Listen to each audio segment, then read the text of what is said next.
Bro, listen. I'm obligated to spoil something about this series that will take the experience from okay to let him cook. This is one of those VR manhwas, like Shangri-La. And the problem with those is you always feel like nothing is really at risk, right? It's a game. He dies. He respawns. Who cares? That's where the spoiler comes in. Because this super modern VR capsule everyone's plugged into, it's actually a gate connection to other worlds. Nobody knows it. But every NPC getting cut in half is real. Every server is a real place. And the strongest thing walking through those worlds is our protagonist. Let's call him the King of Violence. This SS solo ranker. No guild, no team, no friends. Just one man walking around decimating every single player by himself. Guilds would send 50, 100 people to jump him. And bro would take at least 10 top rankers' heads before going down. This dude was a mix of Faker and the mustache guy, genocide, and games. But every solo legend attracts some enemies. And his is a guild that could only stop him by gathering like 300 players and dumping every overpowered item and skill they had at the exact same time. Their leader is this discount big-eared Sung Jin-woo, named Odin, King of Creation, rank number 1 in the world. He had to gather every single hunter, use the most optimum items and made the dirtiest trap, but in the end, his crew killed Rokane. Not once but 8 times, since every death stripped levels off him until the King of Violence wasn't even on the rankings anymore. On the last one, Odin looked down at my bro sitting at 2% HP surrounded by the strongest players alive and offered him a spot in the guild, out of pity. Rokane laughed in his face and promised to destroy him one day. So Odin deleted him. Rokane doesn't know yet, but the nickname King of Violence was given because he's actually a real menace, who thinks he's out there wiping pixels, not lives. He wakes up the next day depressed, ready for his regular problems like rent. But something's off. His capsule is gone. The room is wrong. He runs to a store and his friend is looking at him like he's insane, telling him it's 2021. 3 years in the past. The game hasn't even launched yet. Bro's first theory: this is an illusion Odin cast on him. So he stands in the middle of the street screaming Odin's name like a lunatic until the police drag him away. It's released with a warning and maximum embarrassment. Still not convinced, he moves to plan B, running face first into a pole to wake up. Fucking loony to one his behavior. But now he's sure he's back on time, and this is where you see why this man was rank 1. No crying. No existential crisis. He walks straight into a gym and starts destroying a punching bag with a fighting style nobody in the room has ever seen. Of course they hadn't. This was his own fighting style, polished back when he was the best in the world. He knows that once the Lord comes out, martial arts will matter to everyone because players will die all the time, even against weak monsters if they can't control their bodies. They were used to just playing with keyboard and mouse. But all that would change. That's why understanding and mastering your own body was the most important thing. By now he has accepted that he returned 3 years to the past, and in 1 month the game will launch. So he's set on revenge against all those bastards. He'll make them pay. 1 month later he finally returns to the Lord. They ask for his name and he proudly answers that he is Roken. Then as soon as he enters he runs into a goblin attack. Even though this is only a tutorial, many players die. And when a level 2 goblin comes at him he kills it with 1 punch, declaring that the King of Violence is back. Then Roken earns a major title right at the start, and we learn about his plan. Instead of following the normal RPG path and hunting monsters just to level up, he'll go after something harder, the toughest achievements, starting in the tutorial. He's supposed to just flee the village under goblin attack, but he won't. Thanks to info from an old player named Tolkien, he knows the mission hides something more. The real goal isn't just escaping, it's wiping them out perfectly. So that's the strategy he'll use from the future to clear this tutorial. While the village is being slaughtered by goblins, a girl is running from 2 of them when Roken shows up, kills both and pushes the mission forward. Now he has to defeat 25 goblins. He needs to face them one at a time or ambush them at the right moment. His current count is 9, but he knows that once only a few are left, they'll gather around the boss, so he needs a new plan. He reaches a potion shop, but the moment he enters, he has to kill 3 goblins and drops to just 20% health. Luckily, after drinking a healing potion, he's good as new. Then he hears a shout and figures it must be for him. They're looking for him, and soon comes the order to kill Roken. But he was waiting for that. As he drinks his backup plan, stacking magic potions for dexterity and strength, he gets buffed up and the goblins become nothing to him. He starts tearing through every single one after another, and the game rewards him with a new achievement, Natural Fighter. He still doesn't level up, but his strength and endurance now match level 10. A few goblins are still left, and he wants to test his new power, ripping off goblin heads in seconds. But he gets careless for a moment, and the level 15 goblin boss attacks. Raikon takes the first hit, then starts dodging the boss's repeated swings, surprised by its strength. Still, he fights with excitement, sure he has already figured out its pattern. He dodges, goes in, and aims a killing blow at its head. But he actually misses the goblin rid move and only loses an ear. Then it grabs Raikon and slams him hard into the ground, leaving him at just 20% health. The goblin boss gets ready to finish him, but Rokan dodges and backs off, realizing he can't beat this goblin with his current level and gear. So he knows exactly what to do.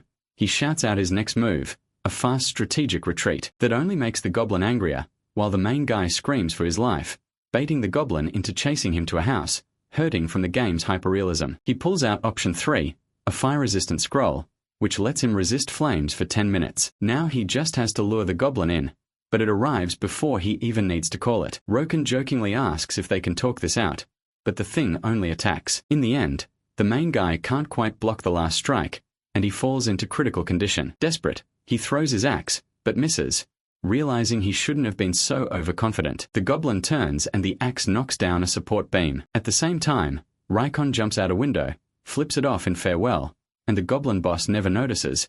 It has just dug its own grave. Raikon's strategy works. He used the environment. Even so, it bothers him, because he hates relying on someone else's tactics to win. Still, he once again swears revenge on Odin, and the game rewards his crazy victory with 3 new titles: Descendant of David, 17-1, and the title Nothing is Impossible, plus mystery chests and Pandoro. His new skills bring extra perks, like getting along better with NPCs and having an easier time leveling up, while boosting his combat stats against stronger enemies. His defense improves too, and all that's left is opening the chests. Then, full of excitement and nostalgia, he arrives at the starting city, Pocket City, and sees it packed with new players. He thinks somewhere in there are the future Ragnarok members he wants revenge on, but he remembers that Odin still needs to get his title as King of Creation and build his group of loyal followers from the top ranks. That won't happen for another 2 years. For now, Raikon just wants to grow stronger, so when he sees them again, he can crush them like roaches. And luckily, an old man with way too many muscles and a flirty look offers to train him at his camp. Raikon agrees, and the flirty old man ends up liking him too, so he gives him a discount. Now starts the next part of the plan, the training grounds, where you get 1 point of experience for hitting dummies. To level up that way though, you'd have to hit them for days. For most players, that's totally useless, since NPC quests give more experience, money, and food. That's why nobody trained there for more than 2 hours. But Raikon had a different goal. With 1 punch, he sends a dummy's head flying, because his goal is clear: raise his strength, durability, and stamina through training alone. Even if the others call him an attention seeker and leave for their quests, he keeps going until he destroys every training dummy. He shouts in excitement after maxing out his endurance. The strength he built in the training field pays off too, and he earns 2 new titles that boost his power even more. That gave him strength and dexterity points, something normal quests couldn't do, so he figured it was time for the next step. But before that, the flirty old man suddenly turns serious and tells him to follow if he wants to reach a higher level. So Raikon follows him into a hidden underground passage,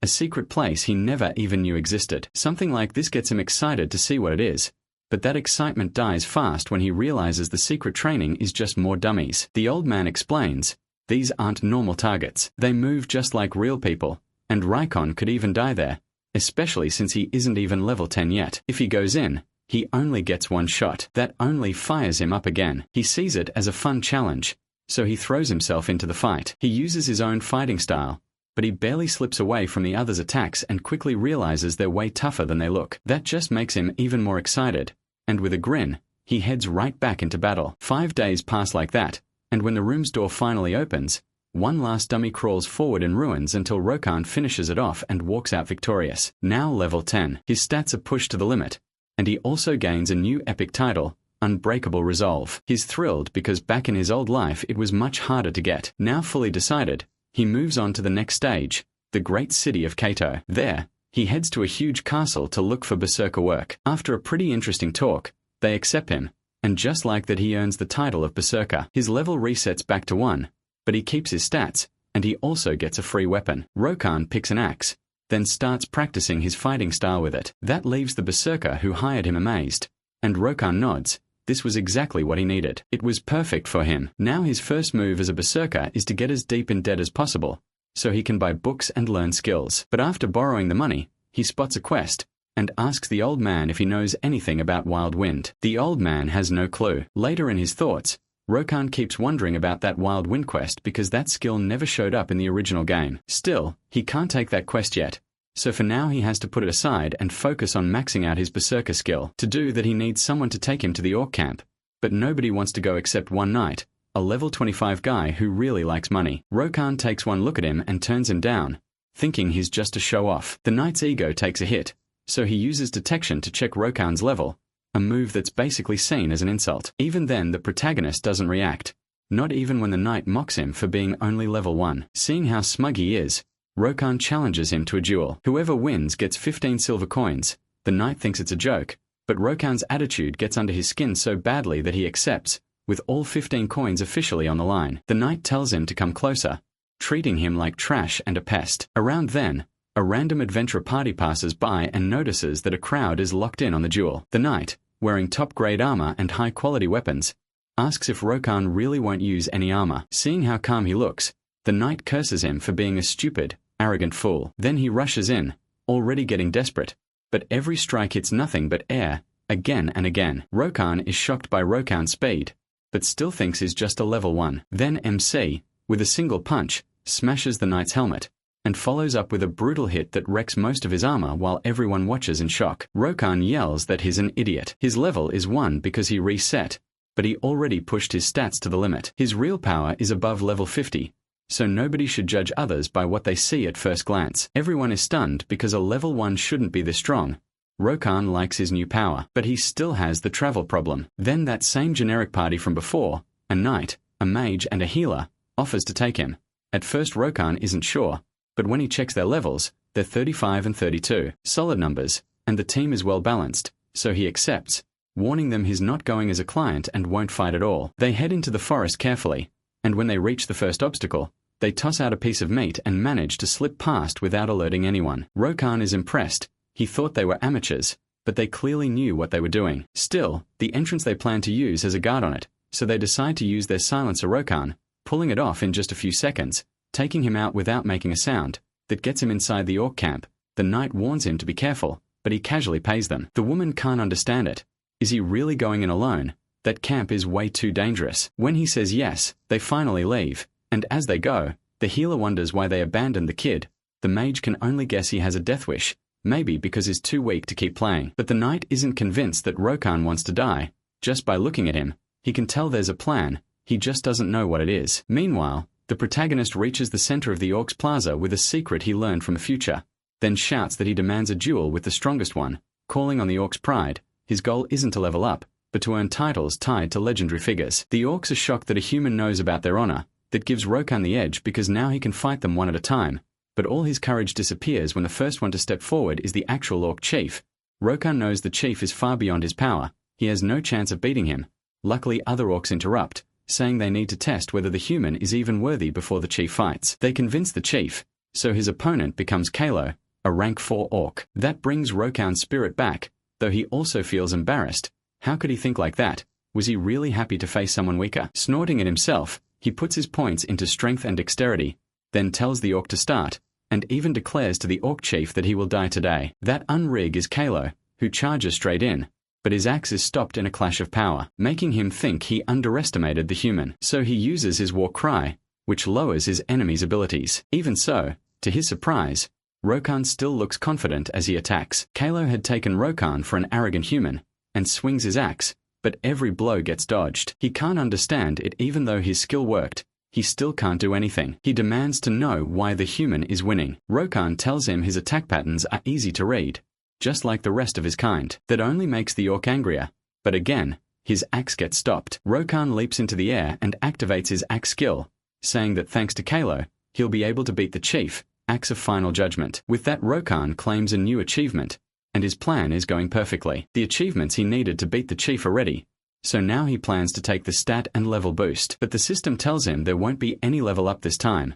because first he has to finish the warrior's honor quest. Since the Orc gave him that challenge, he has to follow the warrior's honor path to the end, which means he now has to face the final boss with his starting strength. He figures this was all the plan of that idiot. The chief laughs. Rokan asks for a battle of honor, so now he has to face the result. MC knows the odds are against him. He even thinks that if he dies, maybe he'll still get the old rewards, but then he gets mad at himself again. Why is he even thinking about losing? He's Rokan, the king of violence. The Orc laughs too, calling him a truly entertaining human, and agrees to fight him. He lets out a roar to the sky and activates his berserker skill, boosting all his stats for 10 minutes. Overflowing with power and excitement, Rokan says this is exactly why he'll never give up being a berserker. That surprises the chief, who gets annoyed that the protagonist was hiding his power. Rokan rushes in at once, but the strike is blocked by the chief. MC notices that the madness from his berserker state has eased a little, thanks to his new skills. Knowing the state only lasts 3 minutes, he uses all his speed to unleash a chain of attacks until one finally lands, shocking the orcs. Even then, the chief doesn't seem hurt. Still, Rokan's storm of blows keeps coming, but is outmatched in strength and toughness, only managing scratches, so he decides to go for a critical hit. The moment he thinks it, the chief reacts, and with a single blow shatters Rokan's axe. He barely survives with 30% HP left and only 80 seconds of berserker remaining. He drops to his knees, angry at himself for getting careless, while the orc looks disappointed that all that spirit led to nothing. That makes Rokan laugh nervously. He complains that the chief should have accepted his challenge from the start, instead of waiting for him to wear himself out. To the chief, those are just desperate excuses. Rokan knows is right and feels disgusted with himself, but his desire for revenge against Ragnarok pulls him back up. He charges straight in again, not even trying to dodge, his health dropping little by little. The chief sees it as a last desperate move, but Rokan just yells at him to shut up. Certain of his win, the chief batters the protagonist and lands a hit that leaves him on the edge of game over. But with his life that low,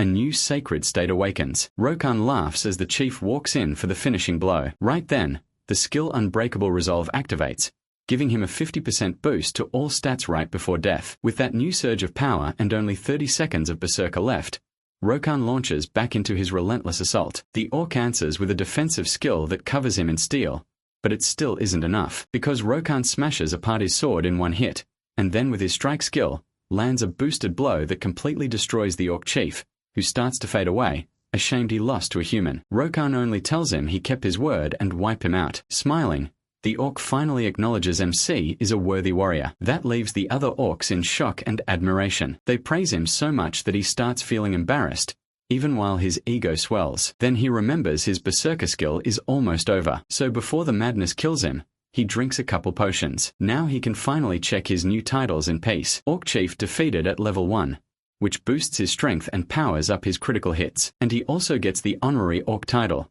which makes the orcs like him a lot. That helps keep them from hunting him down, but it also means he won't get any experience from killing them. Rokan hates that and asks to fight them anyway, but they remind him he's an honorary orc now. That ruins his leveling plan, though having the orcs trust him could help later. A loud, cheerful group of orcs sends him off from the village, and that's how Rokan heads back to the city, happy about gaining 20 levels in just 2 fights, even if he's still annoyed he couldn't wipe out more orcs. In the end, he decides to let it go and uses time to learn some side skills. First, he learns how to cut a clean piece of meat, planning to trade the meat and monster parts from the beasts he hunts for extra money. Then through reading he learns first aid, so he can save money on potions for small injuries. Next is his trip with a stop at the blacksmith to repair his new orc weapon. And now the game's new main quest finally begins. This new main mission starts in the city sewers, a place that smells awful and makes everyone want to leave fast. Still, he has to kill as many rats as possible to claim the reward. It's a pretty pathetic quest, especially after his huge battles, but it matters because it's one of the 10 required missions to move forward in the main story. So instead of complaining, he decides to finish it quickly. Luckily, giant mutant rats start showing up, and for him they're easy to kill, and so that doesn't make them any less gross to him. Then an entire swarm appears and that gets Rokan excited. He starts wiping them out one after another, until he reaches 200 kills, earning the Rat Hunter title. But that still isn't the real target. There's something worse behind all this, something infecting the rats. Right then, the area boss appears, a level 25 giant rat that spreads the plague. It lets out a rough growl, but Rokan is more bothered by how disgusting it looks, so he wants to kill it fast, until he gets caught off guard by the rat boss's tail and barely dodges a string of attacks until he gets tired of it, and with one clean swing cuts the tail off, making the rat shriek. Rokan moves in for its neck, but first, a cloud of poison bursts out of the rat. He takes a deep breath and uses his war cry to blow it away and lower the boss's stats. Using his axe like a fan, he avoids part of the poison and closes in on the rat, marking the center of its spin as the spot for his critical hit. Even with that heavy blow, the giant rat has strong healing, which only fires Rokan up more, and he challenges it to keep fighting. The rat rushes him with an attack he dodges easily. Then using his strike skill he tries to end it there, but the rat is tougher than expected, which puts a grin on Roken's face. He keeps pressing the attack and it all ends with a proud win over the rat's head, which keeps trying to attack even without its body. Roken chooses to crush it. He gets the message that his level went up, and as a reward he's now immune to poison. But he's still not done, so he uses his butcher skill to carve up the rat until he finds the plague jewel, which drains his health every 10 seconds until it's cured. That doesn't surprise Roken, since he already knew about it from the future. Even so, he hurries back to the city, first taking the rat tails to collect his reward. While he's there, he tries to sell the cursed jewel, but the knight sees how infected it is and decides to send him to Surstran, so he can cleanse it. That annoys Roken. Now he's dying and stuck in another forced quest. Luckily, the knight isn't a bad guy. He gives him some healing potions and suggests he take a bath. Roken walks through the city, spreading that awful smell all the way to the tall mage guild tower. Roken hugs him, since berserkers don't get nice castles, but he drops the complaint when he remembers the plague. So he heads inside and enters, where he meets an old wizard, who also tells him to take a bath. Annoyed, Roken shows that he came to deliver the jewel. The mage immediately asks for it, but he doesn't trust him. Even though his life is fading, he refuses to hand it over, unless the old man proves he's really Surstran. Even threatening him with his axe, Roken is ready to attack to test whether he's really the first-rate mage he claims to be. But before the blow lands, the mage stops him and reveals it was just an illusion meant to test novice mags. He's shocked that a berserker noticed the trick, though Roken really just followed the instructions from the tutorial guide. Truth is, he actually thought the real mage was a little bird in the corner. Still, he earns a new achievement, one that sees through lies, making him resistant to illusions and letting him summon a little bell that works as a lie detector. Storin tells him to hand over the jewel if he wants to live, but Roken would rather play with his new toy first. He summons the bell to confirm that this really is the mage. Once that's settled, he gives over the jewel, and Storin hands him a healing potion that restores him completely. As the mage studies the jewel, he asks Roken where he found it. The protagonist explains that it was mutating the rats and could kill humans. From that, Storin realizes the goal was never to create mutant rats, but to infect people. Storin's sharp deduction surprises Roken, though he knows the mage is right, because that's exactly how the first main story mission goes. A plague was spread by a mysterious group through the sewers and across the city, forcing players to clear 10 chain quests from hell to find the cure. But since he uncovered it early, Roken figures he may have skipped all that, while the mage takes the news to the guard captain. Then Storin tells the protagonist to come back in 2 days. That becomes a new quest, and when the mage leaves, MC is left wondering what to do next, since he may have just changed the game. As he walks out of the tower, a message appears in the sky saying the first part of the main story has been cleared by a player and is now cancelled for everyone else, meaning only he can access that mission now. His new plan is to keep leveling up over the next few days, so he heads to a gloomy place, a graveyard that seems empty unless you know secrets from the future. After searching around, he finds a wooden leg. It says to return it to its owner, the graveyard keeper, but if he does that, the old man just yells at him. So thanks to the guides, he knows what to really do. The leg is a key that opens a tomb and leads him into a dungeon. That earns him the Seeker title. It boosts his sight and night vision, and also marks valuable items with light, which will help him find treasure. He enters the dungeon and his first concern is virtual ghosts,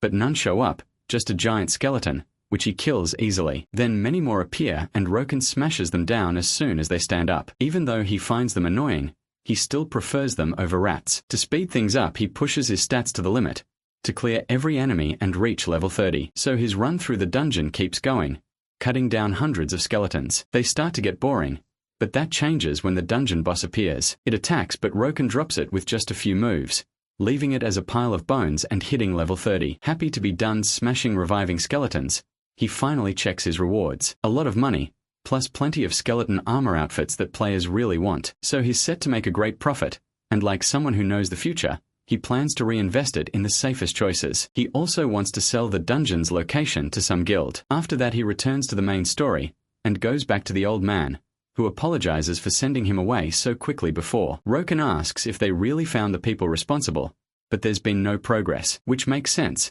since finding the culprits is one of the game's main missions. Even though he could investigate, the mage first shows him a green jewel called Memories of the Earth, which they plan to study. But before that, Storing gives the protagonist another task. Roken knows he has to finish the mission, so now he needs Orc Warrior Blood and Wild Warrior Blood. That'll be hard because of his trust title with the Orcs. He can't hunt them, and asking for blood is even worse. Even so, he quickly heads to the Orc camp, where they recognize him right away and welcome him gladly. Roken tries to ask for it nicely, like a donation, But to the orcs that's shameful. Blood can only be spilled in battle. Roken doesn't care, so he gets angry. With no other choice, he changes his plan, and just asks to borrow an orc's axe. Then he leaves with a cruel smile while the village happily sees him off. Roken complains about having to protect their honor, but his plan is already moving, so he heads to the wildling's village, where he throws the borrowed axe. A wildling dodges it in anger, but Roken kills him with ease, takes his blood, and leaves the body behind beside the orc axe. He explains that the wildlings are half-human beings with great strength,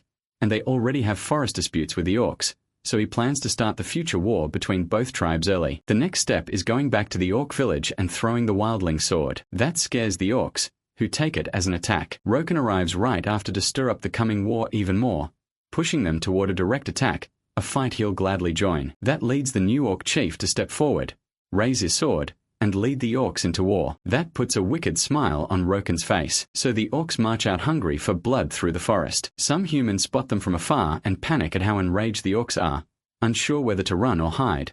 Then they notice Roken in the distance, marching with the orcs. One of those humans is the knight. The protagonist taught a lesson before, so in fear, he decides to run as fast as he can. But then an orc appears behind him, and chaos breaks out. Roken notices them and sees it's the same knight he beat earlier, with his partner badly beaten on the ground. The knight begs MC to save him.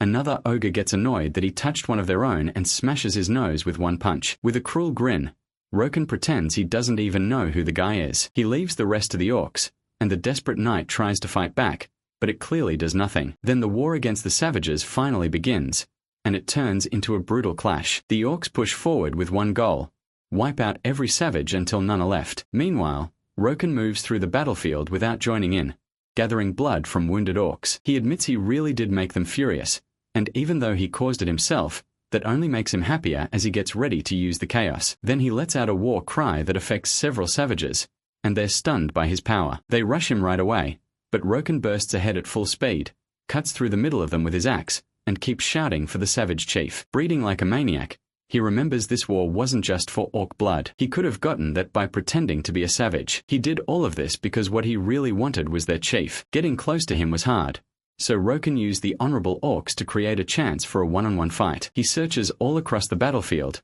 and finally spots him in the distance. He gets ready as the leaders of both tribes are already fighting. The savage chief is clearly winning and moves in to finish the orc leader, but then a flying axe cuts in and kills the other chief instead. It only gets the savage more excited while Roken steps in for another strike, using Striker. The chief barely manages to block it, but the hit sends him flying. Badly hurt, he crashes hard into a wall and loses an arm. Even so, Roken is annoyed. He wanted to take both. Now the chief is surrounded by every orc left because they've already killed all of his followers. He's the only one left. Still raging, he tries to fight back, but Roken finishes him off with the final blow. That victory earns him a new title for defeating both forest chiefs, Conqueror of the Forest, which boosts his strength and dexterity and gives him even bigger stat boosts while he's in the woods. As the orcs roar in victory, the protagonist checks another title, Black Curtain. It raises his intelligence and gives him a new skill, Identity Disguise. He's a little surprised the game also counted the orc chief as his kill, since the orcs were supposed to be his allies, so maybe the game still sees them as enemies. After that,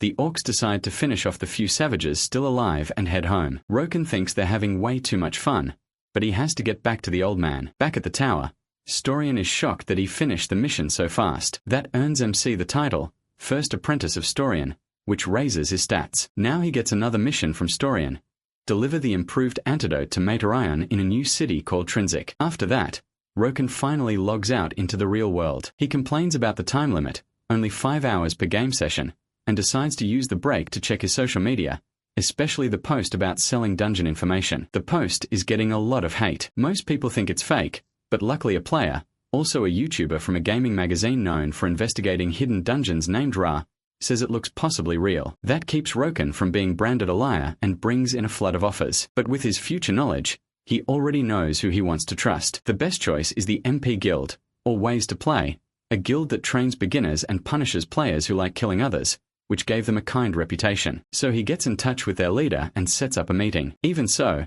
Roken gets the odd feeling that everything is going too smoothly, and wonders if he should speed things up so he'll be ready to face the trauma waiting in his future. In the end though, he chooses to keep moving calmly, and heads out in real life to buy supplies. He walks down an unusually empty street, because almost everyone is busy playing the game. When he notices a couple nearby, the girl recognizes him right away, but it takes Roken a moment to realize she's Lim So-hee, his ex who cheated on him and dumped him. He'd almost forgotten her after more than 3 years. For her though, it's only been 4 months, and he quickly notices the guy standing beside her, figuring that must be the new boyfriend, and probably a player too, since that's her type. That annoys him. Roken suggests her boyfriend could help him in the game if he just asked. Roken steps up and asks for the guy's alias. The answer is Philip. Since the protagonist has never heard that name before, he assumes the guy must be pretty weak, so he turns to leave. Still full of himself, he says maybe he'll help them in the game someday, leaving the couple annoyed by how arrogant he sounded. Back in the game, he heads to a meeting at the cemetery, where the buyer is waiting. Roken uses the chance to try his new identity disguise skill, which lets him change his appearance for an hour. Then the deal begins. The knight asks to see the dungeon first, but Roken wants an advance payment, and even lets them scan him to build trust. Once they hand over the money, he shows them the dungeon's mechanism, then walks away feeling rich. He does feel a little guilty for squeezing so much out of that guild's future, even though they could have paid with real money too. Still, he puts that aside and focuses on his mission to reach Trinsic. The problem is the trip is incredibly realistic, and takes forever. By the time he's close, the long walk has almost worn him out. Still, he stays careful. If he gets a game over here, he'll respawn back in the last city. And right then, 3 players appear. They are from the PK Guild. Bloodhunters, and their red eyes show they've killed players before. They offer him a friendly talk. Roken is willing to hear them out, but by talk, they mean a fight. The raiders see how happy he looks and decide he's completely insane. Memsi makes them an offer instead. Give him 1 piece of gear,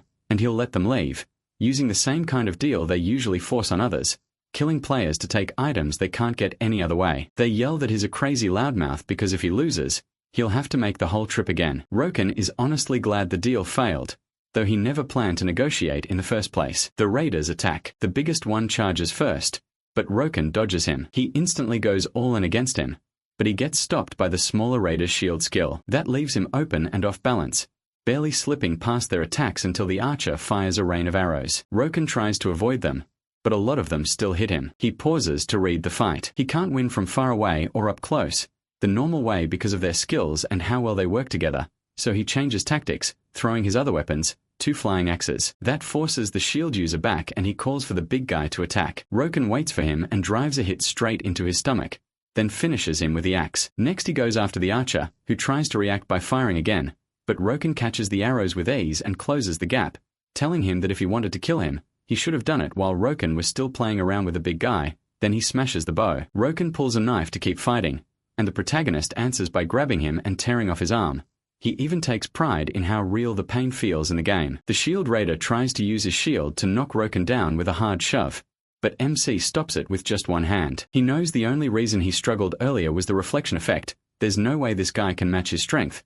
Roken's attitude terrifies the shield user, who starts shaking and calls him a monster. He rejects that label. To him they were just too weak. Then he sends the shield user to game over, while behind him the archer tries to run for his life. Roken notices, but he doesn't feel like wasting more energy, so he saves time instead. The archer starts feeling safe because nobody is chasing him, but then a rock comes crashing down with a huge sound, which leaves Roken thrilled by how fun player fights are. After that he collects his reward, experience points, and lots of loot. Even so, the protagonist thinks all of this could have been avoided if they had just listened and walked away. He's saying that for a hidden raider watching from behind the trees. The raider steps out, scared by the threat, and asks Roken who he is, but MC knows the guy still won't recognize his name. He also notices the raider doesn't have the same red eyes as the others, so he decides to leave him alone, thinking he must be weak, but the guy uses scan to check Roken's name and level. He's shocked that someone at level 35 beat his level 40 teammates, and starts thinking the protagonist must be a hacker. That annoys MC,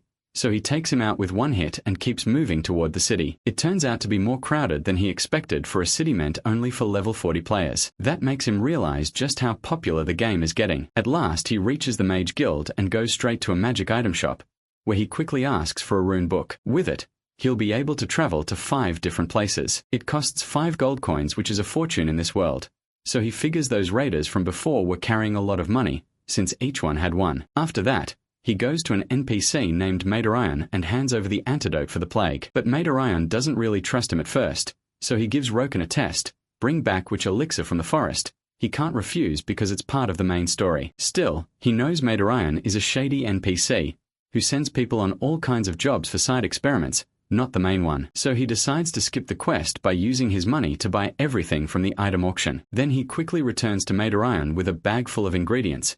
A lot of things Madarayan needed but never actually asked for. Like this. Roken earns Materian's respect, gets a bonus, and then receives a harder mission. Bring him the blood and heart of a forest. Lizard Man. That catches Roken off guard since he couldn't find that item in any auction, and the only way to get it is by beating the level 80 lizard boss. He can't do that yet, so he decides to work on the city side quests instead. The first one he picks comes from a player who will be called Crazy in the future. That player found a clue hidden in the city's fountain, where a statue pointed toward the location of a dungeon. Following the clue, Roken reaches the spot. Still, he couldn't find anything, but thanks to his Seeker title, a light points out a hidden item. It's the key that opens the dungeon door, and with that, his new path begins. But it isn't like the story he heard. The route just keeps going up and down, and he starts to think the player who shared the info lied to hide the real dungeon. Before he can go any farther, his first mission begins, the level 1 trial, starting with a giant boulder right in front of him. It starts rolling straight at him. Caught off guard and with nowhere to run, Roken has no choice but to stop it with his bare hands, pushing his stats to the limit. Even so, the boulder drags him for a long stretch before he finally stops it. He's totally worn out, loses a ton of health, and the trial still isn't over. The only way forward is up, so now he has to push the boulder uphill. The whole way he complains about this stupid test until he finally reaches the end, and suddenly his attitude changes completely. Now he's bragging that it was easy. Next comes his second test, Wisdom. This time Roken doesn't get careless, so he throws a stone down the hallway. It immediately gets hit by a storm of arrows. He realizes the challenge is to figure out where to step without setting off the traps, but that's not really his thing. So he turns on Berserker mode and charges through the hall. But the farther he goes, the more arrows start flying, so he uses dash. Even that doesn't seem like enough, and he keeps taking damage, forcing him to block arrows with his axe until he reaches the end and clears the test. By then his body is full of arrows and is almost at game over, so he has to heal before moving on to Trial 3, the Test of Temptation. Here the dungeon is supposed to show him his biggest desires, like gorgeous women, piles of treasure, or huge feasts. He's actually looking forward to it, but his unbreakable resolve cancels all mental effects, so he clears the level automatically. Now disappointed, he keeps going across the bridge but stops on the other side and rings his bell of truth to check if this is the right path. The surprising answer is no, confirming what he suspected. The player who found the dungeon lied about part of it, so Roken starts searching for a hidden passage, which he finds by awkwardly falling right into it. Inside he finds a lion helmet glowing with magic, which unlocks a new quest, the Lion King seal, where he must find the Lion King's armor. He already has the helmet and it boosts his strength and defense. It also powers up Warcry, making him think the full armor set might raise him by 100 or even 150 levels at once, but he has no clue where the rest is. Luckily, the helmet can now guide him to the other pieces. With that done, Roken gets teleported out of the dungeon, right back to the town fountain by the statue. Then the statue explodes, shocking everyone except the protagonist, who checks his next quest. It's called Love Messenger, the first of several easy quests he needs to finish. So after 2 days spent delivering love letters to clingy couples,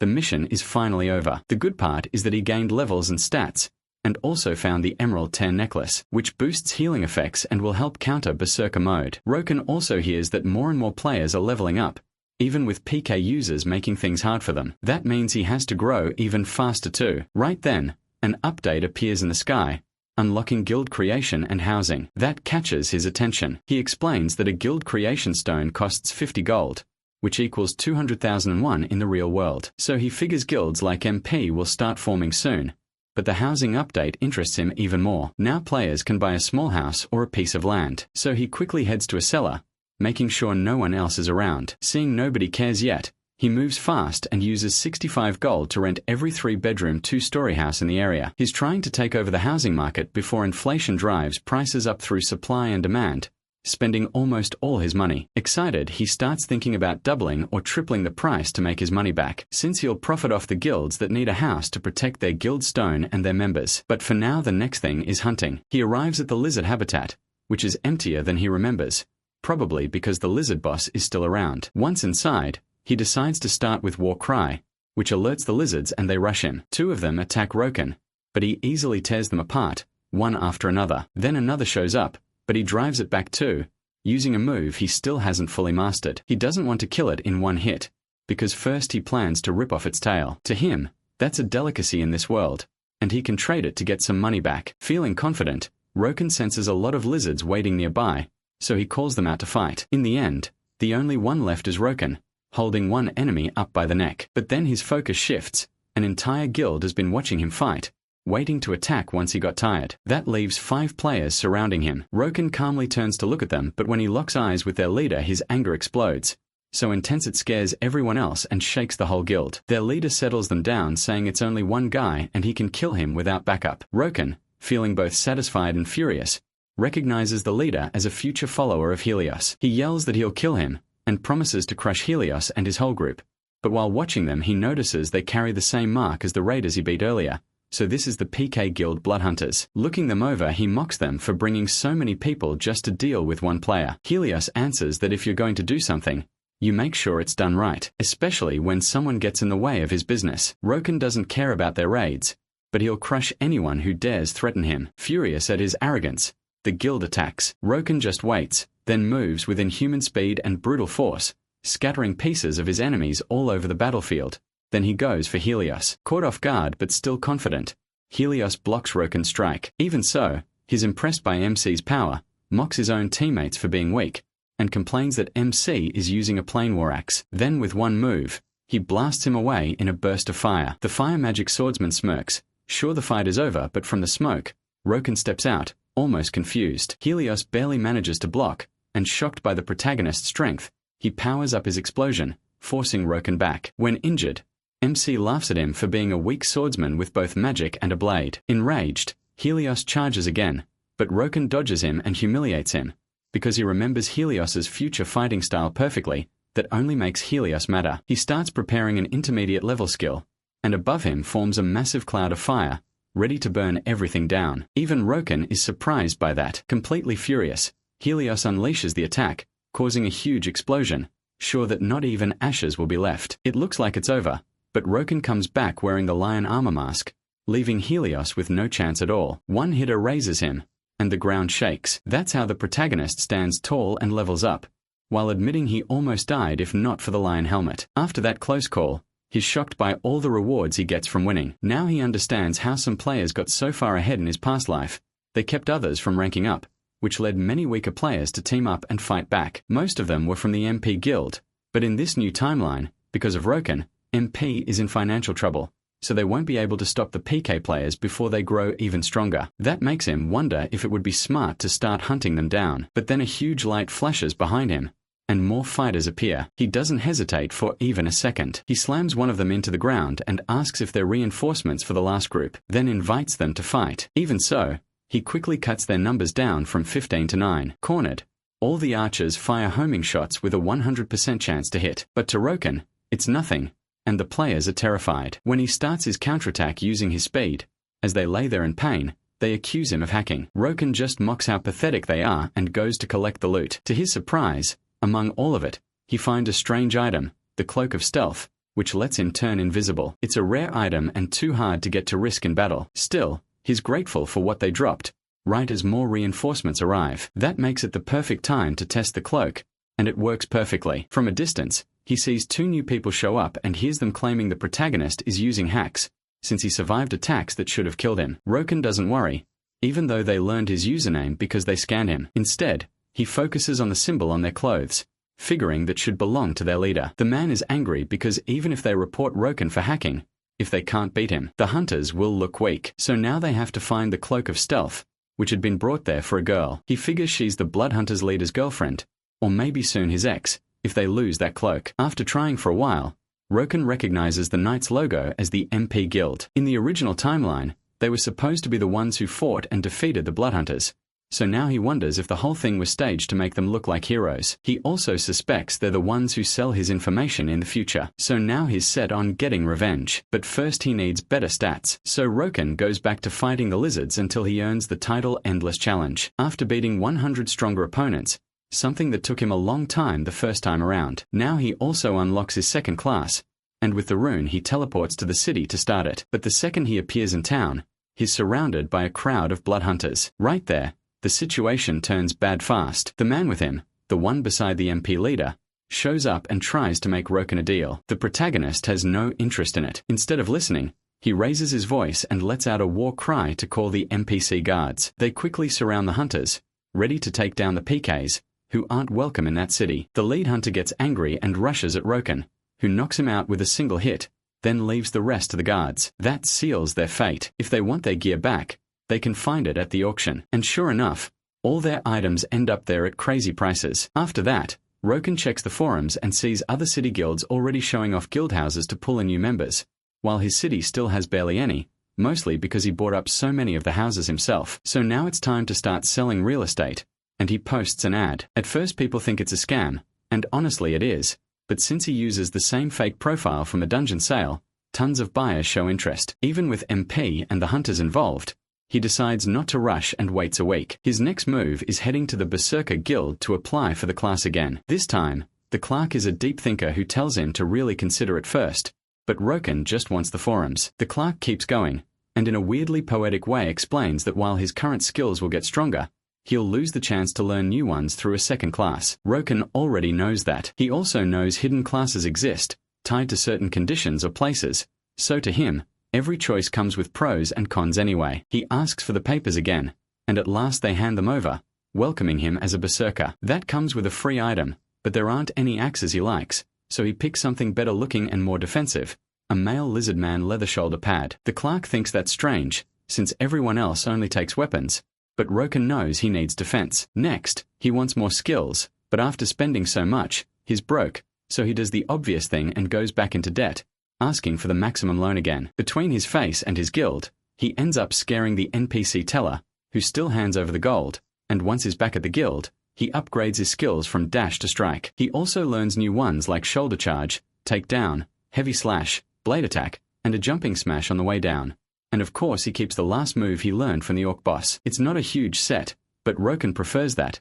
That's the downside of staying in one class. Only a few people really shine that way, like the mage Eris with his lightspeed casting, while others have unknown class combinations like the Creation King, Odin. Then Roken goes back to the mage guild and hands over the Amatherian lizard blood. The mage barely even looks at him and gives him another task. Tired of this, MC knows he only has 4 more left to finish the questline, so he takes the next request, the forest monster fruit. That leads him to the swamp, then back to the lizard habitat, where more hunters show up and try to bargain for the stealth cloak, offering to leave him alone if he returns it. That just makes Roken burst out laughing, because he doesn't care about that offer. He tells them it'd be way more fun if they tried to take it from him. When the hunters manage to cut him off, more reinforcements arrive. Roken pulls out his lion helmet to use its boosted war cry. The effect is amplified, weakening them all at once, and then he uses his speed to attack. The man who had been with the MP leader can only watch in shock at the destruction one person can cause, when that player is supposedly only level 35. Roken had gained 15 levels in just 2 days. Meanwhile, he keeps up the slaughter, even finishing off the ones who surrender and tearing through everything. Desperate, the leader gives a shameless order, a full magic bombardment from every mage on the battlefield even if it kills his own allies. Still, Roken dodges and fights back, throwing rocks to intercept the fireballs. Then a storm of arrows comes at him, but he uses the hunters themselves as shields. Even so, all that chaos only takes out 20 hunters out of 100, so he realizes he has to save his strength. While he rethinks his plan, squires come at him using their skills. He drops them easily, but the distraction gets him caught in magical chains, the same kind he once sold off because he thought they were useless in combat. Then he watches everyone start spamming fire attacks. Even now he stays sure he can beat them all, as the flames close in and explode in one huge blast. The hunters think they've won until from above the broken chains fall away, split by an axe, and there is Roken. He dives down and cuts one man in half, showing off his new skills. As his enemy's fear rises, the protagonist fired up, attacks harder, levels up and finally wipes them all out. That earns him the PPK title, a huge buff against human NPCs and players that lets him finish enemies faster, and he gets so hyped he feels like killing 1,000 more. But for now he marks the spot in his runes and heads back to the city. There he runs another huge gear auction and makes a profit, figuring this may have scared the bloodhunters. He uses that moment to tell the community they should hunt player killers and asks for info on where they are, though he knows they'll probably keep chasing him, as long as he has the cloak. So he sets aside some money to buy expensive magic stones, which let him reset up to 2 meters into a safe zone where he can't be attacked. That'll be useful when Berserker leaves him drained. Elsewhere, The MP leader is furious, yelling at his men for failing. His girlfriend plays innocent and suggests letting it go, but the item is too rare and too expensive. He wants it back no matter what. Meanwhile, Roken sees his anti-PK posts start blowing up. Some call him crazy, some wish it were true, and others start believing it when they spot hunter gear in the auction and realize someone really is hunting them. With that done, MC heads for his next mission in the swamp, where he takes down a giant tree monster. He tears it apart and pulls a strange amber stone from inside, but no fruit. So with no better option, he starts clearing the whole forest. And sure enough, he keeps smashing trees until he finally finds the forest monster fruit. With that mission done, he moves on to the next one at a lake whose water boosts mental ability. That's why so many players carry it around in bottles. But Roken isn't after the water. He wants the plants and fish monsters there for Materian's next request, since Madarion wants to know why the lake has been purified in such a strange way. Everything feels too quiet to him, and he wonders if he scared the hunters off last time. But then he hears voices, turns invisible with the cloak, and listens as the MP leader starts screaming at a subordinate for failing to kill Roken, which is exactly why people were starting to fear them less, the very thing the protagonist wanted. But his thoughts stop cold when the subordinate says the leader's name, Pyrrha. That name stirs up old memories for Roken. Meanwhile, Pyrrha keeps raging, asking about the hacking report they filed, but the admins denied any cheating. That only makes him madder almost enough to send his own man back to the lobby. He can't believe one person could really beat 100 players and decides it doesn't matter whether MC is a hacker or not. They need to turn the whole community against him. But Roken is busy putting things together, realizing that Pyrrha is the new boyfriend of his ex, and she's also the one who lost the stealth cloak. That brings back memories of how he first started playing to impress his ex, only for her to dump him and send her brothers after him again and again. To him, this feels like the perfect chance to pay them back, so he keeps following Pyrrha while hunting nearby to learn his habits, until he gets bored and goes back to the lake. He thinks things are calm until several blue wolves and a blood bear appear, all level 80. Roken has to deal with them even though the quest could be finished just by killing a rabbit, but he wants a real fight, so he pulls out his axe and leaves all of them in pieces almost instantly. Everything settles down again, but then a strange floating knight appears. It's the lake's guardian, a warrior who swore to protect it after death and became a level 100 monster. Roken knows this is pushing it too far, because level 100 enemies also use combined skills. He plans to retreat, but then remembers the guardian drops an item called the essence of the lake, which might be exactly what Madarion needs. It's risky, but he doesn't care, so he starts the fight against the powerful guardian. Soaked through, Roken sees the lake guardian waste no time unleashing his power with a heavy attack, declaring that anyone who dirties the lake must apologize with their life. Roken doesn't wait another second. With a huge grin, he activates Berserker State and tells him the only one who should apologize is him. Then their weapons clash, but Roken's gear takes more damage, and he loses health with every hit. Thanks to the lion helmet, he manages to hold on, but not for long. So when the guardian attacks again, Roken dodges and charges in with a shoulder tackle, but the guardian creates an energy barrier that drains health on contact. Roken stops short and jumps, coming down with a massive axe strike, but it only hits the water. His opponent had shifted from liquid back to solid again. Roken realizes this enemy is strong even for a level 100, but next time he won't let him slip away. They start trading blows again, and he can feel how dangerous it is. Even with his Berserker buff, he could die at any moment. On top of that, if this keeps up, his weapon will break, so he decides he needs to end it in one strike. When he turns off his skills, the Guardian doesn't understand. Was he ready to die? As Roken closes in, the Guardian prepares to finish the battle with Water Slash. Seeing Roken about to use a beginner skill, the Guardian is disappointed and raises his barrier. But the protagonist had other plans, switching skills at the last second and creating an opening in the barrier before striking it with his shoulder charge. It got through, but it had no power left. Roken laughed and turned his skills back on, combining the skill of dash, strike, and armor into one critical hit. Roken is shocked it actually worked, then realizes his titles boosted the power of his critical attacks. His armor is completely wrecked, but he has no time to think about that. He has to finish off the Guardian, level up, and claim the titles Battle Hero and First Hunter. Before he can even check his rewards, MC turns off Berserker mode and sets up a safe zone, and collapses from exhaustion while the system tells him his new titles combine into a legendary one, breaking the limits, which gives him a huge buff when he faces stronger enemies. That alone makes him happy enough that he no longer cares if Madarion rewards him. But he gets interrupted again by the hunters,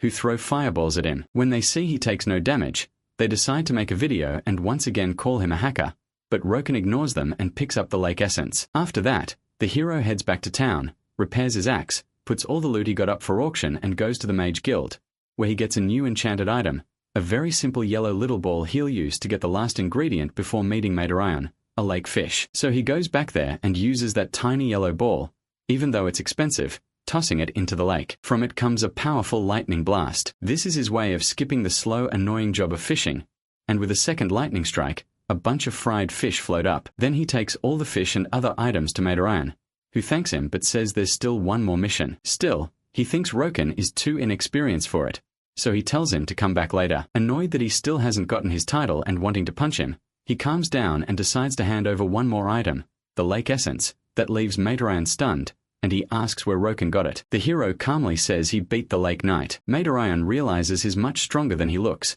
so the mage finally gives him the last mission, the search for death, or rather an item that holds the power of death. Hakan, a member of the research team, might know something. The reward is gold, the title research team, and a researcher's ring, which can keep boosting efficiency again and again, letting him level up faster. Confident, Roken says he'll handle it, and Madarayan agrees, so his first step is finding out more about Hakan, starting with his diary at the auction house, because looking for him the normal way is a huge pain, and only works if he gathers the first 15 pages of Hakan's diary scattered around the town. In his first future, getting them was really hard, but at this point nobody knew the diary was important, so by buying pages he manages to get 11 out of 15. Then he wonders if he should buy the rest or do something else first, like checking his real estate or wiping out the rest of the bloodhunters. While looking through the listings, he notices the bloodhunters have been active nearby, close to the goblin camp, so he uses the cloak of stealth and heads there at full speed, slipping through town like a ghost. In the forest, a group of hunters is threatening some players,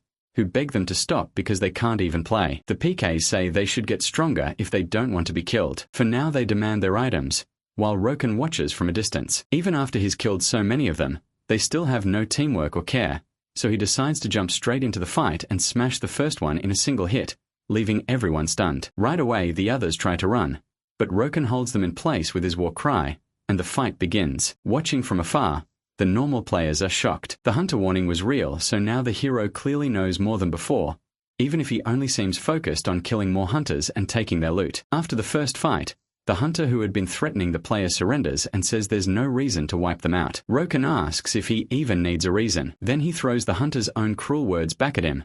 You should have gotten stronger so this wouldn't happen. Right after that he sends him back to the lobby. The players watch in awe and a shy little girl walks up to tell him hunters are attacking her friend in the southern valley. Roken, fired up, thanks her and heads off saying he'll wipe them out in 5 minutes. That attitude completely charms the girl and he keeps hunting hunters until, a few days later, the PK reports stop, which annoys him because his fun little hobby of exterminating hunters is over, at least for now. So he checks the games blog to find out why and learns that a lot of players have started using Roken's name to scare hunters off while others stopped fearing them and even formed hunting groups, all because of the protagonist wiping out big groups of hunters by himself. He doesn't enjoy the achievement much though, because now those PK cowards seem to be hiding, which means his fun is basically over, so he'll need something else to do. Luckily, the property auction event is about to start, and he might be able to use it to draw the hunters back out. The next day, the square where the auction will be held fills up with guild leaders. Kira is there too, looking determined to rank high as a lord. That ranking will likely be based on wealth and honor in both the real world and the game, so he has to win the auction no matter what. He's still annoyed at his girlfriend for losing the cloak that could have made him richer. Then, right in the middle of the square, an excited old man with a mustache appears, amazed that so many people came to hand him money. That old man is really Roken in disguise. His camouflage only lasts an hour, so he starts the auction right away. Pyra, still suspicious, suggests scanning him to see if his Krypton, the disguise MC used before when he sold the dungeon, but Roken tells him that if he doesn't trust it, he shouldn't bid and the auction begins. It starts at 12 gold and quickly rises to 20. When Pyra tries to raise it to 22, the hero shuts him down, because he isn't even participating, and the winner of the auction is a knight from the Steel Squadron Guild, who happily signs the contract right away. That makes everyone else trust that this is not a scam. Then comes the next auction, where MP gets blocked out again, which leaves Pyra furious and already thinking about getting revenge on the old man, while Roken smiles, ready to sink the MP guild. Then they move on to more auctions, and Pyra keeps losing. Luckily for him, all the big guilds already bought their houses, so now he should be able to buy one for less.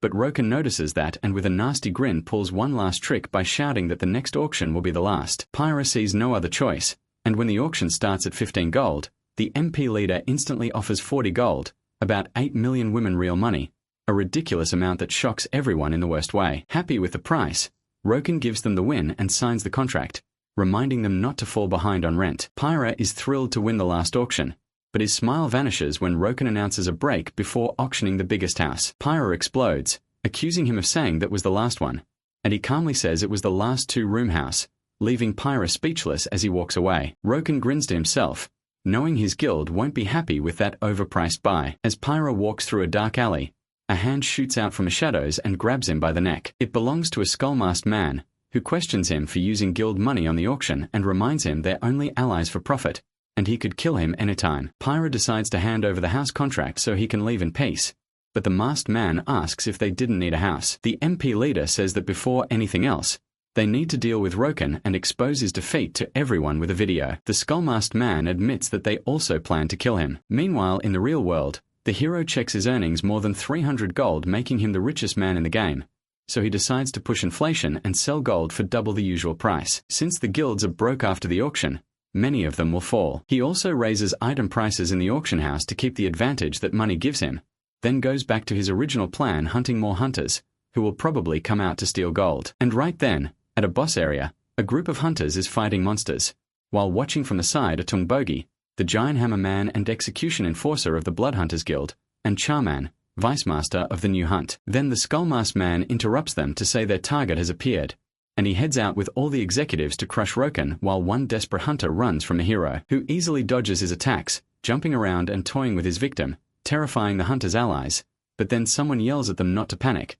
It's a Hunter Guild executive who says their damage dealer should keep attacking to hold Roken in place. The hero keeps moving forward, dodging everything, and realizes they're just trying to stall him. Right then a portal opens behind him. The hunters cheer, and from the portal comes a spear that Roken barely blocks, that shocks Charman and also excites Tungbogi, who sees Roken as a worthy opponent. Then from behind them, Cabal speaks and warns the protagonist that his fun ends today. That only makes the hero burst out laughing, mocking the hunters for running away until those three showed up. Still laughing, he tells them to come at him, and the hunter's leader orders a full attack. Roken charges in at once using everything he has, but a giant hammer swings at him, and he barely gets out of the way. Roken is surprised by the sheer power behind it, but he doesn't get time to think because a spear appears next. The hero realizes these guys are clearly the hunter's main force. He quickly realizes these are the Blood Hunter's strongest fighters, and the masked one stands out the most. It's obvious he's the leader. Even so, Roken knows he has to deal with the other two first. One option crossing his mind is Berserker, but he doesn't want to rush into it and get caught off guard. So he makes his move and charges straight at the hammer user, who confidently gets ready to crush him. Then, at the last second, Roken jumps and sets up a blade strike. The giant suddenly realizes he isn't the real target. Sharp is. Sharp stays calm. To him, hitting someone in midair is even easier, so he throws his spear and it looks like Roken gets hit. But that isn't what happened at all. He slips past it, dodging the spear with a quick twist of his hips, then grabs it, even if it gave him a scare. Sharp can only stare stunned because his trajectory fixing skill somehow failed. Roken doesn't give him a second to think. He hurls the spear right back at full speed. Sharp doesn't even flinch because he has a powerful survival trick, a mage ring that lets him teleport 3 meters backward once a day, dodging the strike. Roken just grins and whips his axe after it. Now Sharp has nowhere to run. He already used the ring,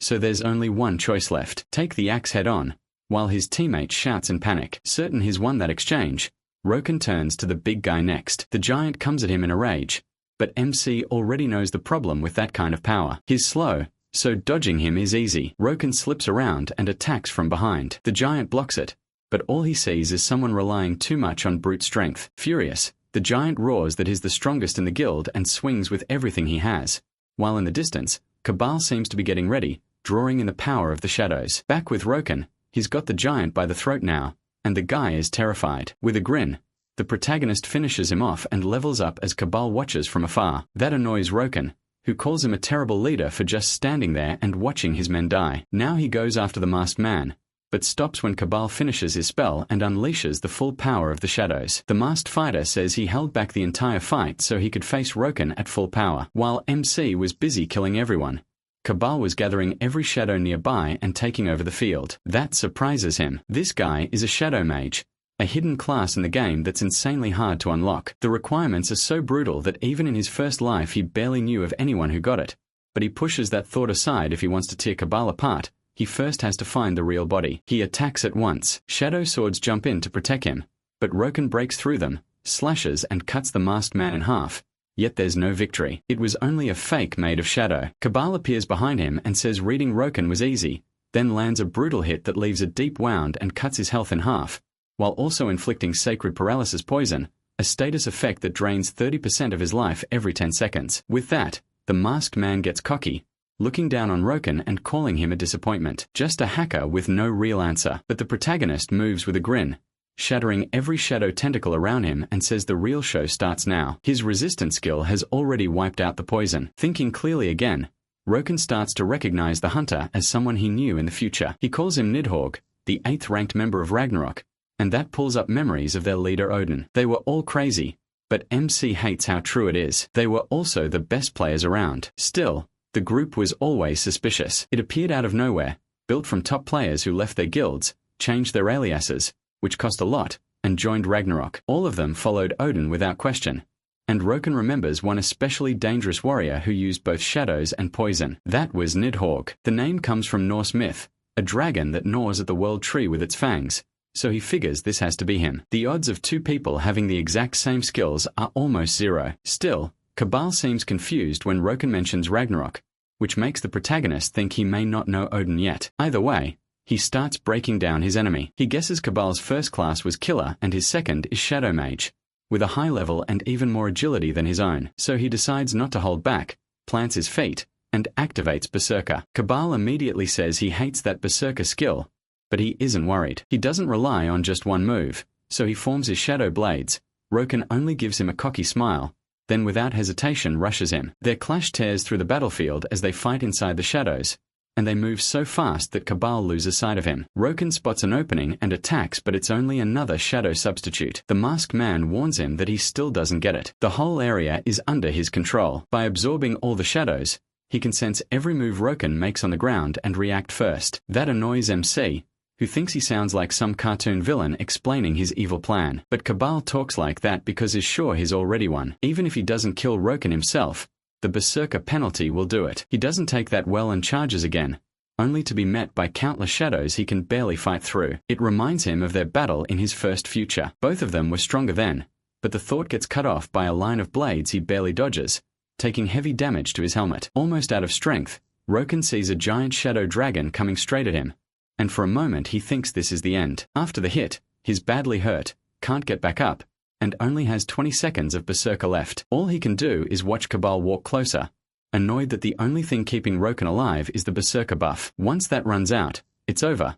But Cabal doesn't want to wait. He wants the protagonist to be the warning for anyone who dares challenge the Bloodhunters, and plans to show his execution in a video. With just 10 seconds left, Roken turns to an old friend, the little yellow orb with lightning magic. It uses its last charge and shocks Cabal, leaving him confused and wide open. MC hates having to rely on something this desperate, but there's no time to waste. With only 5 seconds left, he throws a strike with so much fury that he splits Cabal in half just as Berserker ends and levels up from the kill. As Cabal fades, he can only complain that he lost to him, and he, exhausted and fed up, tells him to go to hell and come back for another beating any time. Cabal disappears before finishing his last words, and the protagonist drops to the ground. He was inches from death, but he quickly grabs a healing potion. Thinking about how close that was, that bastard was the strongest enemy he'd faced so far, and the whole fight left him shocked by what he learned, like the fact that the Bloodhunters would join Ragnarok in the future. Even after winning, he doesn't feel fully at ease. He knows he only survived because of his Break Limits title and the buff it gives him against stronger opponents. Still,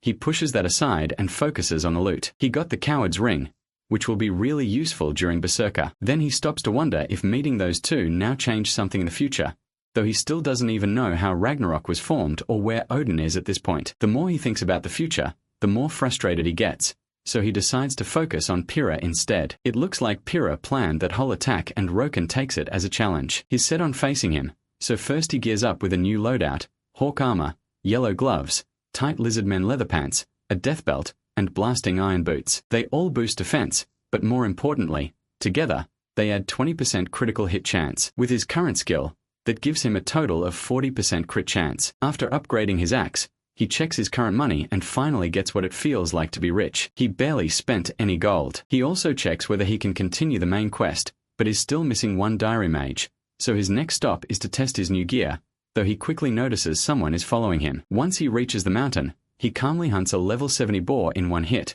but when he goes after the next one, arrows cut in and steal his kill, which annoys him. Still, when the archer apologizes, Roken lets it slide. Then it happens again.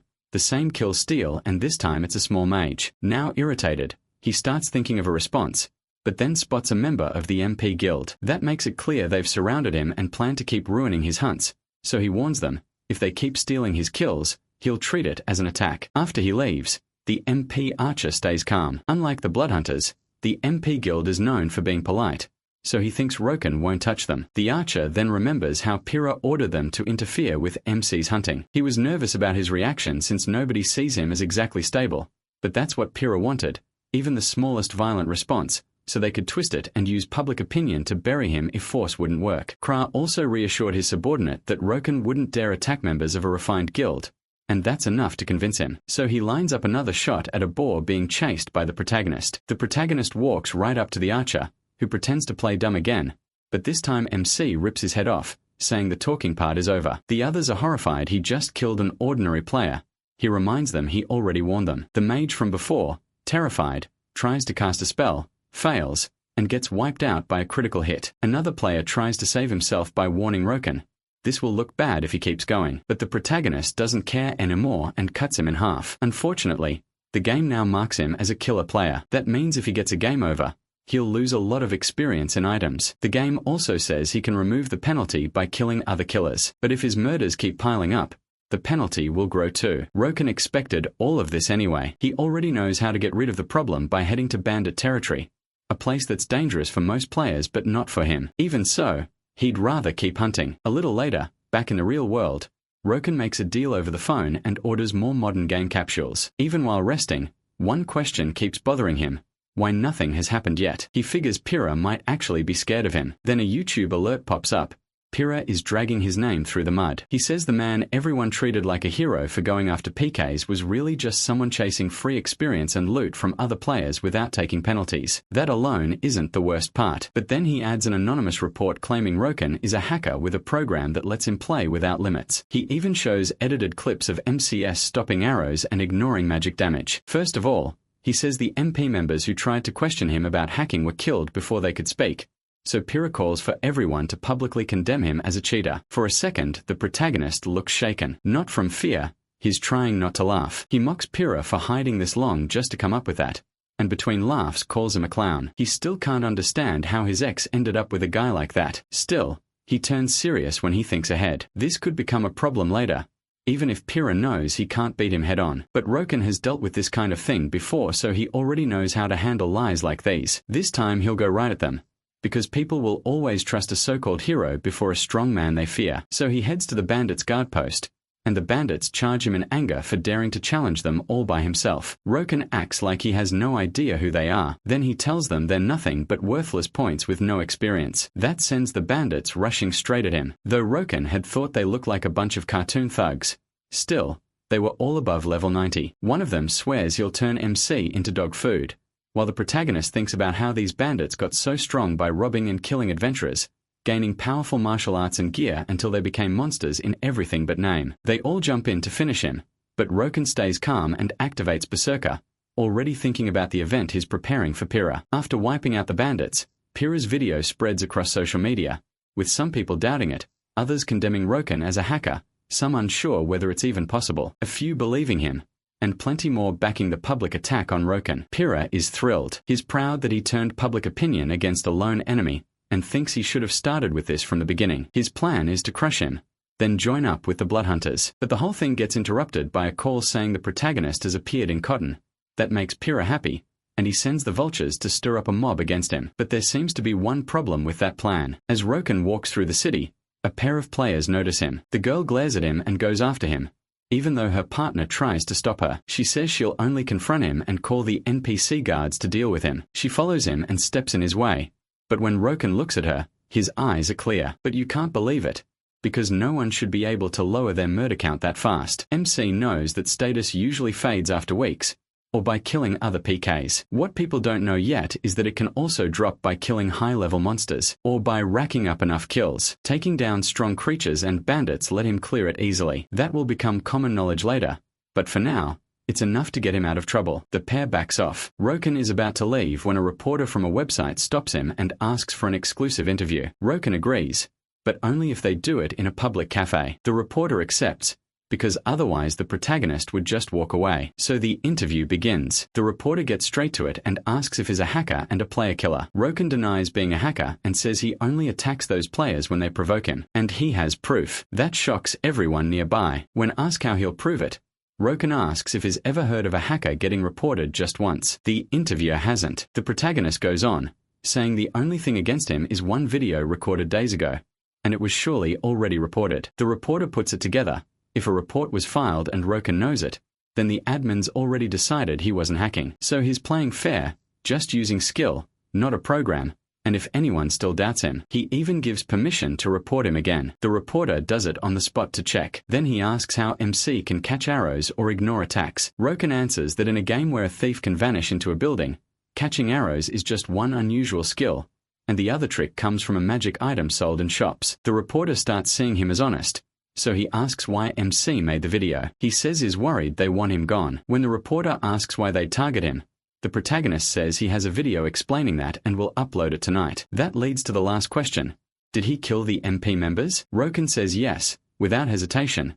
They provoked him, and he makes one thing clear. Anyone who threatens him can expect the same. That night, the video he promised goes viral. It shows several clashes MC had with the hunters and MP. In one clip, Pierre admits he's working with the hunters. It also shows MP harassing him while he was hunting. He stays calm watching everything turn in his favor, because he's dealt with this before in the future, people trying to make up rumors about him. That's why he learned to record everything, even if it costs him a hard drive every month. And now he'd love to see Pierre's face after this. At that exact moment, Pierre is at home, furious, while Odin tries and fails to calm him down. Pierre can't understand how the protagonist found out about his connection to the Bloodhunters. Then his girlfriend says he might be Roken, her ex-boyfriend, the one they saw last time. The username and appearance were clearly the same. Pierre smiles, then asks for the address. Soon they arrive at an apartment building, where the couple and a masked gang are waiting, planning to take Roken out. So they make Odin bring him out by using her sweet innocent act. Then someone opens the door,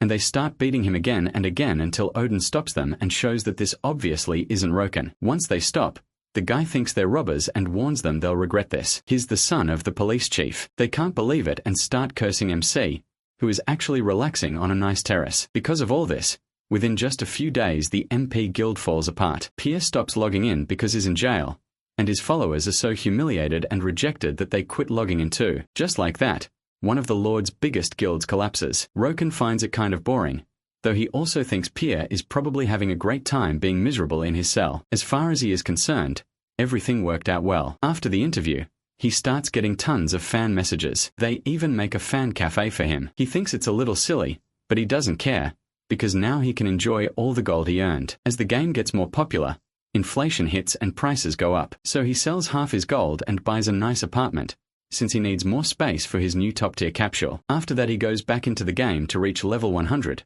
first arriving at a dark swamp. There, a one-handed bandit threatens him, saying his boss will come and wipe him out. Roken's only response is to kill him in one hit, while complaining that humanoid monsters talk too much. Still, that means the waiting is finally over. Right then, a loud roar echoes from inside a cave. It's Gertu 10, the level 100 bandit leader, the enemy Roken was waiting for. But when he sees him, he's disappointed and openly looks down on him, which only makes the monster furious. It charges straight in, and Roken answers with a powerful war cry that lowers the boss's stats. It also reveals a hidden enemy, the bandit's vice leader, exactly as the protagonist planned. He remembers the past when fighting the bandits could unlock a battle against the King of Wrath, a fight that rewards an excellent fury axe for a berserker. Back in the present fight, he has to finish this first. He tells the vice leader it's nice to meet him, then cuts him in half. Gertu 10 is stunned and rushes in. The protagonist steps back, completely confident. A red flash bursts out,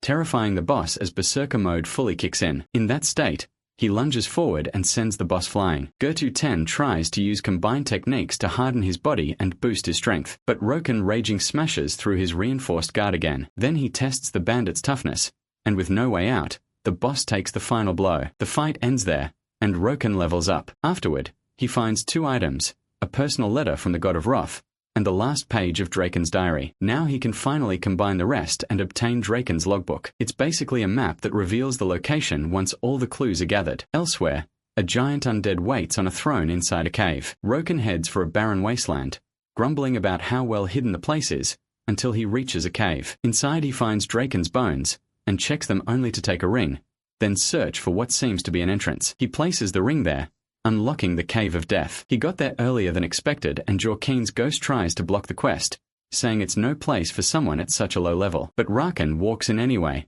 entering the Cave of Death even at level 90. Almost at once a huge swarm of undead appears and attacks. Raken charges straight in, cutting them down with chain skills, but they're too strong, so he has to fall back and come up with a plan to face the giant horde of undead monsters. He actually jumps with excitement.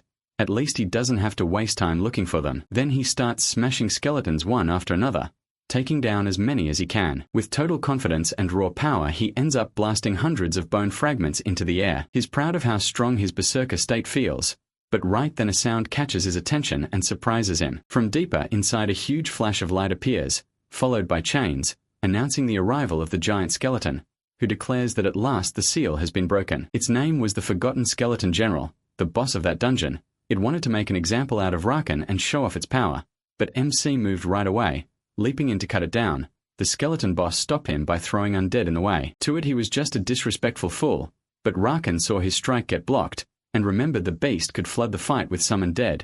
Worse, it could buff them with death aura, so stopping those summons was a must. Even so, the skeleton charged in and their weapons slammed together. The protagonist gave ground. He stayed patient, waiting for the right moment to use his coward's ring. When the skeleton unleashed a huge sweeping attack, it assumed Raken had been wiped out. Then it tried to raise him as undead but failed, because he wasn't there. That only made it angrier. It rose up into the air to cast death aura.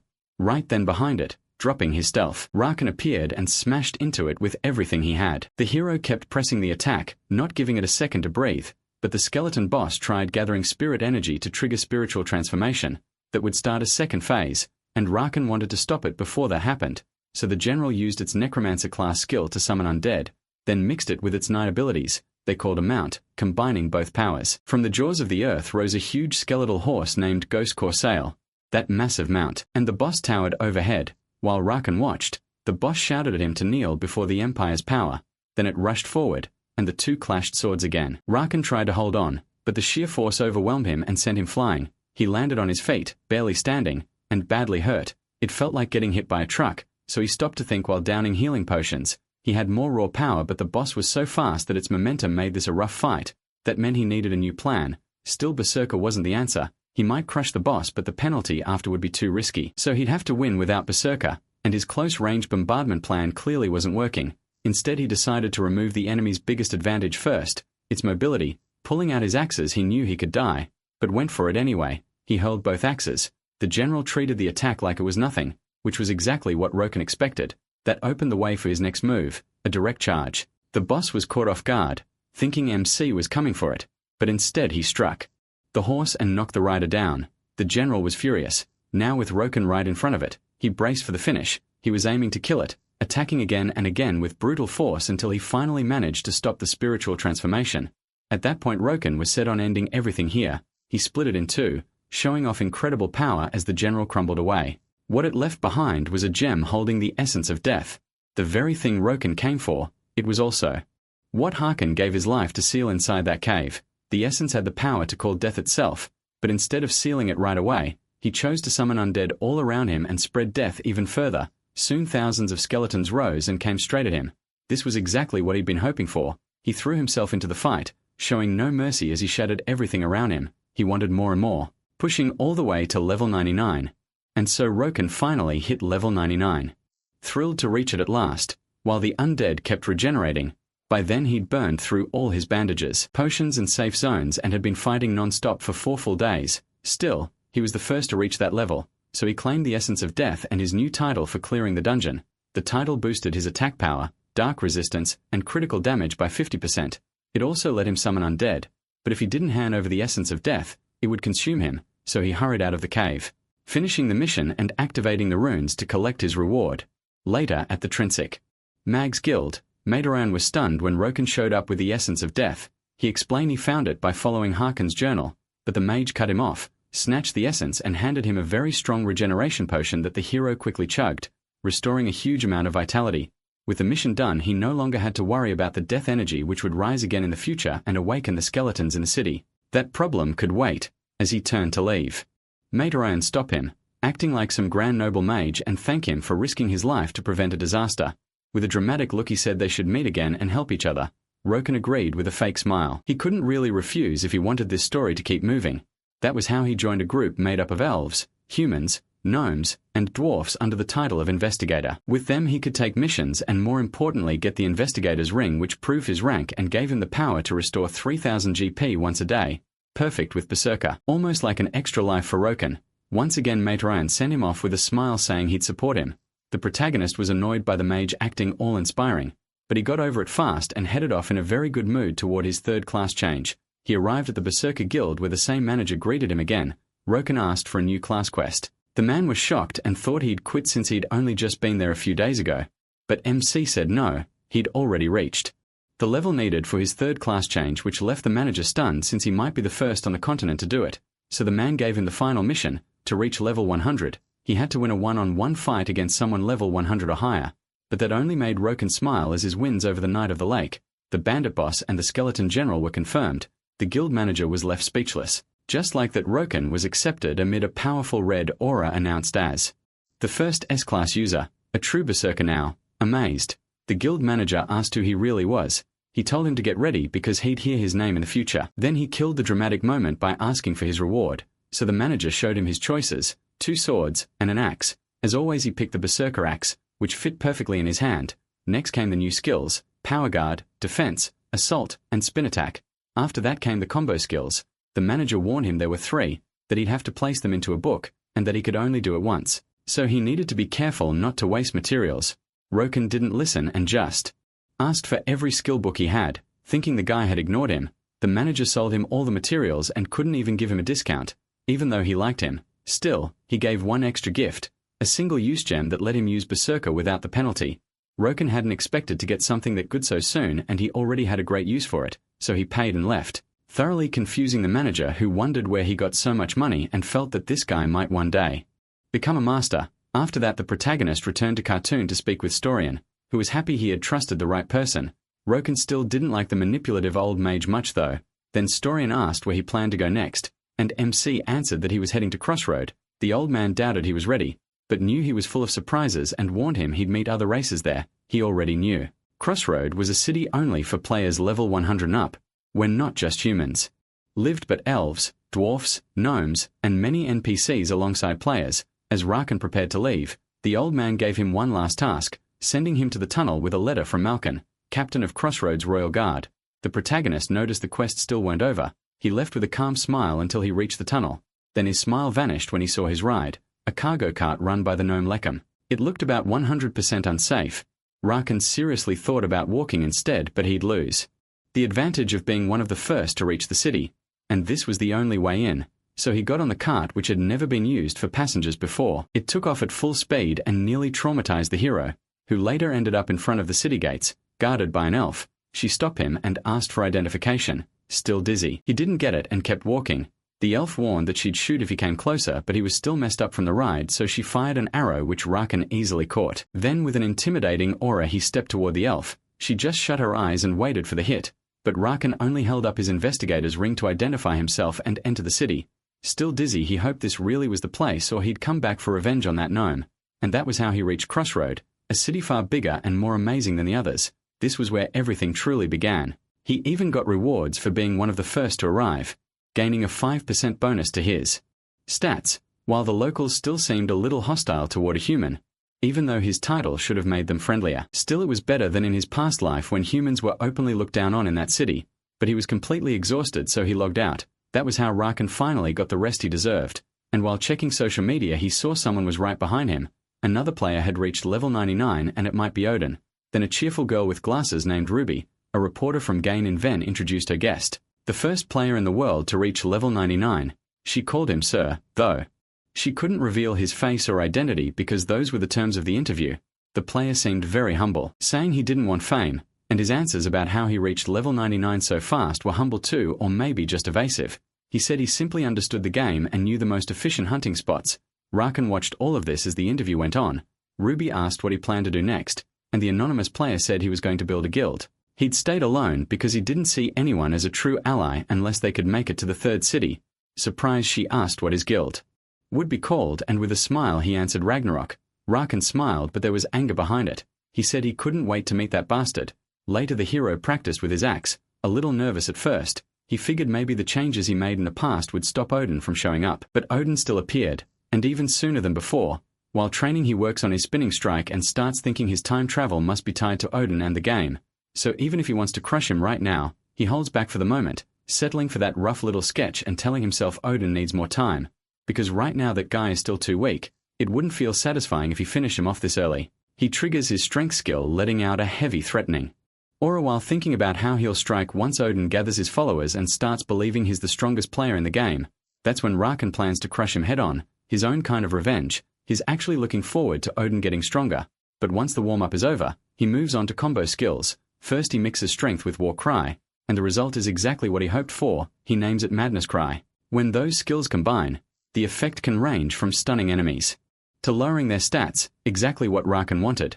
Then he's caught off guard right away, because it looks like he now has 4 combo skill slots, even though he always knew there were only 3. That comes from his first-class user achievement, which gives him 1 extra slot. Rakan is thrilled. To him, achievements are one of the best ways to get ahead of everyone else, so he starts the next combo. Later at the Dwarven Guild, the attendant looks at the hero strangely, like he's begging for the chance to help them. The dwarf doesn't trust him, but still lets him try. Rakan knows the dwarfs can't handle this mission themselves. He thinks they should treat him better, but keeps his anger in check because he can't move forward unless he earns the trust of every race. He's already written off the elves for being arrogant and condescending, and now he tries with the dwarfs only to find they're just as full of themselves, which annoys him. That leads him to the Ornan mine, where he has to gather strange minerals to win the dwarfs over. The job is simple: collect 50 blue ores. Rakan knows a lot of players with the miner skill could do it too, but they'd waste more time by grabbing every kind of ore. That's why he came in with a better plan. But then some kobold thieves start looting the mine, and Rakan cuts in thinking there's no point in mining if he can just take the ores from them. The raiders are stunned, and Rakan calmly tells them they're about to end up like their buddy. They charge. Right as the hero combines strength, dash, and spinning strike, the kobolds try to jump him by surprise, but right then he uses guard and grabs them by the throat, tearing them apart. He remembers how in the past even taking down one of these things was hard at this stage. Now he crushes them with ease and leaves them behind. After that he starts gathering the minerals and finds plenty of them, but he knows collecting the 50 for the quest isn't enough. What the dwarfs really want is their mine back from the kobolds, so he decides to save time by wiping out all of them. Deeper ahead, Kimothy, a level 115 mining officer, seems to hear something but ignores it and keeps working. Meanwhile, Rakan uses his stealth cloak and studies the kobold leader.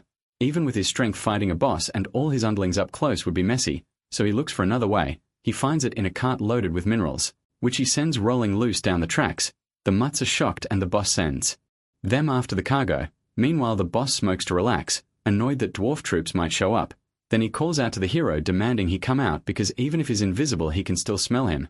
Rakan steps out without a hint of fear, making fun of the dog's nose. Furious, it snaps out its claws and lunges with the combo skill, Crimson Burst. The hero answers with his own move, combining all his skills to unlock his mega skill, Destruction Burst. It boosts his strength by 200% and its force can't be stopped. When they clash, Rakan wins and slams the kobolds to the ground. Then he finishes them off with a shoulder charge that sends them flying. After that he walks up to end it, giving the kobolds a final goodbye. But even when they beg for mercy, they still end up split in two, and he levels up. Deep inside the mine, a group of dwarfs is locked in a cell, cursing the mutts and yelling for food and of course for alcohol too.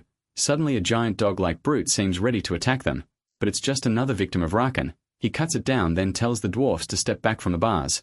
They're shocked to see a human, then watches Rakan offers help while completing a guild mission of his own. Even after being saved, the dwarfs still look down on him, saying escape isn't enough yet. The mine is full of kobolds and their strong leader, so they tell him to go get help from a dwarven guild.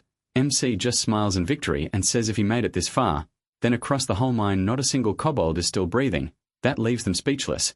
Back at the guild, the receptionist apologizes to Rakan for not seeing what he could do and asks for his help with future jobs. That earns him the title Friend of the Dwarfs. Now he can request work from the dwarfs, including blacksmithing and the enhancement skill. interests him a lot. There are only two ways to enhance an item, with a scroll or by asking a smith. The first option is hard to get since those scrolls come from quests in the third city and won't be on sale for a while.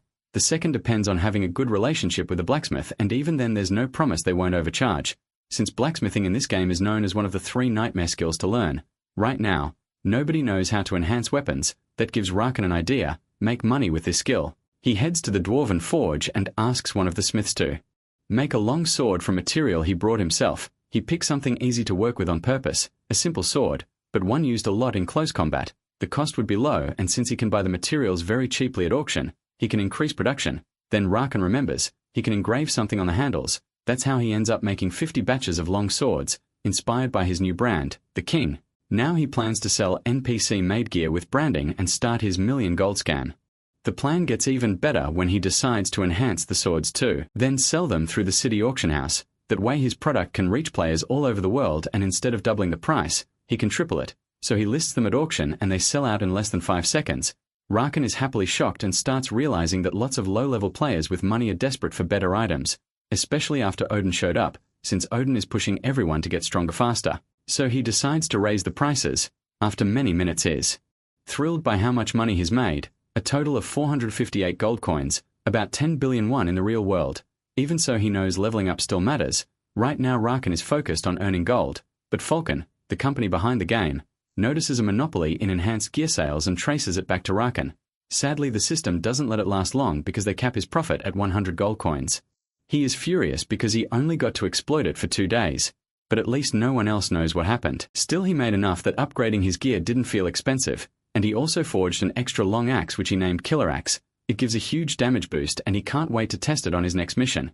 That mission takes him straight to the Half-Elf Guild, where he meets the Guildmaster. She coldly asks why he's there and Rakan answers with his nicest smile, offering his help. The arrogant girl tells him a weak human can't solve their problems. That irritates him and he tells her she should be more polite, slamming and breaking the desk, yet is still turned away, so he has to try another method, showing his research club ring and his recognition from the dwarfs. Terry doesn't care about the dwarf part, but the research club does get her attention, so she finally considers him for a mission, and Rakan celebrates like a kid. The mission is to rescue a gathering team that went into the forest and never came back. The guild master gives him an elf token so the team will trust him. Now he has to find them and escort them back safely, the exact job the protagonist was hoping for. He grins so hard that Terry gets a little uneasy but lets him go. Before leaving, he buys a huge black horse because the new routes around the city are so long. He needs something fast to travel there and spends only 100 gold on his new 4-legged friend. Right then a massive corrupted forest spirit attacks them, only to be cut in half by Rakan's new axe. It works beautifully though. He admits these monsters are stronger than the Mindmuts. Still, one swing is enough to kill them for now. So all along the road he leaves chopped up tree monsters behind until he reaches his destination. There he starts searching for the gathering team and finds a trail they left while supposedly running from a monster. But the half-elves seem too light to leave tracks like that, so it could be bait leading him into a trap. He's surprised he still hasn't found them and starts thinking he was fooled. Right when an arrow flies straight at his head, he catches it with ease and smiles, glad he finally found his target. That only scares the group of half-elves. One of them rushes in to attack, until Rakan tells them he was sent by Terry. They don't believe him at first, but once he shows the guild seal, they agree to go with him. He then starts leading them through the forest. They're terrified of these monsters they've never seen before, but Rakan isn't worried. He already killed plenty while searching for them, which they still don't believe, since even together they couldn't beat a single one. Then a horde launches its attack and Rakan tells them to keep their eyes open because things are about to get wild. The monsters strike, but MC dodges and leaps, then cuts them down brutally. He smiles with complete confidence as he gets ready to go after the rest, leaving the half-elf girls staring at him in awe. The half-elves stare at him in awe. Rakan keeps crushing every last monster until none are left. Then he asks if they finally believe him, telling them not to worry about that corrupted firewood. That leaves the elves looking completely down as they drop to their knees and Rakan just stares confused. They apologize and beg him to help with something else. The group came here to figure out how to stop the corruption spreading through the Techland forest. For their people this is the most important mission of all, so they plead for his help. Rakan smiles when a new quest window pops up. The task is to escort the elves to the heart of the forest. Exactly what he wanted. So he tells them that from now on they follow his orders without arguing. That turns out to be a good way to keep them in line, as they start moving together. From there he stays careful, hiding from monsters instead of fighting them since that would only waste time. But before they go farther one of the elves stops him. It looks like they finally found what they came for, a tiny glowing sprout that could become the world tree, the symbol of the half-elf guild and something sacred to their people. That was the reason they entered the forest in the first place. The elves ask him to stand guard while they gather it, but Rakan tries to remember how the tree has grown, and when something clicks he stops them and pours a healing potion onto the sprout. The elves panic and try to stop him, even rushing at him, but one of their companions holds them back when the sprout starts growing. That happens because it absorbs pure vitality, something the elves never would have tried. To them it was too sacred to pour anything on. But here the tree can also draw life from the forest itself, since this spot is free of corruption, so Rakan gives it another healing potion. It works even more, though the protagonist can already feel his money disappearing, so instead he uses some water from Lake Kimjing despite the girls complaining. In the end, that turns the sprout into a young sapling. That makes Rakan happy. With a greedy grin he starts waiting for the hidden reward, but the moment is ruined when one of the girls suddenly screams that this is bad. Yosei is confused at first because the tree had grown and it had also pulled an energy from the whole forest, which ended up waking the great corrupted forest guardian. The thing is enormous, big enough to leave even Rakan speechless. Then he decides to go all out and pulls out his helmet from the Lion King seal.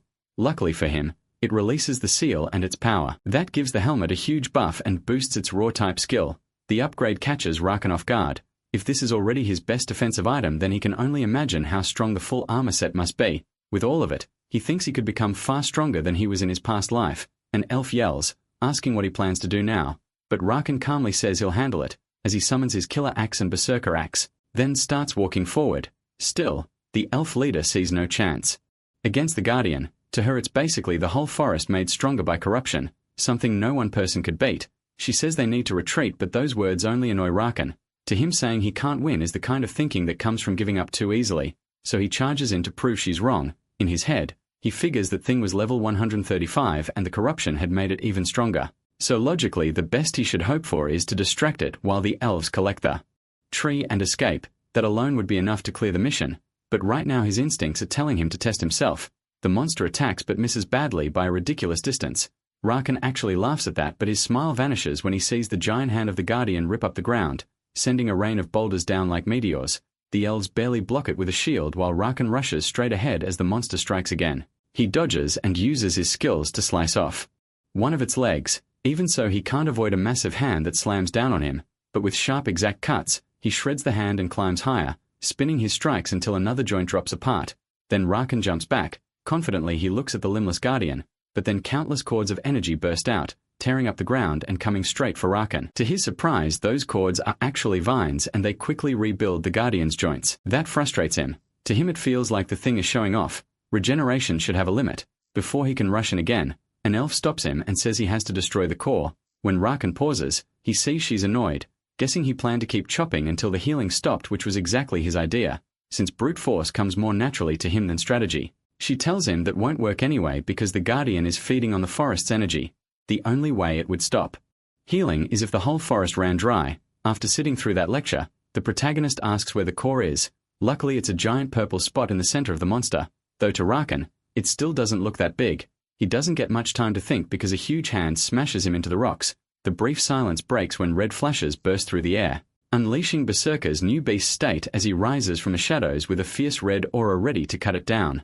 Covered in blood and rage, Rakan growls a threat at the giant tree. He charges again and once more the monster attacks, but he slips past it using his destruction burst skills together, then heads straight for the core. He forces the monster back and keeps attacking at full speed, determined to find the limit of his own power. From a distance the elf leader watches in shock at how reckless he is, because she knows that even if the damage can heal, the guardian is still tracking him with its gaze while Rakan keeps hammering away at it, hurt but still fighting. The monster tries to use a war cry, though it barely works against someone stronger. That only makes Rakan angrier. He mixes his strength with war cry and unleashes a furious roar that shakes the area, stuns the giant and lowers its defense. Then, wrapped in a red aura high in the air, Rakan prepares to strike from the sky, forcing several skills together with huge effort, strength, jump strike, and slash, all driven through his axe from below. The guardian can only watch as out of that combined skill effect an enraged Rakan bursts forth with a massive axe, ready to land the finishing blow. The hit lands on the guardian as a critical strike, splitting the monster in half. All it can do is accept its failure as the system announces the guardian's end. It collapses into pieces with a huge explosion, while the elves stare in disbelief at Rakan standing before the remains of the guardian, smiling because he knows his reward is coming. After that he returns to the guild, where Taro gets excited at the sight of the sapling and asks how he got it, acting fake humble. Roken says he won't bother telling the full story and claims the other elves found it. The guild master thanks him deeply, since now they're people of hope again. This new attitude from the elf surprises MC, because she's nothing like her first arrogant self. Still, he doesn't care much, he just wants the reward. So the elf grants him the title Friend of the Elves and also First Friend of the Elves along with the Blessing of the Spirits, which boosts defense and energy recovery. That'll be especially useful in a future war, mostly for using Berserker. Then to his surprise, the elf gives him something extra, a bag with 150 gold. Roken almost looks disappointed, but he figures that for someone so arrogant she already paid him more than he expected. So he leaves. He walks away like the elf's hero, saying goodbye with a cheerful grin. Even so, he knows that if they ever decide he's a threat to the tree, they won't hesitate to kill him. Putting that aside, he moves on to his next mission at the Gnome Guild. They don't seem very friendly, mostly because they dislike smart people, so for his test, he has to clean and repair a musket. Pretty boring for Roken because it seems easy. Later he puts it back together without trouble. But it's so old and rusty that cleaning it takes careful exact work, and he starts feeling like they're messing with him. Still, he remembers an easier method after asking the dwarfs. Back at the Gnome Guild, Roken wears a big confident smile, but the gnome doubts the repair is really that good. He suspects he used some kind of trick, so he asks for a detail about the repair. Roken points out a tiny mark inside the musket near the trigger, and that's enough to prove he didn't cheat. He only knew that from a mission in his past life, and now he gains the title Friend of the Gnomes, a 50% discount on transport, and the side job Engineer. It's a solid reward since travel now costs less. He also learns engineering so he can build mechanisms like people did in his past life. Some became famous, like Crap the Mad Engineer, who used dark magic in this class to create battlefield tricks. With his wild and flashy personality, he basically became a rock star. That's why Roken wants to use technology to cover the weak points left by his berserker state. So he starts right away, practicing with blueprints and materials during his free time. When he leaves the guild, all three races recognize him, and that completes his main mission. He earns the title Honorary Resident of Crossroad, improving his ties with the locals and getting protection from the guards. With that, his search is finally done.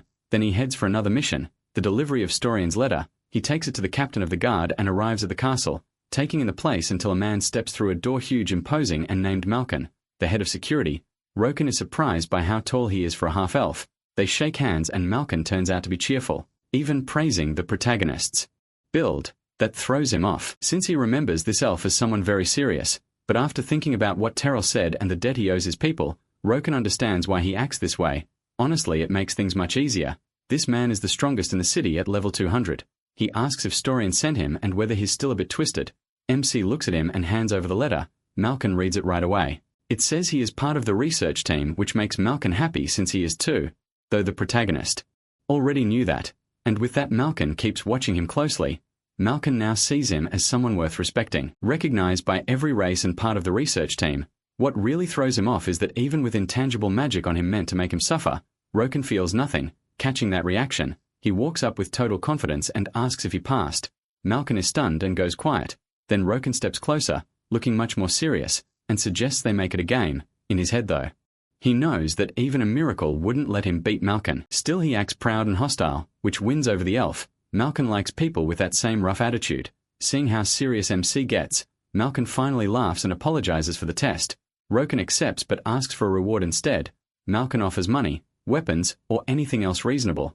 Yet he wants only one thing, to be made a city guard part of that time. Of course, since he's still an adventurer. The elf agrees and says he'll send his information to Isia. After that, Roken walks on through the castle, thinking about the level 100 adventurers who would soon be here. And as a solo player, he can't hold all of them back unless they turn criminal or fight dirty like Pyrrha. That's when he comes up with a fair plan. Just as a guard arrives with his badge, with it everyone will recognize him as a guard. And what Roken wants most is power. Now that he has the job, he recalls the daily duties: patrol for an hour, kill 20 nearby monsters, and join the city forces if trouble breaks out. Annoying but easy. The real upside is gaining strong trust with NPCs, and their bonuses are also really useful. But the main reason he joined is simple. As a guard, he can take down players if they cause trouble. If a user disturbs the peace, they get penalized. And because he's acting by the law, he may even get a bonus. So this gives him a way to use real authority. Then a new thought cuts in. There should already be more users in the city, though he doesn't expect to run into Odin, so he checks the latest news. The biggest story claims an orc named You is supposedly the first player to hit level 100. Roken watches with clear disappointment. then logs in to see more and finds an interview. The orc acts casual and kind of humble, but the protagonist thinks he's an idiot. That's why he doubts you can ever surpass Odin. Roken is sure his real target, just like him, has already reached level 100, and is only staying hidden to study the competition. Meanwhile, the orc keeps talking, saying that once he finds the next city, he'll upload a video so everyone can get there too. That annoys Roken. So he revives the channel he made to push back against the top players, which still makes him great money even with only a few uploads. Then he puts his editing skills to work, uploading videos about the third city and his battles. They spark thousands of comments, many of them support Roken, while others call him a liar and mock a bald guy who's furious after Roken humiliated him. That guy is the game's orc. MC checks the strong profits his videos made and decides not to let his fans down, so he'll give them something that can actually meet their expectations. With that in mind, he heads to a creepy castle where a butler with strange eyes greets him. Roken introduces himself as a city guard and asks for Baron Troll, who needed help. The Baron looks almost like a vampire and gladly receives him in his hall. Roken smiles with calm confidence and claims General Malkon himself sent him. It's a lie. He just moved early because he already knew the quest, so he had to sound convincing. That works, and the Baron accepts him, then gives him a mission. Collect blood from the trolls living in the cursed cave. He says he'll use it to heal his sick little daughter. Roken agrees and promises to bring back the blood, while also planning to use the trip to finish a related quest, so he heads to the cursed cave, which he plans to use for a video on the third city's first public dungeon. As he records and walks through the dungeon, he explains the basics, like how monsters get stronger at night, and that this is the first time trolls have shown up in the game, though trolls won't be the only enemies in here. Right then one appears. A stone monkey, a small but muscular creature that's quick and agile. It's actually the easiest enemy in the dungeon, though it can still be dangerous. The angry monkey leaps to attack, but Roken smashes it so hard it bounces off the walls before crashing down. It hits the floor and immediately comes back in a rage, only to be stopped again by Roken, who keeps up his tutorial and says they're easy to beat with speed. Then he goes back on the attack while the frightened monkey can't do a thing as he slams a hard into the ground. Looking straight at the camera, he confidently says it's really easy, adding that these monkeys may move in packs but are still just prey for trolls. He says that just as a group appears behind him ready to attack, but Roken greets them with his madness shout, dropping them all unconscious. Then he notices a giant bat flying away. It isn't very strong, so he lets it go and keeps moving toward the trolls. As he walks, he calmly says there are at least 12 trolls in the cave, but they stay in separate areas so they won't attack as a group, while his moving a monster stalks him from behind and Roken just smiles. He also explains that trolls are a playable race since no one had ever caught a wild troll on camera before.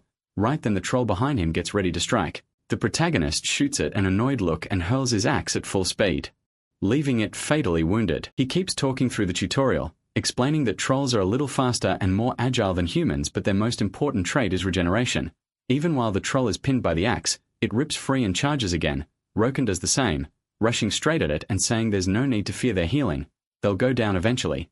Then he looks at the camera and says again that it's very easy while he tears the troll apart. Soon after, he seems to face another one head-on, sending it flying and finishing it in midair while explaining that unlike boss trolls or legendary ones, cursed trolls aren't that hard. He walks past the nearly vanished bodies of the trolls in the dungeon, and that's where the video ends because he can't show what comes next. After collecting the troll's blood, he goes looking for something else, and thanks to his explorer title, a bright light points him to the spot. In a crater, he pulls a bull's skull from a pile of bones. It's called the Beast's Curse, and it's the source of the curse affecting the trolls and the other cave creatures. He knows it didn't end up there by accident. It was planted. Roken figures the ones behind it are probably the same people who spread the rat plague and polluted the forest. They're closely tied to the game's main enemies, but even with future knowledge, no one in that time ever figured out exactly who they were. Leaving the cave with that on his mind, he starts to wonder if maybe the reason Odin attacked him from the very start was to sabotage his progress in the main quest. Later, he brings the curse to Malkon, who is shocked to see it because he had studied the mutated monsters but never thought the cause was this. The elf has no answers, so he gives Roken the task of investigating the bones, opening a new quest where he must find the 3 monsters that fed on the cursed beast before they mutate. Roken walks through the city, truly confused, trying to understand why Ragnarok's attacks began. Back then he thought it was because he was ranked number 1 and they wanted to humiliate him. Now he thinks they may have been trying to stop him from advancing the main quest, though he still can't see why Ragnarok would ally with evil NPCs. Then he decides none of that really matters because he's already made up his mind. He'll ask them after he tears them apart. The story shifts back to the Baron, and Roken hands over the troll blood. The man thanks him and gives him another mission, warm sheep blood. This time he needs to hunt a devil sheep.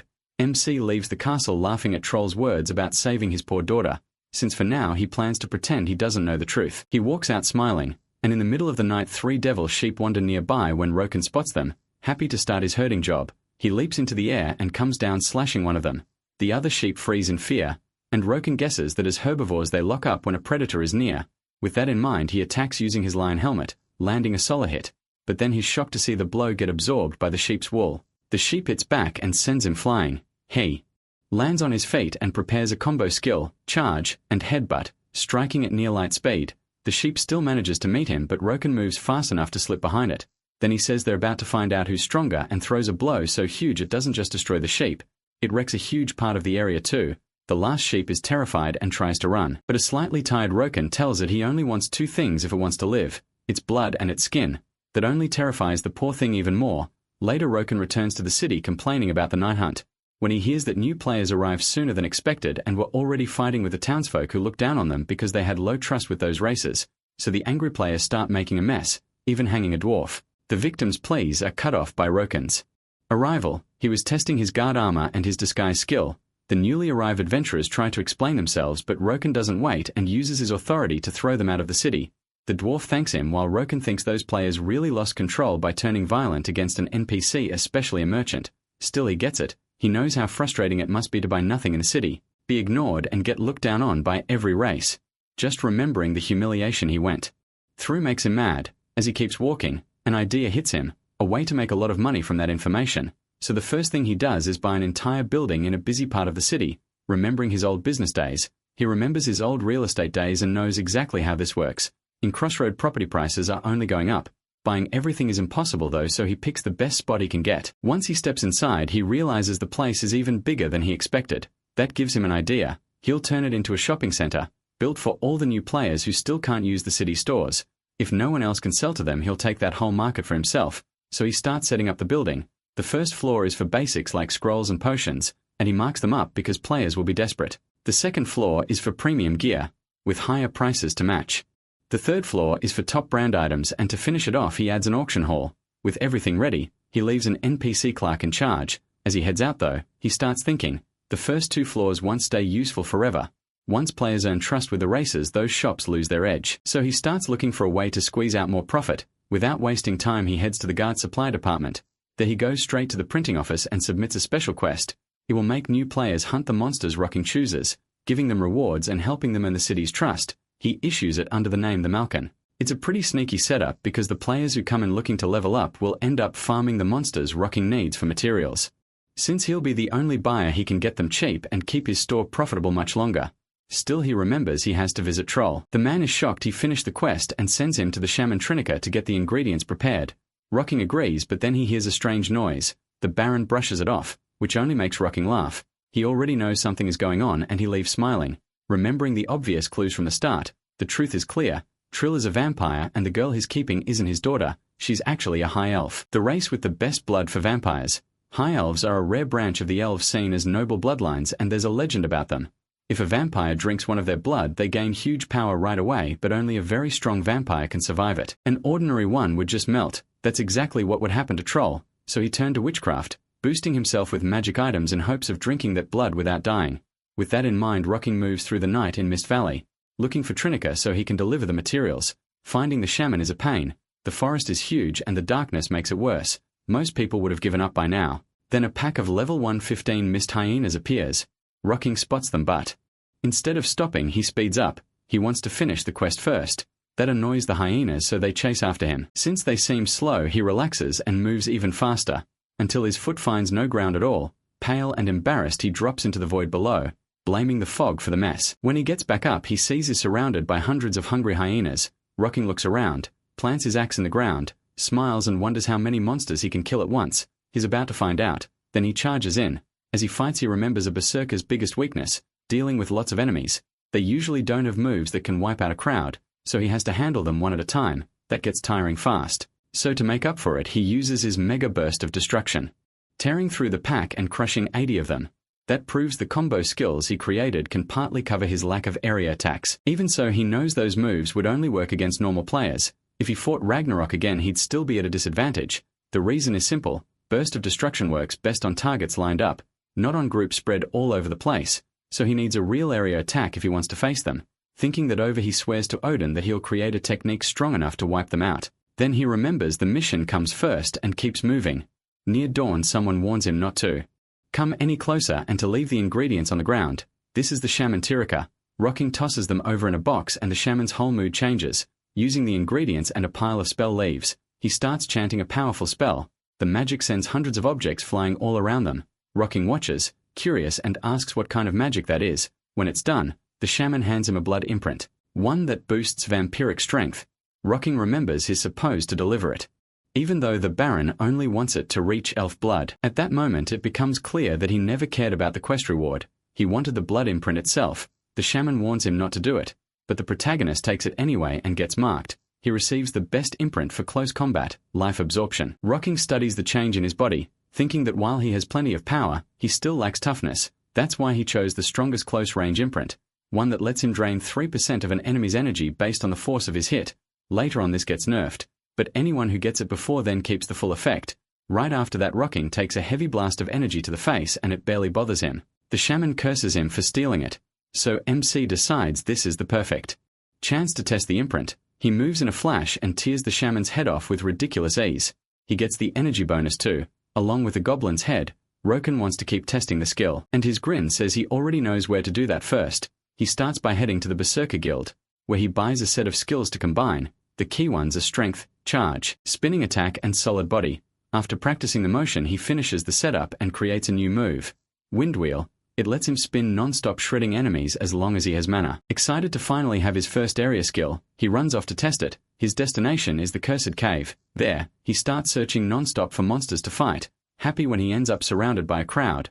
Perfect time to test his new technique. The cave werewolves rush him, but Roken stays calm. He lets them land bite after bite all over his body. He actually enjoys it, waiting until his health drops to 20%. That's when he gets ready to carve through them, moving just like he practiced. He slips through the wolves with a huge grin and his new skill erupts. It creates a powerful tornado that throws the wolves away while slicing them apart.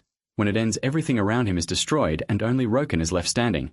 He's surrounded by torn-up wolf corpses and his health is fully restored. Even with only 3%, he's shocked that draining all those enemies healed him that much, thrilled with the result. He realizes this is exactly what he needed for Odin in Ragnarok. But now he also knows that after taking the scroll and killing the shaman, the questline is basically over. His next move is to wipe out the vampires and claim the high elf reward, so he brings the goblin's head to a shaken Malkin, who asks where he found it. Roken explains that Trull is a vampire and is keeping an elf prisoner. That makes Malkin furious and he decides to bring the whole guard to attack the noble. Roken calms him down, warning that striking at night would be too dangerous. He convinces Malkin to wait until dawn, but that's really part of his plan. He wants to reach Trull's manor first, rescue the high elf and take the reward for himself. Back at the manor, the elf girl lies asleep, racked with terrible pain, while Trull bares his fangs, ready to taste her blood. At the same time, Roken arrives at the villa, grinning because he managed to fool Malkin, who now has the quest thanks to him. That also gives the protagonist a chance to test his new techniques on a stronger enemy. He climbs up the manor to a window, but when he gets there, Trull is gone. Annoyed, Roken decides to find the elf first. He finds her easily, asleep in a room. He walks over and tries to wake her, but no matter what he does she won't respond, figuring she was drugged. He looks for another way to wake her up and pulls out exactly what he needs, an alarm clock he made while practicing mechanical engineering. He sets it right beside her. The noise is so loud it almost blows out Roken's ears, but the elf still doesn't wake up until she suddenly yells for him to turn it off. She clearly can't stand the sound, so Roken smashes the clock and then introduces himself as a city guard. The elf, now finally awake, turns out to be a noble named Oheim. MC apologizes for his method. She understands and is just about to take the polite hero's hand, but before she can, she sees something behind him. Roken turns and finds Trull standing in the middle of the room, furious, calling him a rat. Oheim is terrified, but he is glad he finally showed up. He had planned to get the lady to safety first and deal with Trull after, but since the vampire came to him, Roken is more than ready to welcome him with a fight. The elf asks if he's really going to face him. He is. Trull lunges in rage and the protagonist prepares too, suggesting they move somewhere else so they don't damage the prize both of them want. Then they launch into battle, clashing over and over until they crash out of the tower. They keep fighting in mid-air and Roken gains the upper hand, beating the Baron down, until both of them slam into the ground. Trull drops to his knees while MC stands over him and asks how it feels for a human to hunt a vampire. Enraged, Trull unsheathes his claws and screams that he'll suck him dry. Roken raises his axe ready to take his life force too. That claim rattles Truel and Roken charges straight in. The vampire manages to block him with his nails, which surprises him because they're that tough. Truel stares at him and notices something strange. Roken smugly shows him the blood imprint on his body. That's when the Baron connects the dots and realizes the protagonist was after that power from the moment he approached him. Humiliated and furious, the vampire throws himself at Roken, who barely avoids the blows. Even so, he takes a deep wound to the arm and keeps narrowly dodging, feeling the pressure as he realizes his opponent is far stronger than he expected. So the rumors he heard about Truel in the future were wrong. Truel beats Roken down to 20% health. That throws him off, but it still doesn't change his plan to kill him. Jumping back in, MC asks if he's tasted his blood yet. Then, he unleashes Windwheel and rushes in, slashing hard at the Baron. He thanks him for the blood mark. That heavy hit just restored all his health. The Baron actually laughs at that. It doesn't bother him at all. Draining life force is a basic part of being a vampire, so there is no way a human can use that against him. While Roken tries to process that, the Baron confidently starts pouring out a huge amount of energy, then appears right in front of him, now transformed into a giant bat monster. Roken doesn't even flinch. If anything, the form looks more like a werewolf, but that changes nothing. He only wants to test his strength, so he waits, ready to strike. As the creature comes in, the protagonist greets the Baron with a massive slash which only makes him even angrier. The vampire fires back, darting around at top speed and tearing at him with powerful claws. That catches Roken off guard. Not only is he taking damage, he also can't heal with his blood mark the way he expected. The Baron explains that the mark isn't enough for humans. If they take more damage than it can restore, they die. Even that doesn't shake Roken. He figures if he wants more energy back, he just has to hit harder and charges in without holding back. The Baron braces for the impact and lands a brutal wound on him. Even so, Roken manages to get in a couple of hits but is down to just 10 health and it keeps dropping. Still, he doesn't care and keeps attacking. The vampire has no intention of losing to a human, but Roken tells him he's already lost. Right as he activates Berserker, then uses Windwheel, combining both skills as he starts to spin. While doing it, he says he's no ordinary human and creates a huge storm in the air, wrapping around the Baron and slicing through everything in its path. When the move ends, Roken is left standing in a crater, his health restored completely as he stares ahead at what's left of Truel. That lets him fully understand and master how the mark works. Now satisfied, he goes after the one thing money can't buy from the High Elf while the system confirms his achievements. At the castle entrance, Malkin leads a group of guards, ready to wipe out the vampire. The Guardian doesn't want even dust touching the High Elf. They charge the castle, and just as they're about to break down the door, it suddenly blasts outward. The general is stunned. He can't believe a vampire could still be that strong at dawn. Then he sees someone step out with confidence, alongside a small shy elf. Malkin recognizes Roken, who calmly apologizes for the scare. The elf says the Baron has already been defeated by him, leaving Malkin speechless, since he knows Truel was far stronger than he was. Even if the other guards still doubt it, the general tells them they don't understand. He says the greatest honor the High Elves can grant the oath has begun. A huge golden light fills the area. The elf gathers that light into her hands, shaping a crown, and says it can't be bought or measured with money. Roken is thrilled as the High Elf steps closer with what he came for, the elf oath. Because of his bravery, the elves offer him their full support, unlocking a legendary title, Irajum's Oath, which pushes his bond with the elves to its final stage beyond simple trust. Roken accepts it by kissing the noble elf's hand, remembering that while this title doesn't raise his stats, it has special effects money can't buy, like access to High Elf Society, a group that could help him against Odin later on. But for that to matter, he still has to rewrite the world's history. After that, the elf thanks him and Roken starts to leave, but she stops him to offer a date and a nice dinner. MC knows this isn't the time for dinner. With Odin nearby, he needs to level up fast, so acting cool, he politely turns her down and uses his runes to travel to another part of the map. He arrives at the White Coast. There he plans to find the mutated monsters from his next quest, especially the blade-armed monkey, and it appears right behind him. That makes the hero happy since he didn't even have to search for it, and he tells it to come closer. Meanwhile, somewhere else, a man holding a large orb gets excited after finishing a fight. He's with Odin himself, who starts asking him a lot of questions. Annoyed Odin tells him to just follow orders as he watches the man leave to keep searching for something. Odin thinks everything is moving according to plan, but one piece of the machine still bothers him. In the distance, his companion gets upset that he wasn't the first to earn those achievements.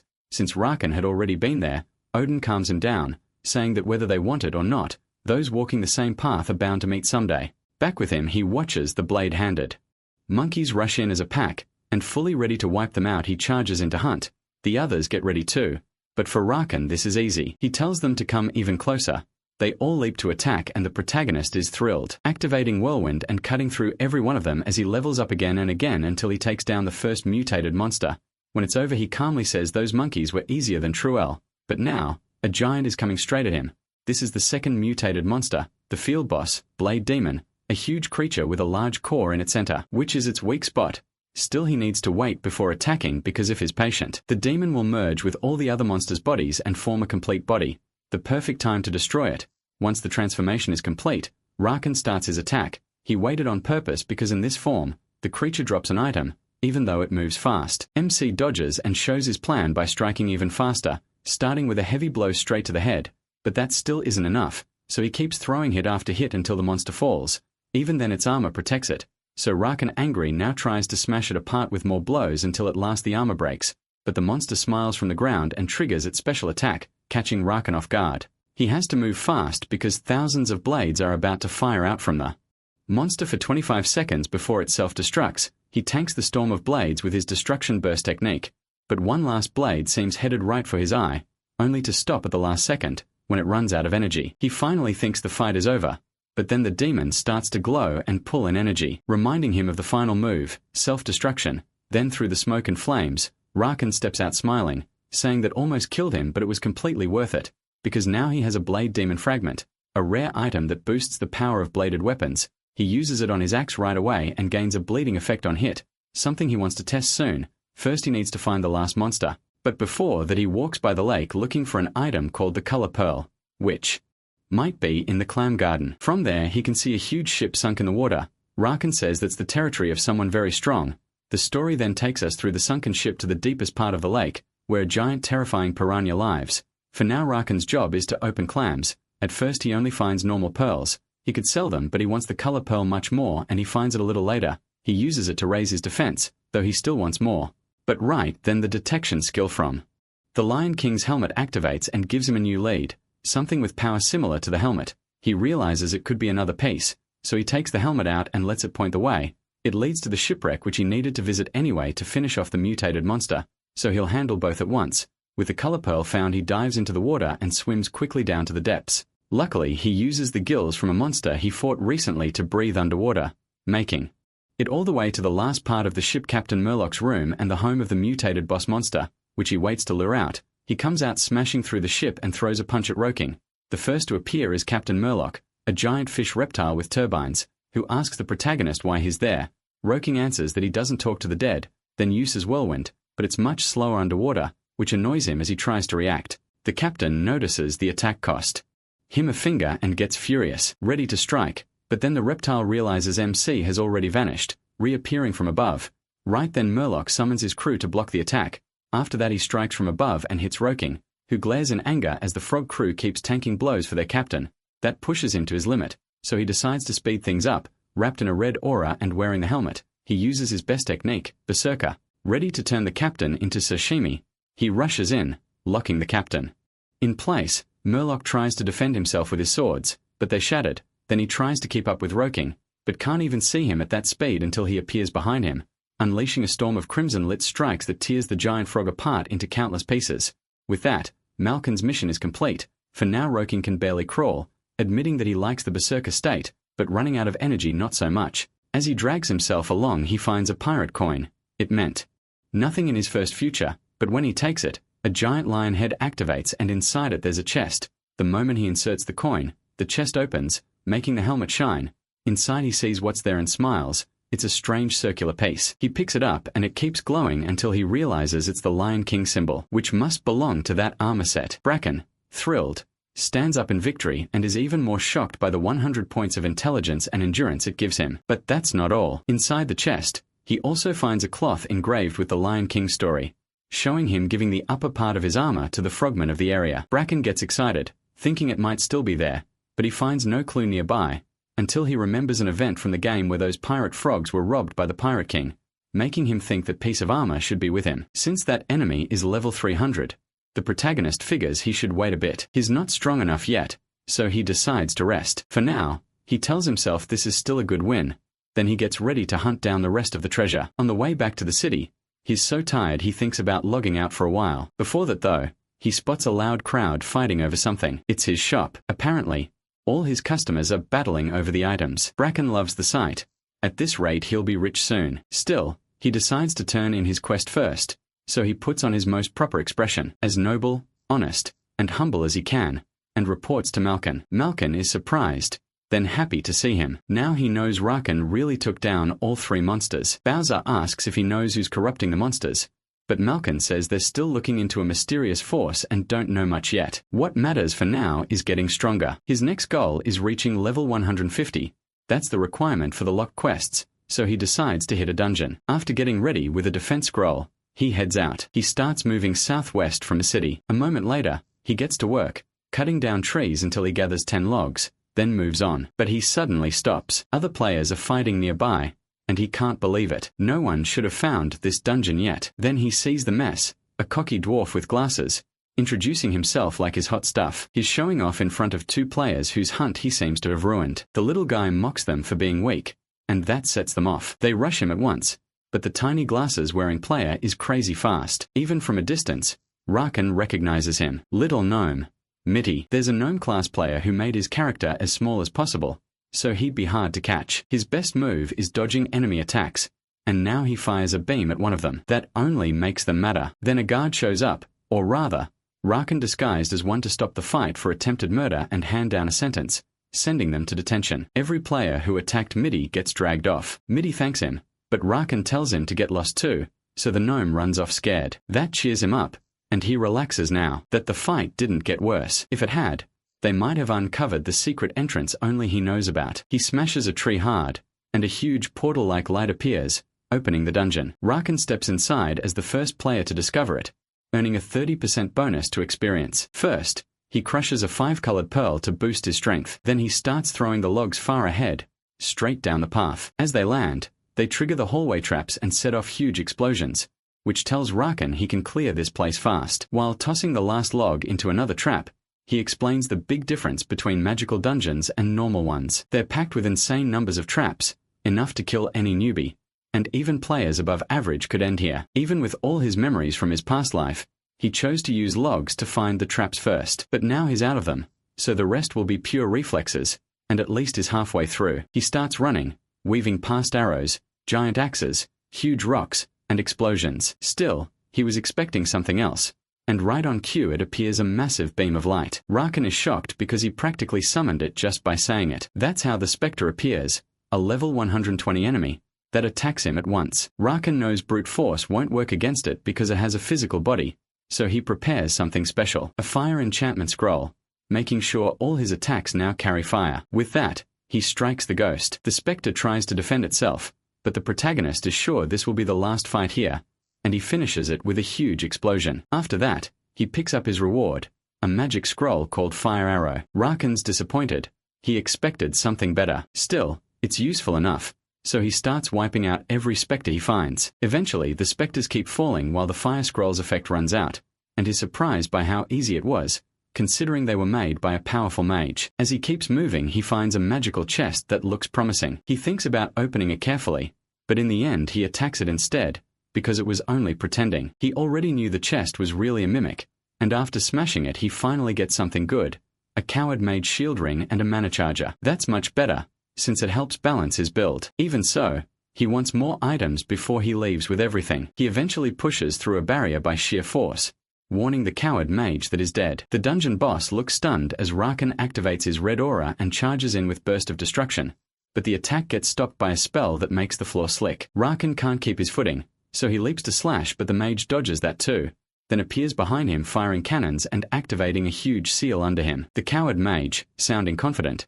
says that if Rakan is this dangerous he has no choice but to kill him. MC just says those were the mage's last words and jumps at him, only to realize he was fooled by a decoy Spectre. That annoys him, so he yells for the mage to come out and fight himself. Then from the ground, a giant golem rises up and delays him even more. Luckily, Rakan spots a magic circle behind it, probably what's protecting the golem. Since the golem is just there to defend, he decides to go after that instead. He changes his sword with a combo called Heavy Strike. The golem braces for the hit, but it's a fake out. Then Rakan rushes right past it, straight to the magic circle, and smashes it open, revealing a portal. It looks like the one at the entrance, and it leads to Corgi's hidden room. Rakan studies it for a moment before he's met by a huge flaming crossbow bolt flying straight at him, causing a massive explosion that seems to wipe him out. The level 140 coward mage smiles. Sure, his best move worked, but his face changes at once when he sees from above a massive red aura. It fades, revealing an enraged Roken in berserker state,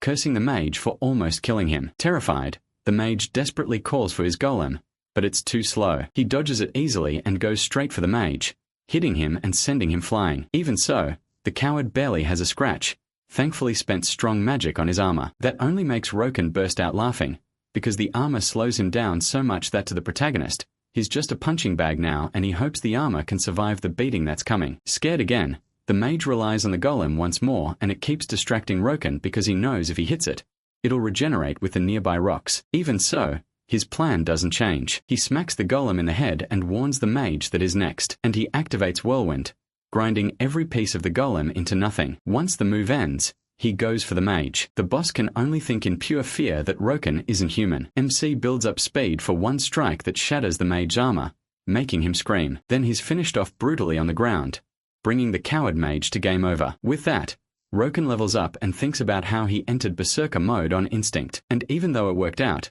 he really thought the energy backlash would send him back to the lobby this time. Now it's time to check the loot, and he finds another coward mage ring, which lets him escape the dungeon once per day, along with other escape items and another ring. That makes him wonder who the mage was so desperate to run from. As he digs through his memories for a clue, a door opens, leading him to a hidden room. The place is a total mess, and while complaining about it, he notices a box with something shining inside. He grabs the item, and it excites him so much that his face almost twists when he sees it's a shield skill book, the first really good reward. Now he can learn skills outside his class and make new combos. There's one skill in particular he wants: skill change. It lets him swap a physical attack for a magical one, which will be really useful against enemies who don't understand magical defenses. Nearly drooling, Roken adds the skill to his inventory. After that, he keeps searching the room and finds another glowing book, the Coward Mage book. This might explain what he was running from. So Roken starts reading with a serious look and learns the mage story. It says he was forced to create something that corrupts monsters and maybe causes even worse damage, a creation that could ruin the world. But the mage couldn't do anything. If he ran, the people watching him would erase him.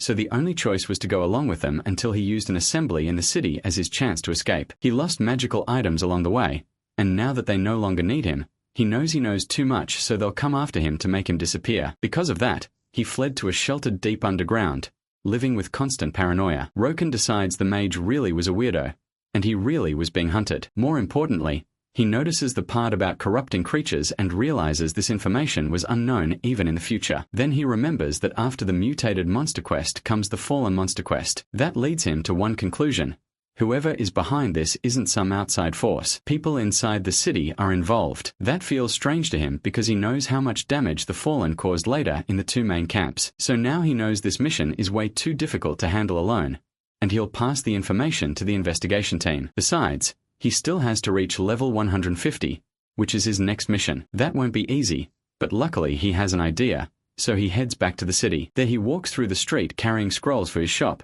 and the place is packed with customers, leaving him way too excited as he imagines taking all the money in town. But right now, money isn't the main issue, so he goes to the Berserker Guild, where he plans to remove one of his combo skills, its Burst of Destruction, since it only moves in a straight line and doesn't hit that hard. After all, with the new skill book from the dungeon, he'll be able to counter it, to cover the Berserker class's weak spots by mixing skill conversion with Strength, Charge, and Smash. That lets him make a brand new move, and he can barely hide how excited he is. He names it Bomber. It works by throwing a hand axe and turning it into an energy bomb that explodes on impact. The only real drawback is the 5-second charge time, but it should be great for farming points and later for blowing Odin's face off. After that, he heads to the shop run by the dwarfs and decides to buy every hand axe they have, leaving the young clerk rushing off to check the stock. While he waits, Roken overhears some players shopping in that store, which carries more stuff than his own. Seeing them there tells him they cleared the gnome recon mission, which surprises him for a second. Roken remembers they all still have the camp confrontation event ahead,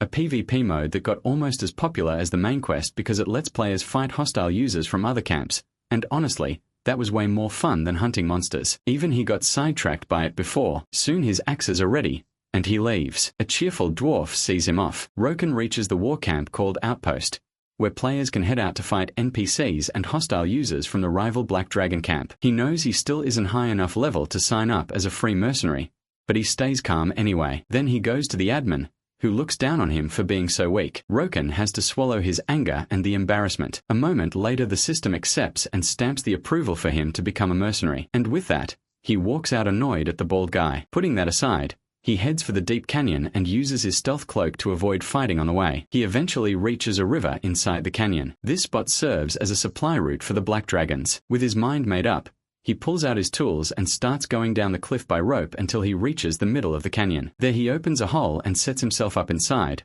placing a rune symbol, and then he's ready to start farming with 98 axes in his inventory. As Black Dragon NPCs move through the canyon without a care, a purple flash suddenly races toward them and explodes. Roken is thrilled to test his new skill. He remembers this was always the plan: dig a cave halfway up the cliff so the guards above couldn't bother him, and the ones below, even if they spotted him, still wouldn't be able to reach him. Then, full of confidence, he keeps launching attacks, taking down soldiers and leveling up while he waits to hit level 150 this way, with around 90 axes still in his arsenal. After a long time and with his back hurting like crazy, he finally finishes wiping out the NPCs, using every axe and reaching level 150, which means he can move on to the main quest. Back at the outpost, he turns in a report that leaves the bald admin stunned. Now he looks at Roken with a little fear and respect, but he hasn't forgotten being called low level. This time they gladly accept him into the camp and give him the rank of soldier. He can rise higher by earning enough contribution points, and right now he has more than 300. So now he needs even more to rank up and unlock more war missions. The harder they are, the better the rewards. He's also interested in those contribution points, because they let him access items in the merit shop, so he plans to raise them fast. Then he heads back to the city. The moment he returns, the first thing that hits him is nostalgia. The second is hearing other players complain that some jerks have been stopping them from doing their quests, and he quickly realizes it's because of users from the dragon camp. That leads into an explanation from an ogre about why the factions start fighting once players reach the third city. A lot of people would say it's for items or experience, but the truth is they do it for the fun of crushing other players, just like the ogre proves by stomping some poor kid. That brings us back to Roken, who knows that player instinct better than anyone. So he walks over and asks where the enemy camp players are. They tell him the area they're in, but warn him not to go because it's dangerous. That catches him off guard. They made it awfully close to the city. It also annoys him, since he feels like they're looking down on him. Ready to move, he calls his trusty mount and then rides toward the area, leaving the other players stunned that he's going alone. Before long,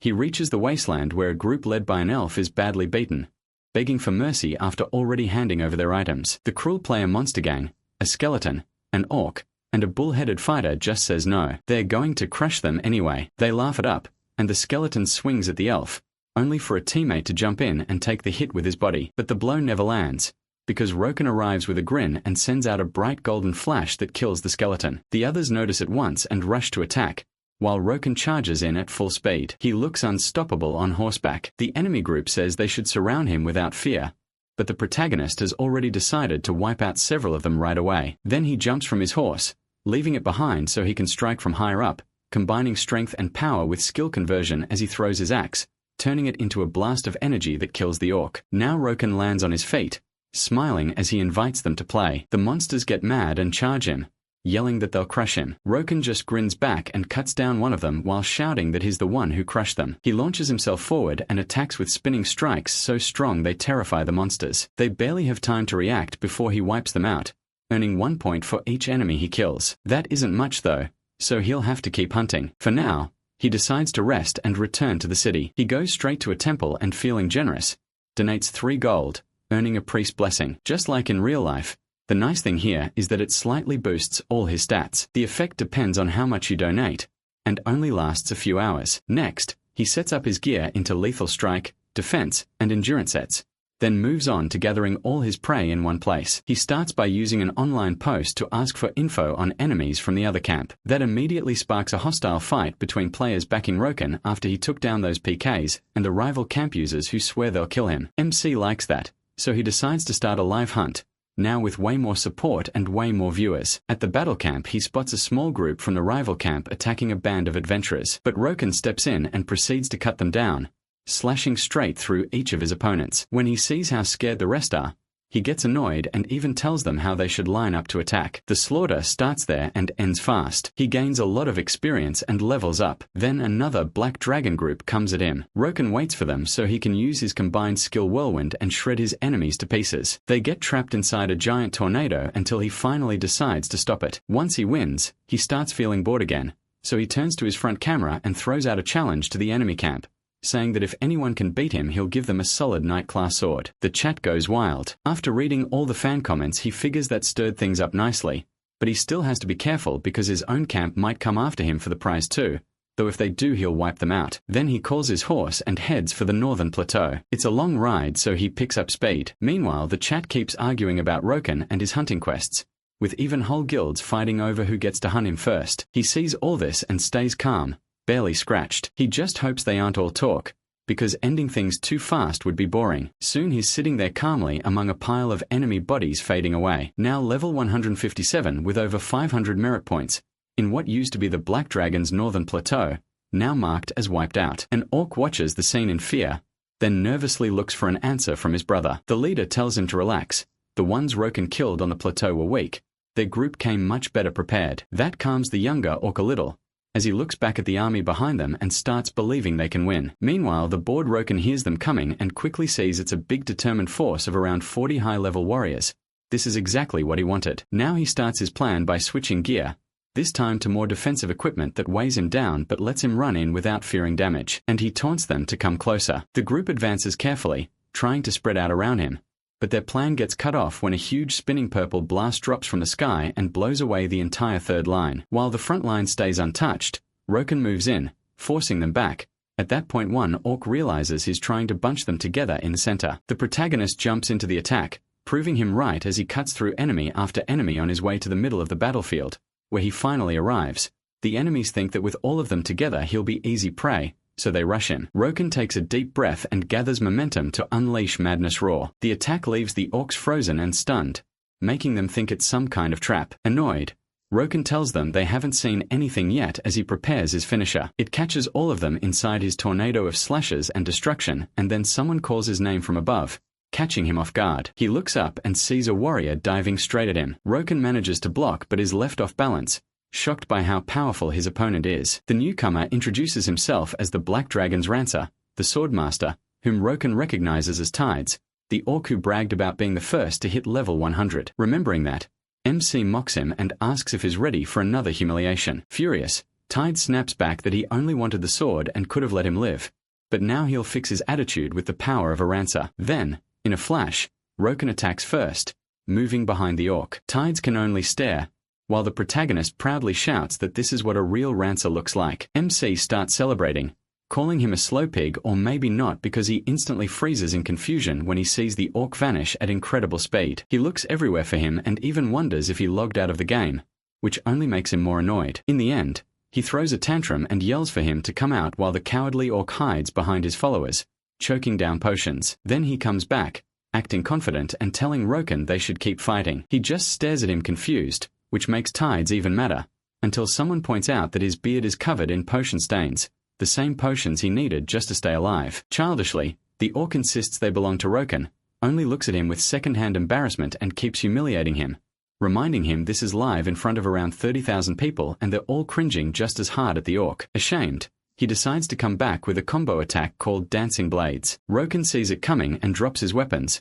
planning to take it with only his hands, to the orc that looks like surrender. His confidence turns into confusion when the protagonist lifts slightly off the ground, grabs him by the face and slams him into the ground, earning a single merit point from that pathetic win. Even so, Roken finds it funny. He thinks about how ridiculous Tides looked, calling himself a Rancer, and remembers a real Rancer from the future, someone he hates so much that even thinking about him makes him feel dirty. Luckily, to cheer himself up, he happily turns toward the rest of the orc army, who beg him for mercy. Later, in Crossroad, Roken remembers he showed none, while delayed notifications finally come in about the army merit points he earned. In a great mood, he walks down the street, when a boy claiming to be his fan greets him and warns that more than 200 black dragons are now coming after him. Roken wants to know where they're coming from, since to him that just sounds like home-delivered merit points, but first he needs to get ready, so he heads to the merit point shop and spends 500 to buy a Mark of Honor. It raises the honor of whoever wears it, but the real benefit is that it doubles the merit points he gains while using it. Before moving on,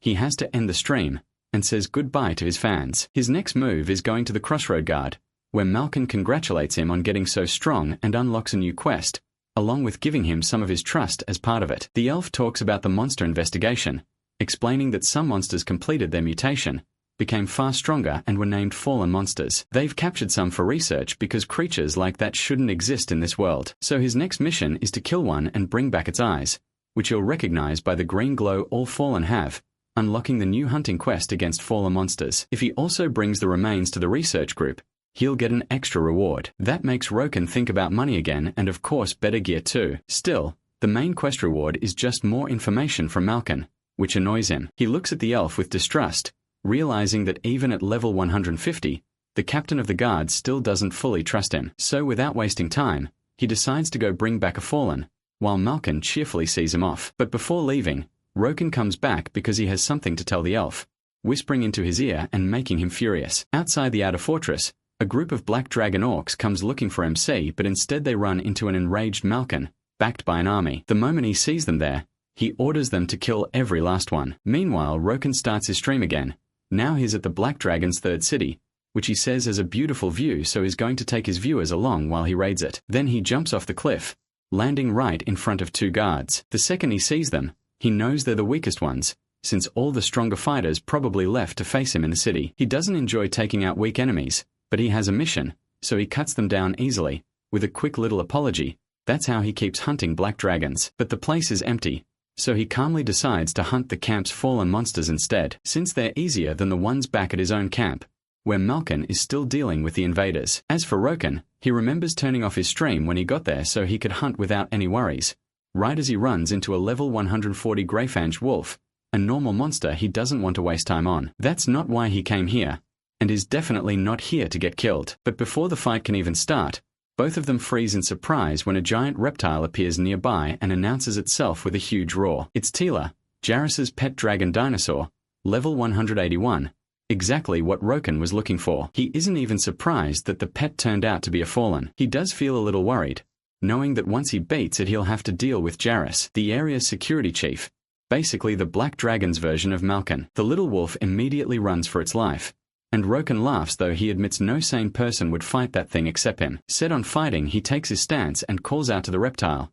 The dragon answers right away with a tail strike. He jumps in surprise, caught off guard, left hanging in the air as he watches the Rex turn instantly and try to eat him. Biting into his leg, Roken can't do anything except get shaken around and then thrown far away. But he comes back right away, covered in the Berserker's red aura with Bloodmark activated, determined to finish the lizard by rushing in with a blade slashed straight for its head. But that threat turns into nothing when the dinosaur avoids it with its tail. So he switches plans, moving into a defensive setup, dropping his weapons and charging the dinosaur, grabbing it by the tail and starting to spin it around. The reptile ends up on its back, and with those short arms it has no choice but to take the hit from the furious Roken, who moves at top speed. The blow is brutal, but the reptile knocks him off with its tail. And now, wrapped in a green aura, Roken realizes this is only the beginning. Then the dinosaur starts changing form and begins growing out of control, completing its mutation and entering phase 2, leaving even Roken genuinely shocked as the short-armed dinosaur turns into a massive dragon. The protagonist hears its roar and remembers that every fallen monster has a special skill. Talari's is Gigantism. The dragon wastes no time and attacks with its giant tail. Roken dodges it,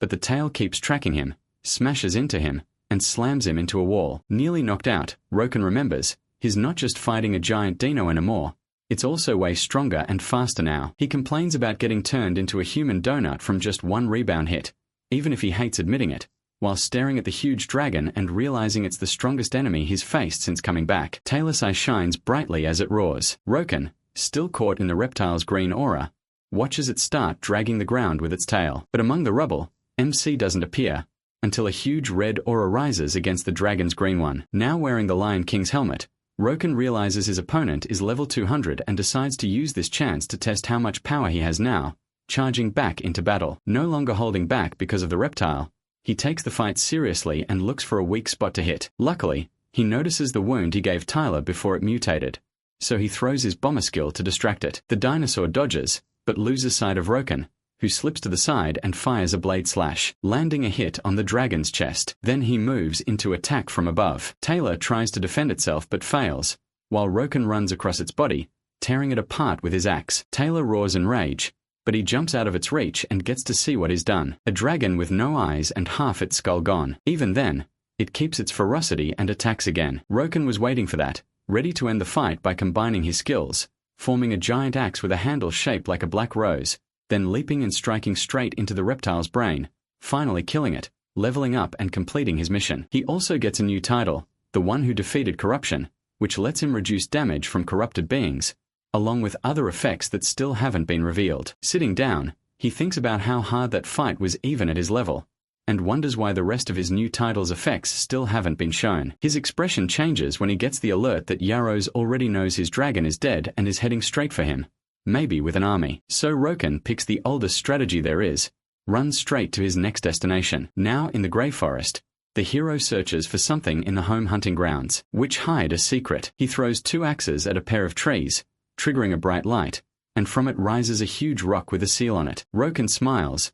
This is exactly what he was looking for. He uses Bomber to destroy the rock and reveal a passage. According to legend, this is where the hunter's story began. As he walks down the stairs, he remembers how hard it used to be to find this dungeon, especially with all the quests and skills it once required. But now that he already knows them, getting here is much easier. His first stop is a familiar chamber with a symbol. He remembers this trial is different from the Lion King's, because the one who made it is still alive, a living legend, Tiara's the troll hunter. As he summons a hand axe, Roken thinks of that brave warrior who crushed his enemies from the ranks of the Black Dragons, and probably never imagined the first person to find this place would be a human berserker. Still, even if it shouldn't be his, the protagonist plans to take it. That starts the first trial. Suddenly everything goes dark, and his first and only clue is that he must find the light in the darkness. It sounds way too simple, which annoys him. Meanwhile, a creature with glowing muscles appears behind him and tries to attack, but it misses and gets split in 2 by a counter blow. Roken stays alert,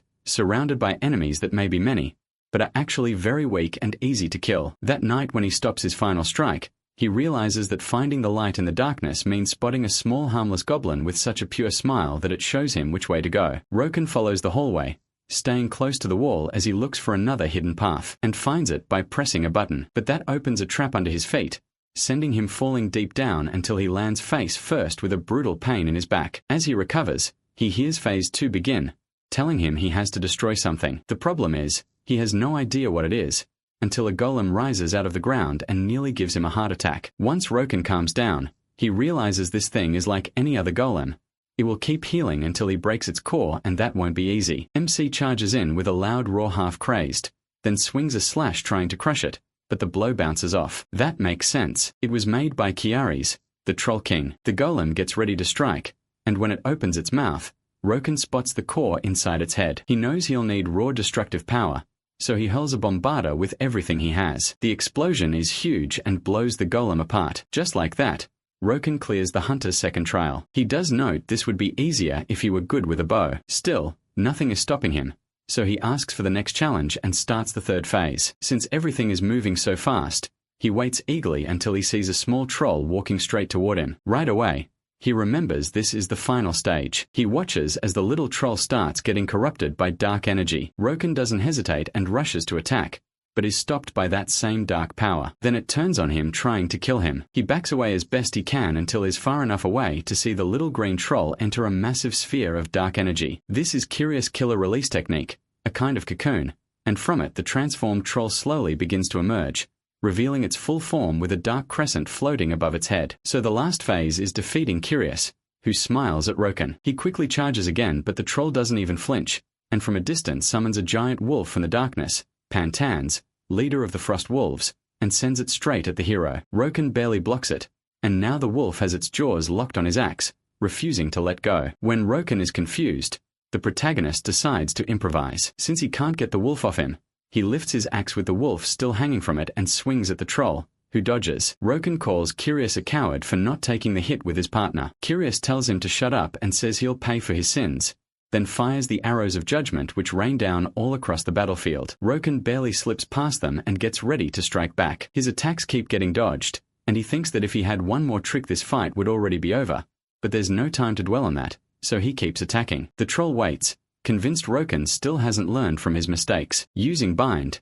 it holds the hero in place. Tyrus starts gloating, but then he's shocked when he notices Roken's arm is badly injured, glowing red like blood pressure building under the skin. That's exactly what MC wanted. With bind still on him, he throws himself at the troll and splits him in half, leveling up as he says he finally got rid of that slippery rat. His reward is a vessel for monster hearts above level 170. Now he eagerly pulls out Tyler's heart, the dragon heart, from his inventory, remembering how annoyed he was when he first got it because it looked useless. But now, once he places it in the vessel, its real value becomes clear. The container activates and grants him one of Kira's skills, soul piercing, with room to grow stronger over time. It appears as a tattoo on Roken's body, letting him use a power that raises deadly strike by 10%, boosts critical strike by 50%, and lets him absorb corruption power. The protagonist looks over everything he gained, thinking about how that critical damage boost is huge for archers.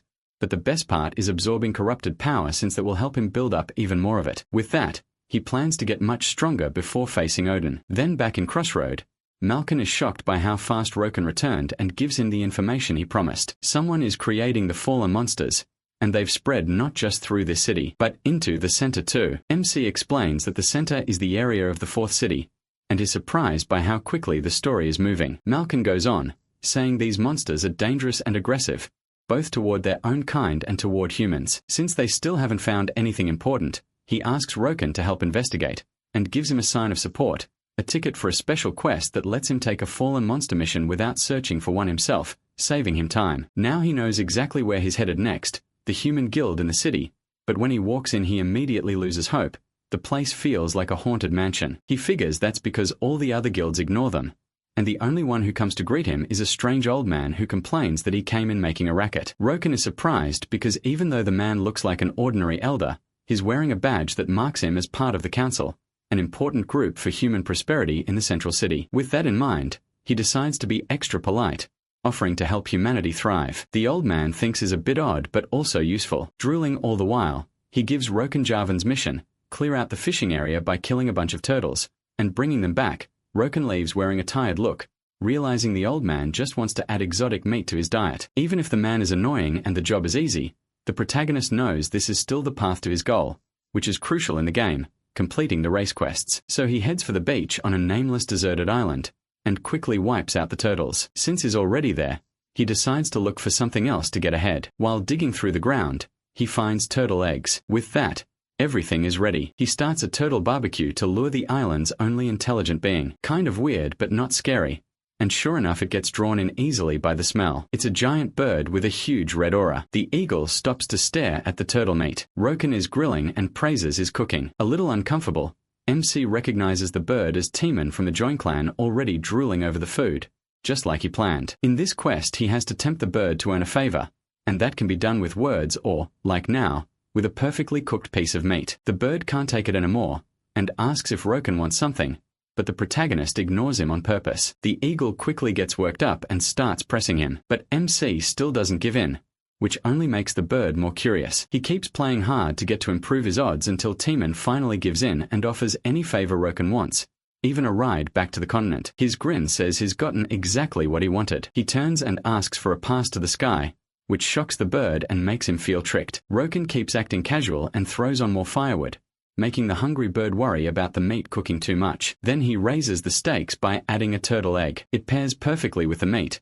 turning the offer into something impossible to resist. The eagle tries to hold out, but in the end, he gives Roken a pass to the sky by handing over one of his feathers. After getting his food, he flies off in a grumpy mood with the meat and eggs, hinting that they'll meet again. Roken cheerfully says goodbye, happy that he finally got his pass to the sky, a place at the very top of the world. But before going there, he has to return to the human guild and hand over the turtles to the old man, who can barely contain himself at the thought of cooking them, even while pretending to stay serious. After that he gives Roken a flower gathering quest to collect 5 soft flowers for regeneration research. The protagonist is surprised by how simple it is, but he understands this is still the start of the race quest line. He explains that each race has a larger goal built around a special object, like the half-elves trying to revive the world tree. The dwarfs seek to restore their strongest weapon, and the gnomes want to rebuild ancient cities. Every subquest supports that bigger mission. But humans want something else, to revive their old emperor and his army, so they can reclaim their former glory, Basically, it's just another way to make undead. Roken can't help feeling a little condescending about humanity and its goal in this world. Still, he has to accept if he wants to move forward in the game one step at a time. First, he needs to get into the land of regeneration, which is far away and belongs to the half-elves. It's a herb garden where they grow plants, and luckily he has an idea. Go to guild leader Terrell, who gets chills just from being in MC's thoughts, while MC only thinks about how useful she is. Determined and confident, sure that everything will work out, he heads to the land of regeneration and finally arrives at the half-elf village, where the guards stop him right away. They're hostile until Roken proudly uses the elf friend effect. Just by introducing himself properly, he gets the half-elves on his side.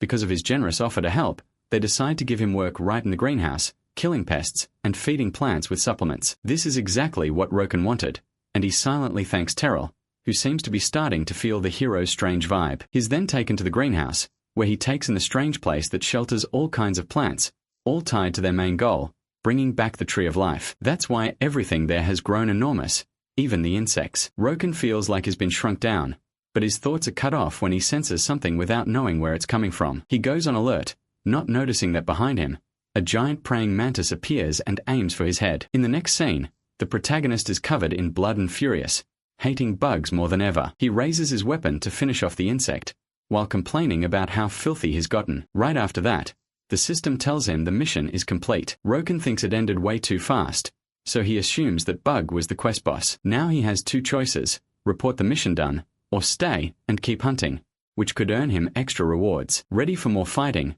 Roken decides to kill 100 insects, something most people would say should be impossible to find, but in reality he finds plenty of them almost immediately. Meanwhile, somewhere else, an archer is firing arrows at a bug while a squire holds it back. They both seem to be players, and it looks like they were struggling, all under the eyes of their friend Yeren, who tries to support them in an overly cute way, and somehow it works, boosting the love-struck stats of the two fighters who jump back into the battle. Using their skills, the two of them compete to impress the girl, but their attacks do nothing to the bug. The beetle starts charging up its aura, then rises into the air and uses its combo skill, King's Charge, blasting both players away. After that, it turns toward the girl, and she yells for her two admirers, even though she clearly knows they can't save her. Right then, a blade slams down and Roken shows up, crushing the beetle. That instantly catches Yeren's attention, and her face shifts when she realizes she just found someone incredibly strong. As Roken keeps going, his bug count reaches 70. The two players frantically search for their girl, then find her furious, wrapped around his arm while he hasn't even noticed her. Yeren tries to act extra cute around him, but Roken only looks uneasy, like something sticky latched onto him. Meanwhile, the two guys keep begging her to come with them, and she ignores both of them. The protagonist just thinks these three are wasting his time. They annoy him so much he even considers PK for a second. As for the two followers, they finally seem to get the message when she turns them down, and that makes Roken realize his little parasite is really a queen bee type, someone who squeezes benefits out of players desperate for female attention. That's pretty common in this game since players can change how they look, and Yeren's cleric class plus her sweet appearance make the act work really well. Even knowing all that, MC still doesn't know what to do with the clingy girl on his arm, and PK isn't worth the penalty. So he switches plans at once and completely changes his attitude, turning into a smooth gentleman who seems worried about the poor girl. He introduces himself and invites her to join his party. Yeren says yes right away and walks off with Roken, leaving the two guys looking totally crushed. At the same time, the girl's manipulative side comes out, pleased that she got rid of the useless ones and found someone better, not knowing Roken plans to toy with her instead. Later, Yeren mostly watches as he fights through more insects, taking them out at crazy speed and leaving her stunned. She realizes she'll need to put in some effort to keep her new ride happy, so she starts acting sweet and gentle, offering to help him. Roken answers with a fake smile, while thinking about how annoying she is. Now that she's fully committed to playing helper, the protagonist decides it's time to use his plan, asking for her help with the next boss. He lies and tells her it's a job only a cute little cleric like her can do. That scares her a bit, but she can't let a strong servant like him slip away, so she pretends to agree. Exactly what Roken wanted. He decides to disguise Yeren so she can lure out the greenhouse's final boss, a giant bird, by using her as bait in a flower costume, while she holds a huge apple and waits for the bird to come so MC can kill it. She's furious about being humiliated like this and starts thinking her usual charm doesn't work on him. That only pushes her harder to try to seduce him and turn him into her loyal servant. Meanwhile, the bird spots the food and flies straight at her. Tired and irritated, Yeren wonders when the stupid bird will finally show up, and then it lands right behind her. She turns around and sees the massive bird, then runs off crying, remembering that Roken said the bird would chase the fruit, not her. Even so, she keeps trying to lead it around, waiting for the protagonist to step in, but the bird keeps chasing her and Roken is nowhere to be seen. In panic, she starts screaming for MC, who from high up in a tree with snacks in hand is enjoying the whole thing and mocking how fast the self-proclaimed queen bee can run. Yeren keeps sprinting in terror until she falls to the ground and the bird stops behind her, looking ready to kill her. But that isn't actually true, because the whole time the bird only wanted the fruit, and now it finally gets to eat it in peace. From the tree, Roken bursts out laughing, making fun of the queen bee's face and calling her a rookie who's clearly never hunted before. While the giant bird eats the fruit, he decides that's enough bullying and figures he'll help now, hoping she learned her lesson and won't be so selfish anymore. Yeren meanwhile is angry and humiliated, thinking about how she got used as bait by a so-called savior who never came. So in a burst of rage, she throws a stone at the bird. Roken sees it happen and knows the bird will strike back if she attacks. The bird barely feels the hit, but it still gets angry and turns violent. From above, Roken watches as the girl gets brutally attacked. He can't believe it. He never thought she'd do something that stupid. Still unsure, the protagonist knows that if he does nothing, Yeren probably won't make it. Now she's lying on the ground, barely alive, calling out to Roken with her last strength. That finally makes him move, and he wonders when he started going soft. The bird full of killing intent dives at the unconscious flower girl, without noticing that Roken is dropping from a sky. He slams a heavy hit into the bird's back. The bird doesn't fall, and neither does MC. He clings to its back to keep from being thrown off. As the bird tries to shake him off, it thrashes wildly from side to side. Roken gets filthy and furious, and he refuses to let go until he realizes they're heading straight for a tree. He quickly releases his aura, activates his bloodmark transformation and chooses not to crash into it, jumping away and using Bombardier, which triggers a huge explosion that wakes Yeren up. The bird starts falling, badly hurt, and its eyes nearly pop out when it sees that from above, an enraged Roken is coming down with his giant axe, ready to use deadly strike. The bird fires off an attack and he meets it with a grin, eager to test his power. His strength blows through every bit of the bird's defense, splitting it in half. Yeren watches in awe, her heart pounding as a new desire wakes up. She wants to become as strong as Roken. The protagonist is still fired up after the fight and heads off, ready to claim his reward. A giant bird egg he has to keep safe until it hatches, so he can tame it and get his first flying mount, along with a path into the sky. But first, he has to find the flower girl. He looks everywhere, hoping she didn't die. Instead, he only finds a letter. It says that from now on, she'll fight her own battles. Roken thinks she's either crazy or smarter than he gave her credit for. Either way, the queen bee rehab is over, and now he can get back to his hunting mission. So HMC returns to Crossroad to gear up before the next quest. He goes to the Dwarf Forge first, where the blacksmith gives him a new chest plate. It may not be top tier, but for Roken, it's still excellent. Solid stats, useful effects, and on top of that, he gets gloves with amazing defense plus boosts to agility and stamina, along with an effect that increases attacks and defense with each consecutive kill. Now his gear works great against large groups, which is perfect for his next target. The old man gives him a quest called Reflection on the Bones. This time Roken has to study not just the herbs that restore flesh, but also bones, and for that he needs special materials. His next stop is the grim and towering city of the undead, where he must find Leech, an odd mage who beat death and can revive no matter how many times he's killed. He's known for hiding in the cradle of death inside the city, a place feared even by level 190 players because getting in is so hard. So Roken decides to scout the area first, knowing it won't be easy. He'll have to deal with at least 50 undead guards between levels 150 and 190, and they can resurrect too. Even with his gear, fighting them head-on would be a problem, so he comes up with another plan. From camp, Roken starts a livestream and it quickly grabs the player's attention, including some of the same orcs he beat before. Standing before the city gate, Roken throws out a challenge. He'll give away his upgraded sword to anyone who can pull it from the rock where he planted it. A lot of people doubt him, but most still fall for the bait and rush over in waves to try to win the prize. A huge army of orcs also comes, planning to take not just the sword but him too. He only smiles when he sees how easily they took the bait. Once enough people gather, he throws a bombardier, wanting to test the new power boost from his armor. He enjoys the chaos, while the orcs refuse to back down and prepare to keep attacking him, which makes Roken even happier as he starts his assault. First he lets out a massive roar, then he tears through them at full speed, cutting down everything in his path. At the same time, a small goblin slips away from the fight to sneak behind him. Sure, he managed to fool everyone until Roken comes back from above like lightning and wipes out the little green attacker. After the slaughter, his attack and armor stats reach 200%, so he moves to phase 2. One orc curses while barely getting back up.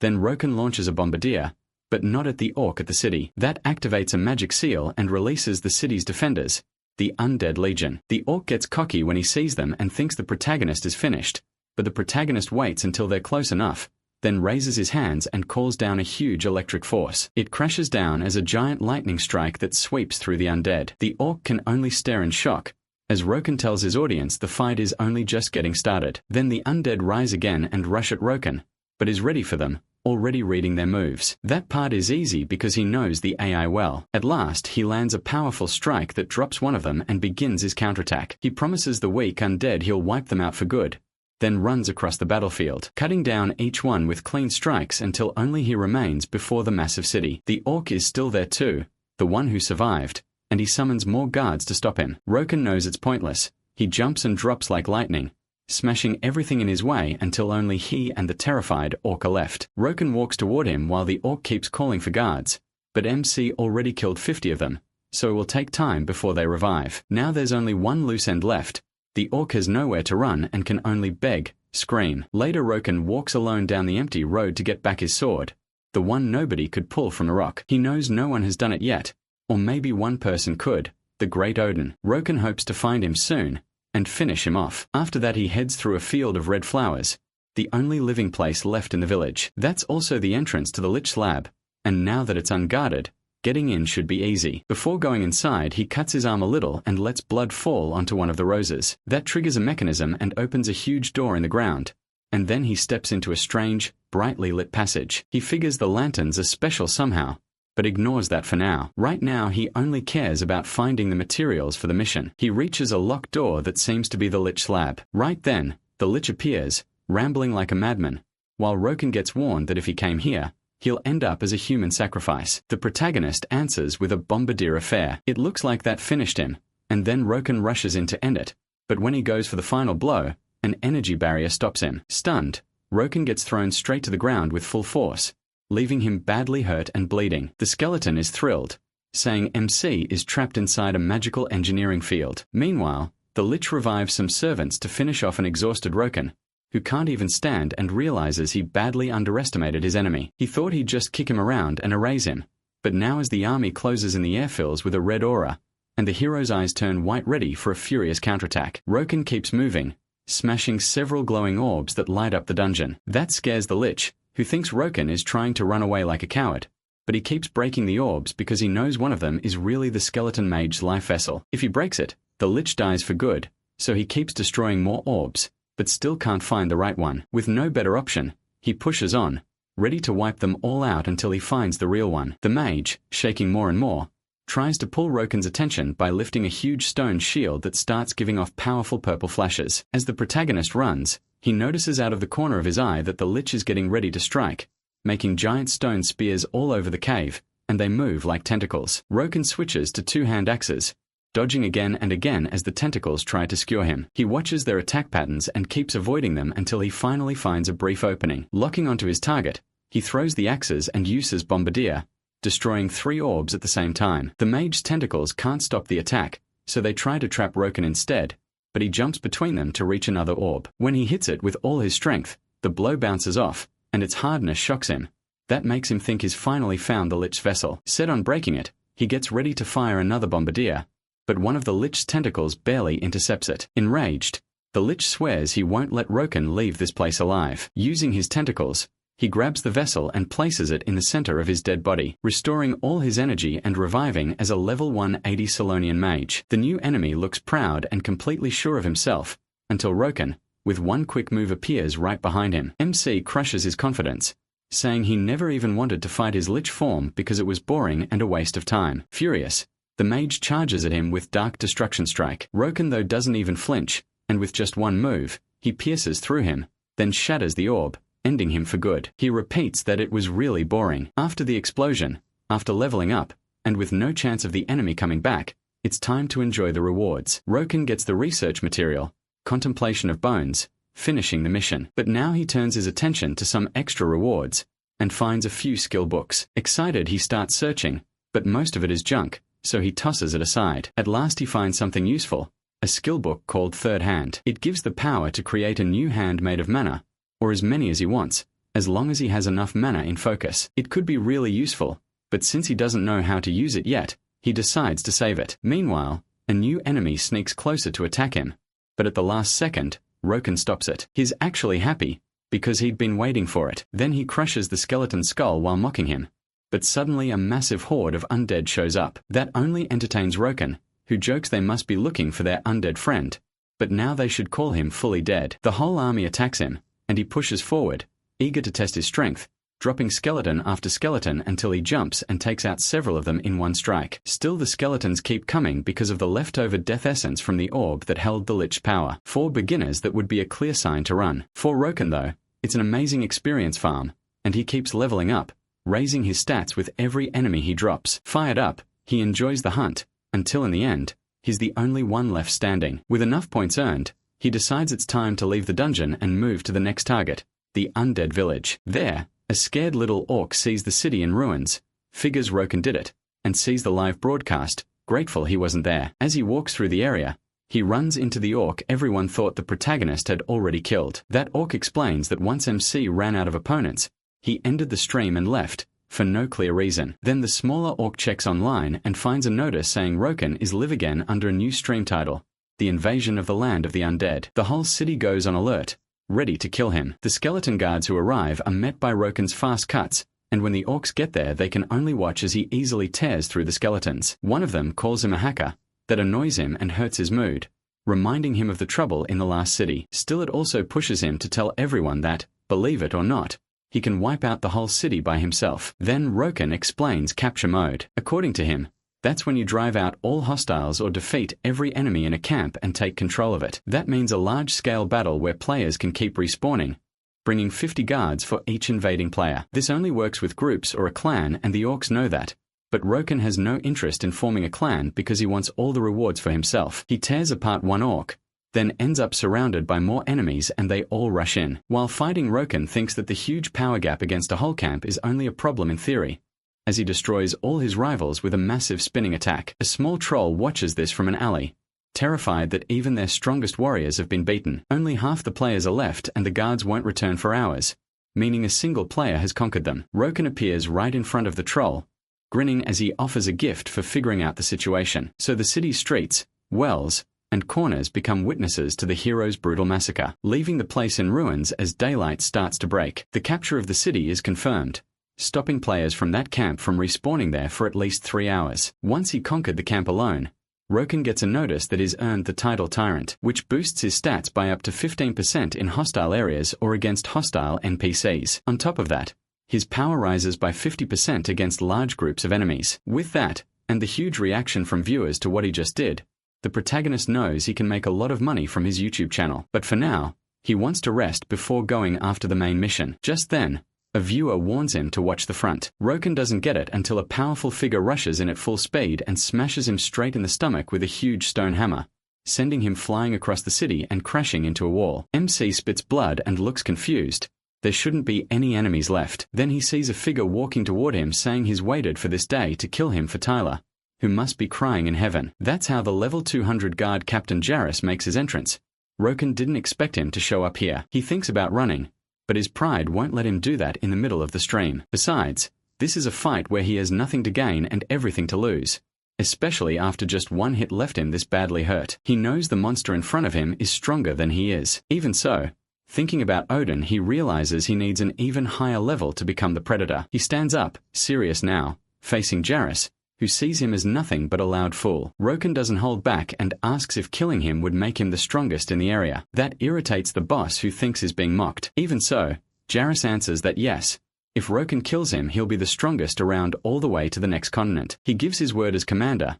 That instantly fires up the hero and he tells him to stay on guard. Rising to his feet, he says there's no point in fighting useless battles, and bravery isn't the same as stupidity. He understands that perfectly, but still chooses to move. Ready to fight, he switches to his critical damage gear because his enemy uses a massive hammer that looks light in his hands, so average defense won't cut it. Activating his box, he gets ready for the battle. Both fighters plant their feet, lock eyes, and their sheer presence kicks up clouds of dust. The fierce clash stuns everyone watching the stream. They don't think Roken has much of a chance, no matter how strong he is. The sun shines down on a determined him and a confident Jairus. Both release their power and get ready to strike, then charge at each other. Halfway there, the hero activates Berserker ready for the collision. Then both weapons slam together, leaving them face to face with huge grins. The two warriors keep trading blows at close range, tearing up the city around them. Jairus points out that Roken is covered in blood, still sure of himself. The protagonist grins and says he can paint Jairus red too. Their clash keeps getting more intense. After so many heavy blows,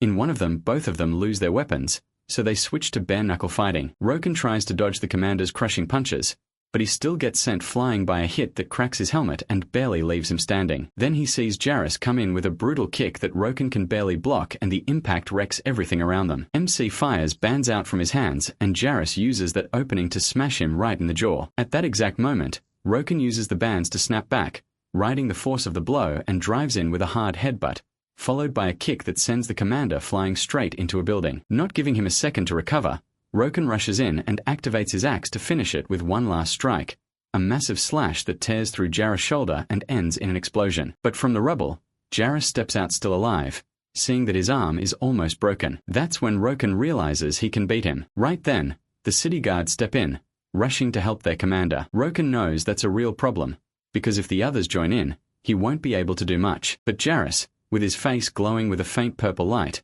excitedly tells them not to interfere. When he comes back up and asks Roken if he knew Malkin, that's because Jairus is feeling the same thing he felt when he fought that elf. Malkin was the only man he had called strong before, and now he gives him that same respect as he transforms and reveals his true form. Then through huge flashes that tear up the ground, he appears as Jillian Jairus, commander of the Ashton Guard, now turned into a terrifying demon. He asks the Prota to tell him his name. Roken smiles when he hears that and introduces himself as the one true Berserker. The commander promises he'll remember him. The protagonist is about to mock him, but in the next second, Jairus vanishes from sight. Roken tries to find him, but Jairus appears again, lifting an entire house and throwing it at him. MC has no way to dodge, so he strains with everything he has, catching it and holding it up, while Jairus comes down from above with a kick, smashing it apart until it blows up right on top of Roken. Through the debris, Jairus moves at top speed, charging straight at him, who can barely avoid him because his vision is turning blurry. He's barely staying on his feet and has no idea what's happening. Roken starts remembering how Dean looked down on him for being so weak that he wasn't even worth killing himself. He had to live through that humiliation in front of all of Ragnarok,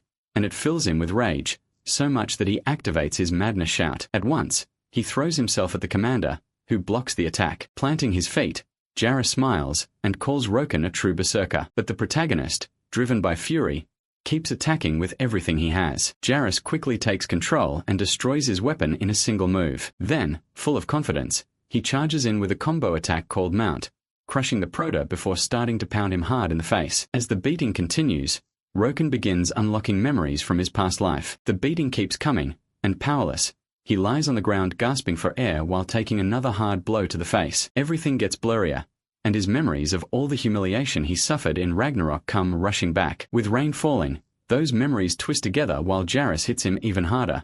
He boasts about the gap in their power, while Roken lies on the ground completely beaten. Sad and desperate, he lifts his arm wishing he could reach Odin and close the gap with Jairus, but he never begs for mercy. Without giving up, he pulls out a hand axe right in front of Jairus' face and activates Bomber, setting off a blinding flash and an explosion. Jairus gets blasted away, his arms hurt from blocking the blast, and he thinks Roken has gone crazy trying to blow himself up. Then he sees MC coming after him with everything he has, chasing him down with pure fury in his eyes and only one goal to kill him. That makes the commander happy, and he calls him the best. Digging his feet into the ground, Jairus says he'll answer with a strike worthy of him. Gathering power in his hand and forming a huge seal full of fists called Destroyer Fist, Roken doesn't hold back either, activating his giant axe for one last move, Mortal Blow. Both of them yell as they brace for the impact. Jairus' fists slam into the massive axe of Roken, and a huge shockwave explodes out. The struggle lasts until it finally ends. With the battlefield ruined,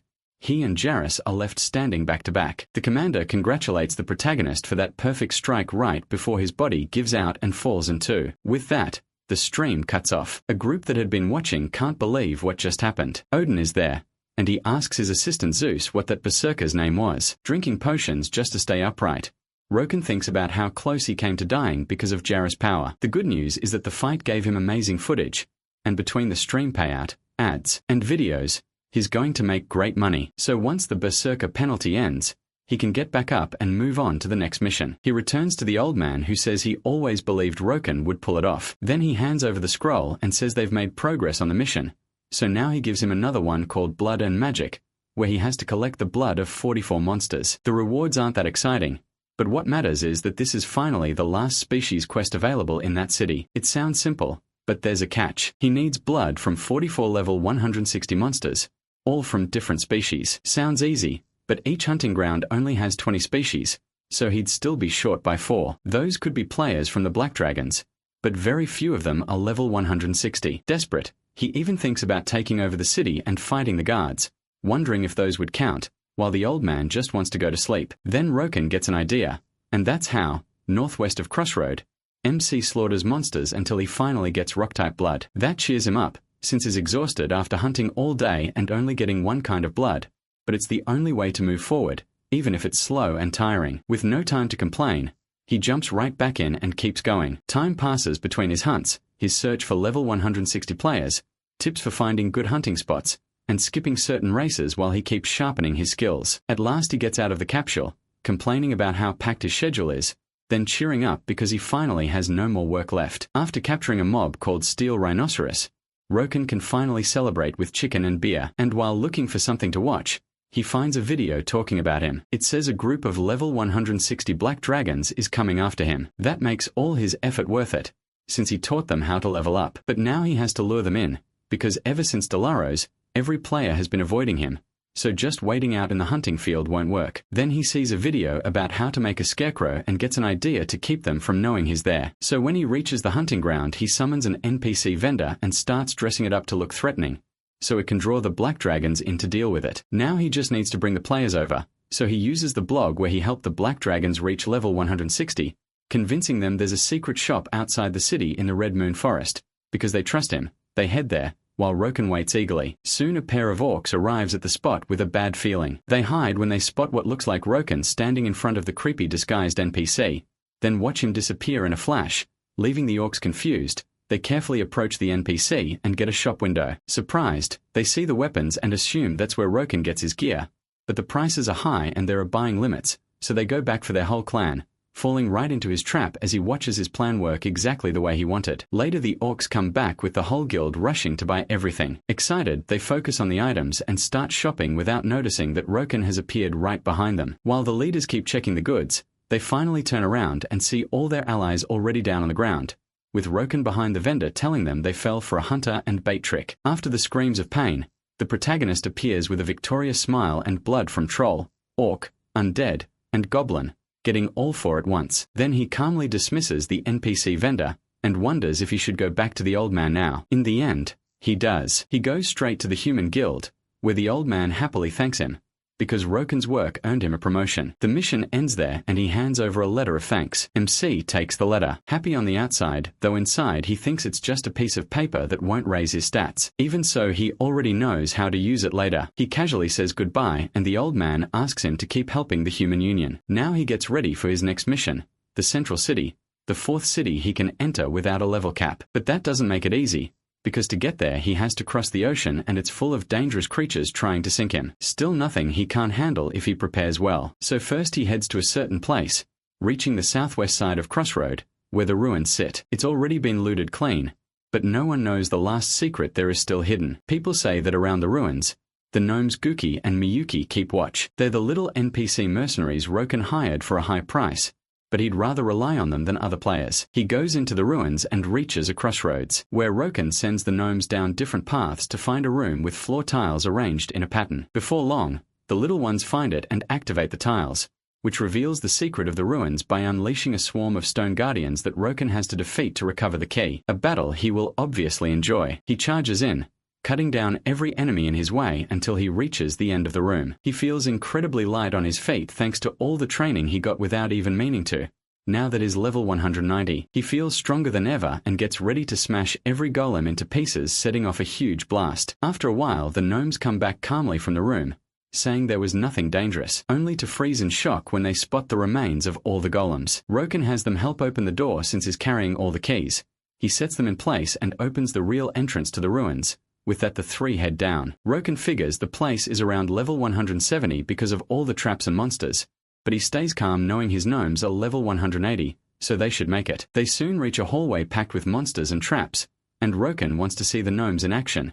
So Miyuki takes navigation while Yuki handles combat. Miyuki uses her skills to map out a safe route through all the traps, checking each one with her sensors and leading them along the secure path. Then after crossing a long maze, they finally reach the exit. The little gnome tries to open the door with magic. It's a strong spell that should break in about 10 minutes, which Roken thinks is no time at all. He tells her to focus while he and Yuki deal with a massive wave of ancient monsters. While Roken tears through the slimes, Yuki uses a freezing skill to chill a bunch of enemies. As Miyuki finally opens the door, they reach another part of the ruins, and the little ones stop when a green aura forms, and from deep below a dark stairway, a being says he was going to come find them, but they arrive first. Now that they're in his domain, he'll show them the power of corruption. Roken wastes no time and pulls out his axe to face him, recognizing him as the ruined boss and the second fallen he's met after Tyler. The mage, still a little sane, praises him for making it this far.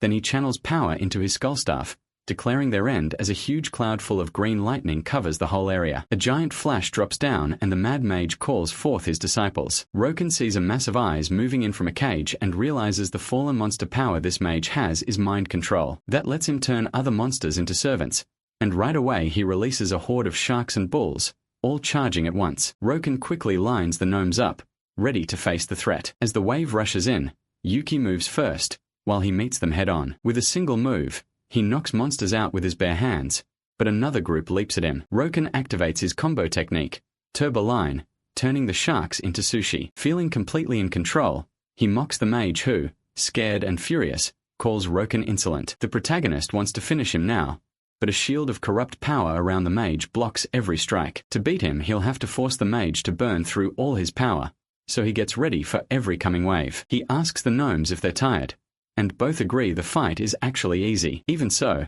Roken warns them there are still 4 more waves. Time passes, and after dealing with hungry tigers and wolves plus endless corrupted monsters piling in behind them, they push past the 3rd wave. MC stays calm, noticing that thanks to Blood Imprint, he doesn't lose health or tire out no matter how long he fights. With only 2 waves left, he asks the ugly, crazy mage if he's getting scared. The mage pretends to stay confident, and says Roken won't be talking much longer. Then he fires his power into the sky to summon beings even stronger, his so-called masterpieces. From the darkness of the ruins emerge a half-elf and an orc, twisted by corruption. Roken can tell the mage is truly angry if he's sending those two out together. Wanting to speed things up, he sends the gnomes after the half-elf, while he takes the orc. That starts the 4th and 5th waves. The orc gets wiped out fast by Roken, who even complains that something that big was way too weak. Meanwhile, the gnomes, even with some trouble, manage to use their combo skills, clearing the corrupted half-elf from the area. With that, the mage's shield fades,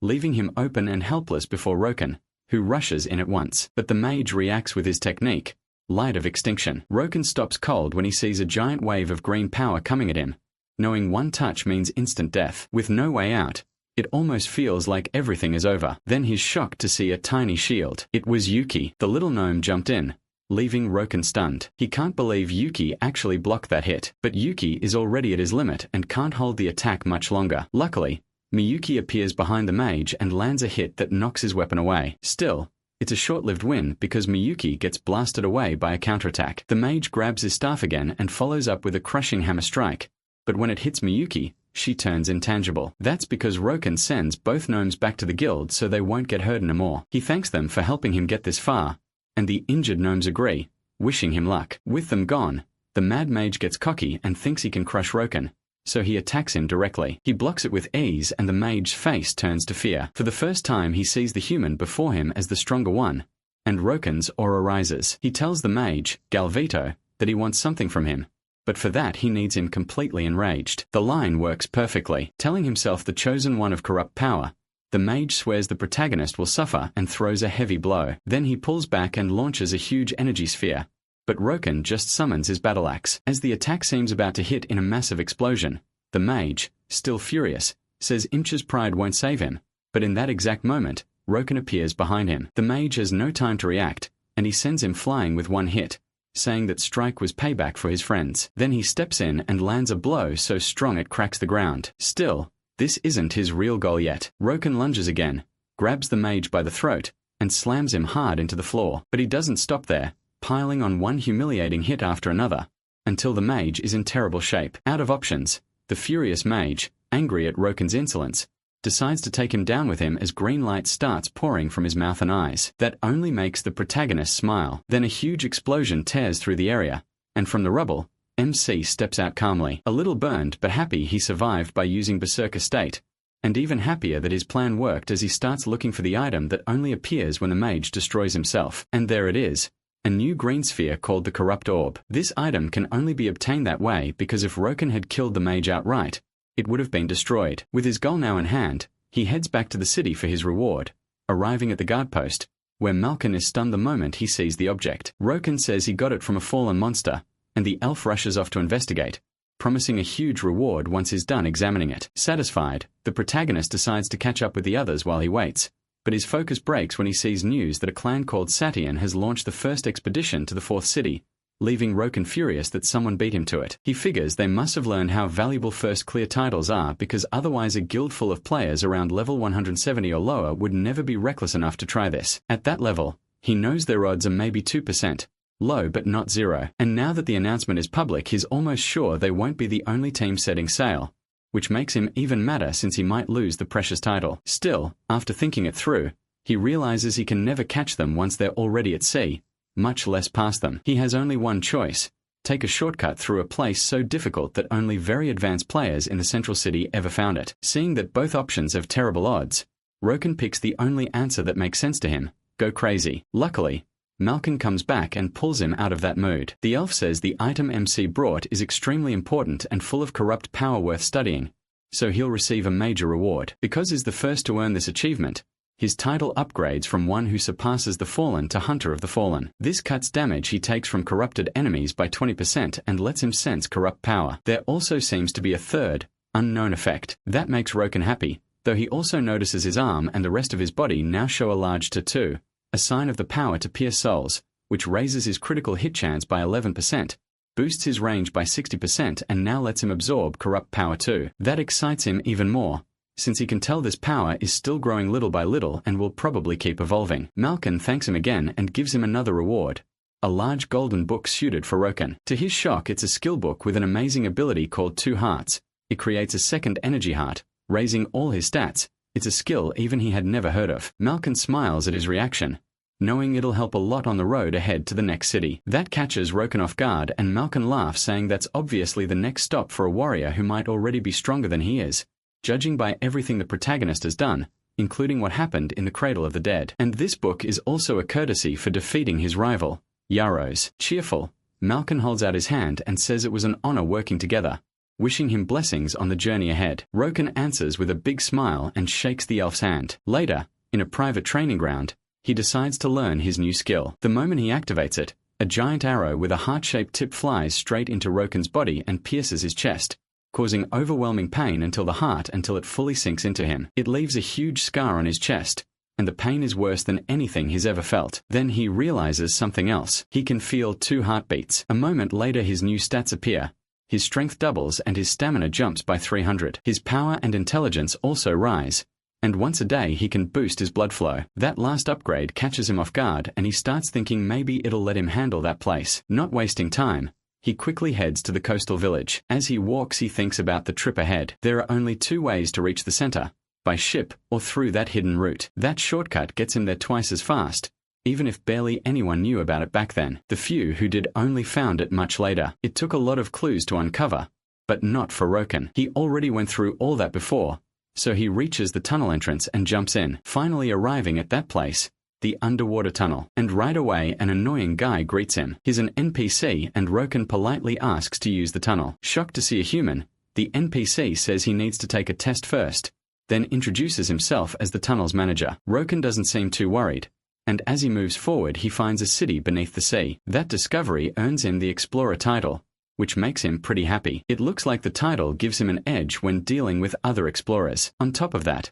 with his Nothing is Impossible title, he has no trouble convincing the manager, who warns him the tunnel is still far ahead. As MC keeps going through the underwater city, everyone stares at him. They treat him like something strange, but he enjoys it like he's some kind of celebrity. That mood ends when the manager asks why he's going to the central continent. Roken knows this is the second test, so he quickly claims he's part of the research team. He says he's heading to the central city to deliver information, then shows his ring as proof. Sure, it'll work. After all the villagers helped build the tunnel, and it used to be the main way across the sea until ships made it useless and nearly forgotten. The same thing happened to the people living here, so Roken puts on a full act. He tells them he and the research team never forgot them, and apologizes for how they were treated, saying he understands their pain. The villagers are moved and Roken can tell his plan is working. Now that he has their sympathy, he starts the next part by opening his inventory and filling the city with all kinds of supplies. The villagers are touched, especially when they see potions that could have helped them long ago,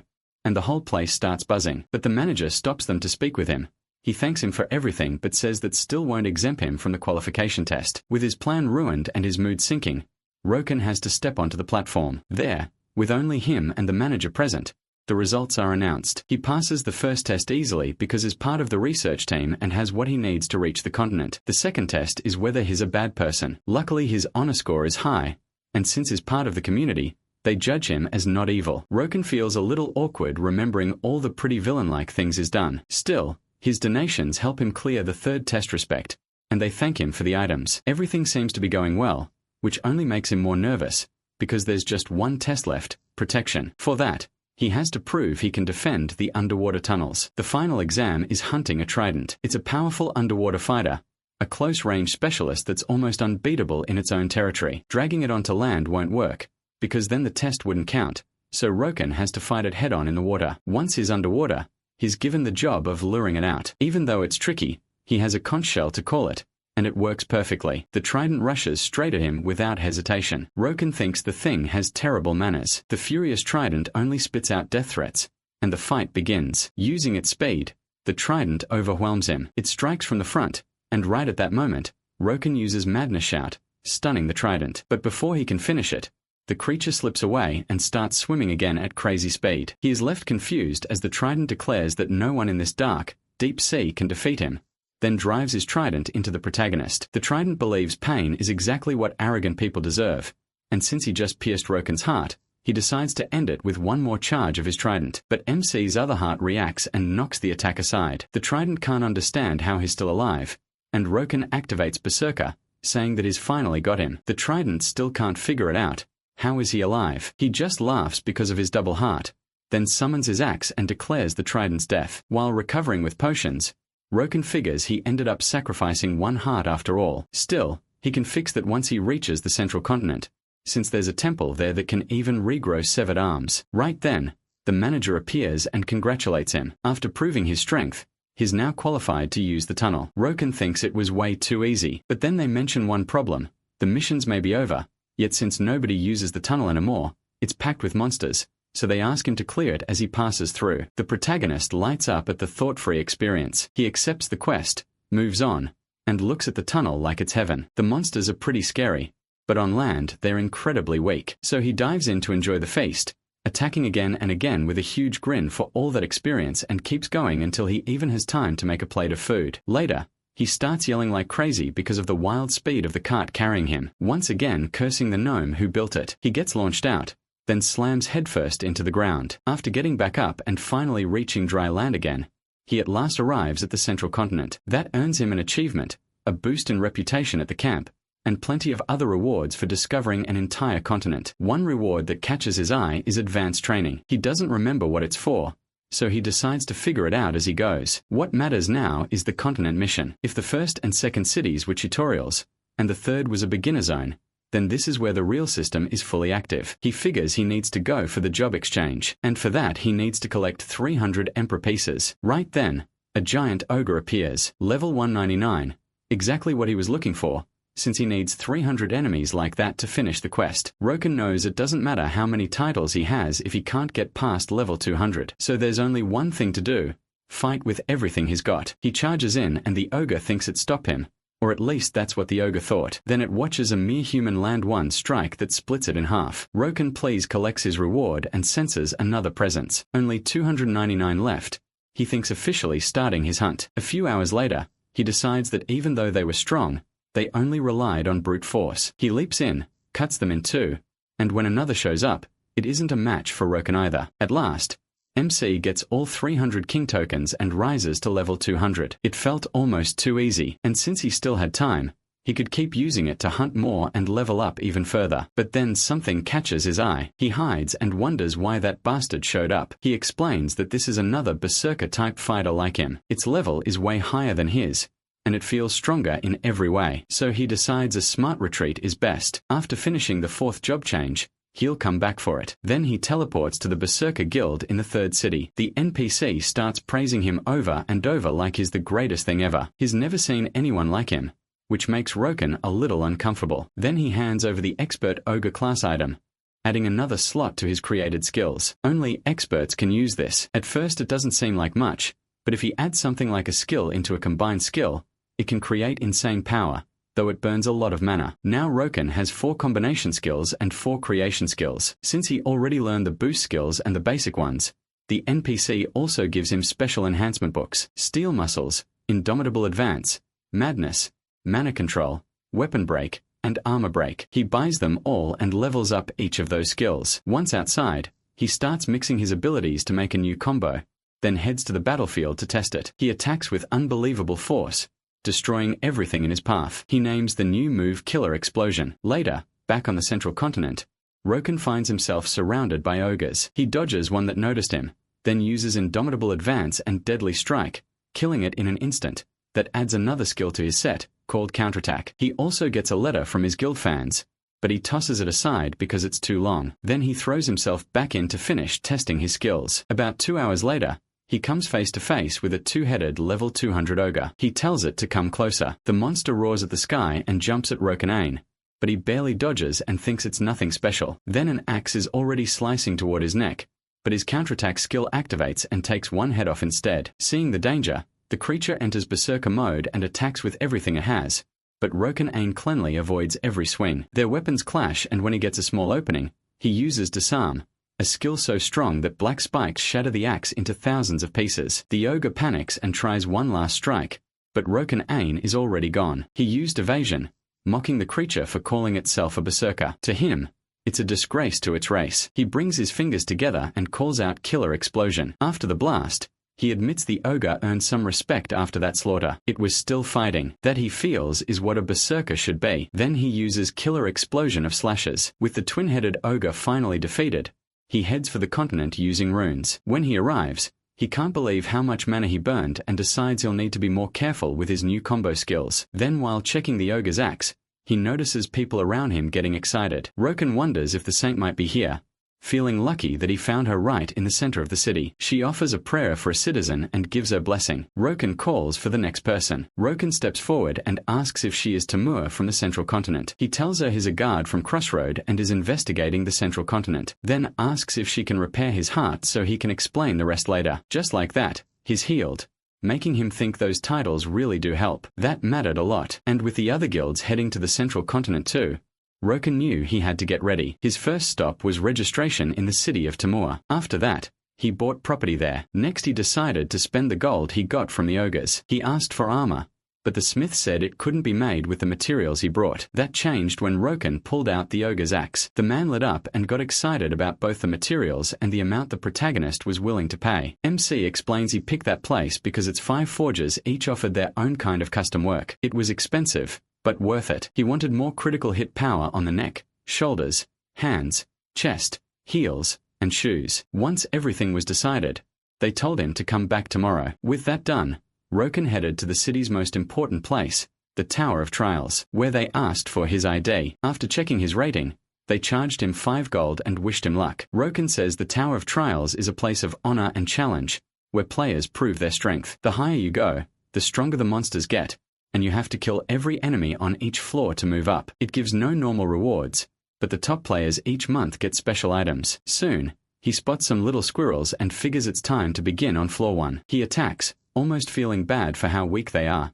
And then the tower gives him a choice: continue or repeat. He picks the second one. Normally he'd just move on to the next floor, but this time he wanted to clear it 999 more times, and sure enough, Roken ran that same floor 1,000 times to squeeze out the maximum experience. He also earned several titles for being the first to reach 1,000 wins and took the top spots in the rankings. After that, all he had left was to climb as fast as possible through the tower, moving to the next floor. The story jumps ahead to floor 54, with a notice that the rankings will reset again in 29 days. Even so, Roken was starting to feel tired from keeping Berserker active for so long, so he checked his rewards. Most of them weren't anything special, but a few were worth keeping. Some of them raised his stats several times over. When he left the tower, he figured it was time to make some money, so he warped to the center of the Timur arena. That place was home to the best gladiators on the continent, and one of them asked if he was some newbie. Roken ignored him and signed up for the arena at soldier rank. The others laughed at how low his rank was,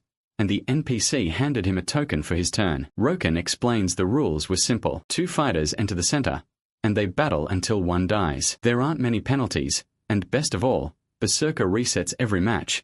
Then his alarm went off. It was his turn. He was glad his opponent would be an NPC, because if it had been a real player, his level 190 power would crush them right away. He teleports in and meets his first opponent. It was a level 150 assassin swordsman named Maskeen. Maskeen calmly talks at him and steps close, already sure he'd won. But in the next second his body was split in two. Roken gained 10 arena points and the crowd erupted. Word started spreading that he'd beaten his opponent with a single strike. Pleased with that, Roken asked for his next challenger. Then came one after another and another. As his win streak grew, so did his fame and skill rewards, and the difficulty of his opponents started rising. The protagonist realizes that once he passes a streak threshold, he can move up to the next tier, so he throws himself into it, thinking all he has to do is what he always does: fight and keep fighting. 4 hour after hour, building 3276 reputation, with 300 straight wins, he picked up more titles and spent his points on improving his skills, locking in his first place spot in the Hall of Knights. Once inside, he asks to be promoted to knight rank. After meeting the requirements, he signs the contract. The guard keeps talking about the benefits while Roken only thinks about one thing. He's halfway through the promotion. To become a true knight, he still has to find a Lord Knight and take a knight's oath. That's why he still doesn't have the real title. He needs one more person. So he heads for his next destination, but before that, since he was already there, he decided to pick up the racer's quest, and now that he had reached knight rank, the mission ought to be something interesting. When the NPC heard Haven had sent him, he felt he already had plenty of good knights. But when Roken offered a reward for the mission, the man still refused, saying he wasn't that kind of person, until he saw that the reward was jewel minerals worth about 3 times more than gold. After that he quickly changed his mind and accepted, telling Roken about the legend of the pyramids. People said they seemed to be home to living beings that never rotted, no matter how many years passed, so his task was to investigate them. That activated his new quest, but Roken wasn't sure what to do next, since it was a very hard one. According to the bribe and his titles, he'd been given a very high-level search mission. The level gap wasn't huge, but those monsters also had titles and special abilities. He decided to think about it later. Then he headed to the Timur Colosseum. Because he was now a knight, his class there rose too, giving him access to more recognition points and a wider shop selection. As Roken leaves, he says that if he earns too many points, he could catch the attention of nobles, and that might become a problem, because his real priority is the main quest. He then arrives at a building where they ask him to state his affiliation. After confirming who he is, Roken goes in and asks for information on corrupted monsters. When he hands over the map, they give him a quest: bring back 3 corrupted beasts and he'll receive a reward. After accepting, he takes care of a few small things and activates the Timur Circle. Once he repeats his destination to the transporter twice, they finally let him go even though the place is dangerously poor. But Roken was set on going there. Still, that wasn't his real destination, just a point even farther out in the fields where teleporting couldn't reach. Roken brought him into Lanai territory, near a kind of fortress, where a guard asked what he was doing there. The moment he heard Roken had come to become a knight, he ran off to announce his arrival, and an excited lord came out. He was thrilled that someone wanted to serve as his knight. MC thought the man's state looked miserable, but that's exactly why he chose him. He says the first reason he picked this territory was its fallen nobility setup, and the second was its potential. The whole land was about to be swallowed by Remington territory, and a great treasure was hidden there, one Roken couldn't let slip away. So he confirms he wants to become a knight of Lanai territory. The Lord invites him inside, and once they're alone, he's honest. They don't have the means to pay him. He says that's fine. They can pay him with land. He isn't asking for much, just a small part of the mountain. Seeing the man's hesitation, Roken adds that if there turns out to be a mine in that area, he'll hand it back right away. He doesn't want the minerals, just the hunting ground. After thinking it over for a long time, the Lord agrees and even gives him soldiers to help subdue the monsters. With the deal made, Duke of Durkheim, Bon Lanai, names him his knight. Roken just smiles, thinking that Land of Gold would soon be his. Now that everything was set, he went to inspect those lands, seeing the agreement go through. He still couldn't believe they would let a free knight join so easily. In another territory, no one would do that with a stranger. He also remembered that the monsters there should be around level 240 at most, not too high, but still very profitable. So he told a soldier to gather as many troops as possible. Once everyone was assembled, Roken carried himself like a real general, saying they'd be back soon. His plan was to make a big impression and win everyone's trust. The soldiers' job was to guide the beasts and keep them from escaping. Before long, they found level 213 wolf beasts. Roken shouted that it was time to hunt, declaring that those lands were under his protection. He cut down one and wiped out the rest with an explosion. The Duke couldn't believe he'd cleared out all the nearby monsters. He thought that selling the monsters' drops would help the territory. Roken had expected that, so he agreed, but not before packing away the useful loot and experience. The Duke asked him to share the news with the neighboring lands. The protagonist smiled. This would be the start of getting everyone to follow him, and with more trust he'd have more freedom. Then he headed to the battlefield, speaking proudly for the city he served, and at the end he handed a bag to the guards and told them to spread it around. It was one of Roken's tricks to stop more monsters from spawning there, making the area perfect for mining and for the town. Everyone would focus on that place, but his real goal was elsewhere. First though, he began the public dungeon achievement, the Cavern of Silence. He earned titles just for being among the first to enter. Roken was thrilled to see his plan coming together, believing the most important thing was near Timur, which he knew about from a ruins book. After everything he did, they thanked him, because thanks to him they were able to open their second mine, and now they could start thriving. In return, they gave him freedom to act. Roken bragged a little about how honorable his work had been, and said he'd now patrol the area, eventually reaching his own land. There he uses a blueprint he bought, and it turns into a large structure, perfectly blocking the area so no one could see what he was doing. After walking a bit, he finds the exact spot and discovers the entrance to the secret dungeon. He breaks the seal, and a crystal appears, warning him that 2,999 entries remained. Roken was delighted. He could still enter 2,999 more times. And of course, he planned to make full use of that fortune. Once inside, he explains that this place holds a stone found only there. These are enhancement stones, split into general upgrades and high-level stones, which can sometimes push gear as far as level 6 and even 9 in defense. Normally, all monsters can drop stones, but the chance of a high-level one is around 5 to 1. In this place, it rises to nearly 20%. That's why the entries are limited, and later on, they'll be sold for insanely high prices. So for now, he was going to strengthen his own gear. The first enemies were stone spirits. They had a few weak points. Roken used his bomber attack, hit the core, and got an item. It turned out to be his first enhancement stone. He kept hunting, taking down the fire spirits next. After that, he ran into water spirits and dealt with them just as easily. When it was all over, he wondered if that was the end. But then the rock spirit boss appeared. That thing had to be carrying an enhancement stone, no question. Roken dodged, hacked it into hundreds of pieces, and exposed the ore inside. Cornered, the boss summoned rocks and hurled them at Roken. But that was nothing to him. He activated Mortal Strike, then picked up the mystery core. He says the boss's drop was a top-quality stone. Roken figures he'll get rich if he can collect 3,000 of them. Then he finishes off the boss. After that, he activates the Book of Runes, and later heads to the dwarf's workshop. There, they plan to use the enhancement materials to power up his gear. Some of them turn out to be nothing special, just basic stones, so he tosses the useless ones aside. Once luck is finally on his side, he brings the minerals to the blacksmith. The smith is stunned by how many stones Roken brought. MC wants every item pushed to grade 7, telling him it doesn't matter if some crystals break. He has plenty, but then he decides he wants everything at level 9. The odds are terrible, and they burn through nearly all the crystals.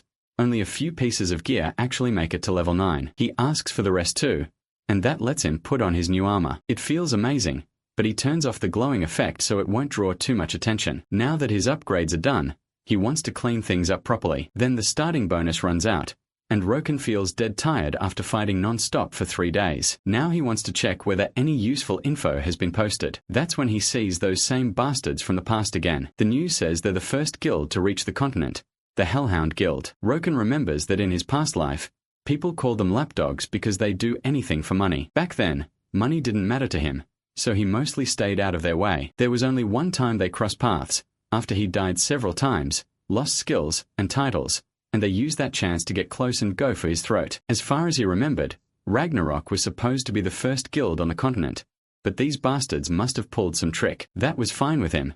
He just needed to give them a proper welcome. Back in the present, he uploads a few videos introducing the city, making it clear who really got there first. Later, at the city's hidden cove, the guild arrives, and their leader tells everyone to stay sharp. They can't rest until they reach the city. They already know the route to the city, so no matter what happens, their guild has to stay ahead. As they move forward, they enter a cliffside pass, but the fog is so thick that he orders them to clear it out. The mags cast a fire spell, but the fog comes back way too fast. He tells them to fall back and let the casters move in front, because B sounds are coming from nearby. And sure enough, they are undead, but not the kind they know, so they need to stay alert. They use acceleration, swap out their casters, and keep attacking, but more undead show up right away. Something is obviously drawing them in. From this point on, they have to get ready for a long battle. Even after hours of fighting, the enemies keep coming. They can't believe it. It starts to feel like this is just what the continent is like. Then suddenly they hear a different sound. It's a horse charging at full speed,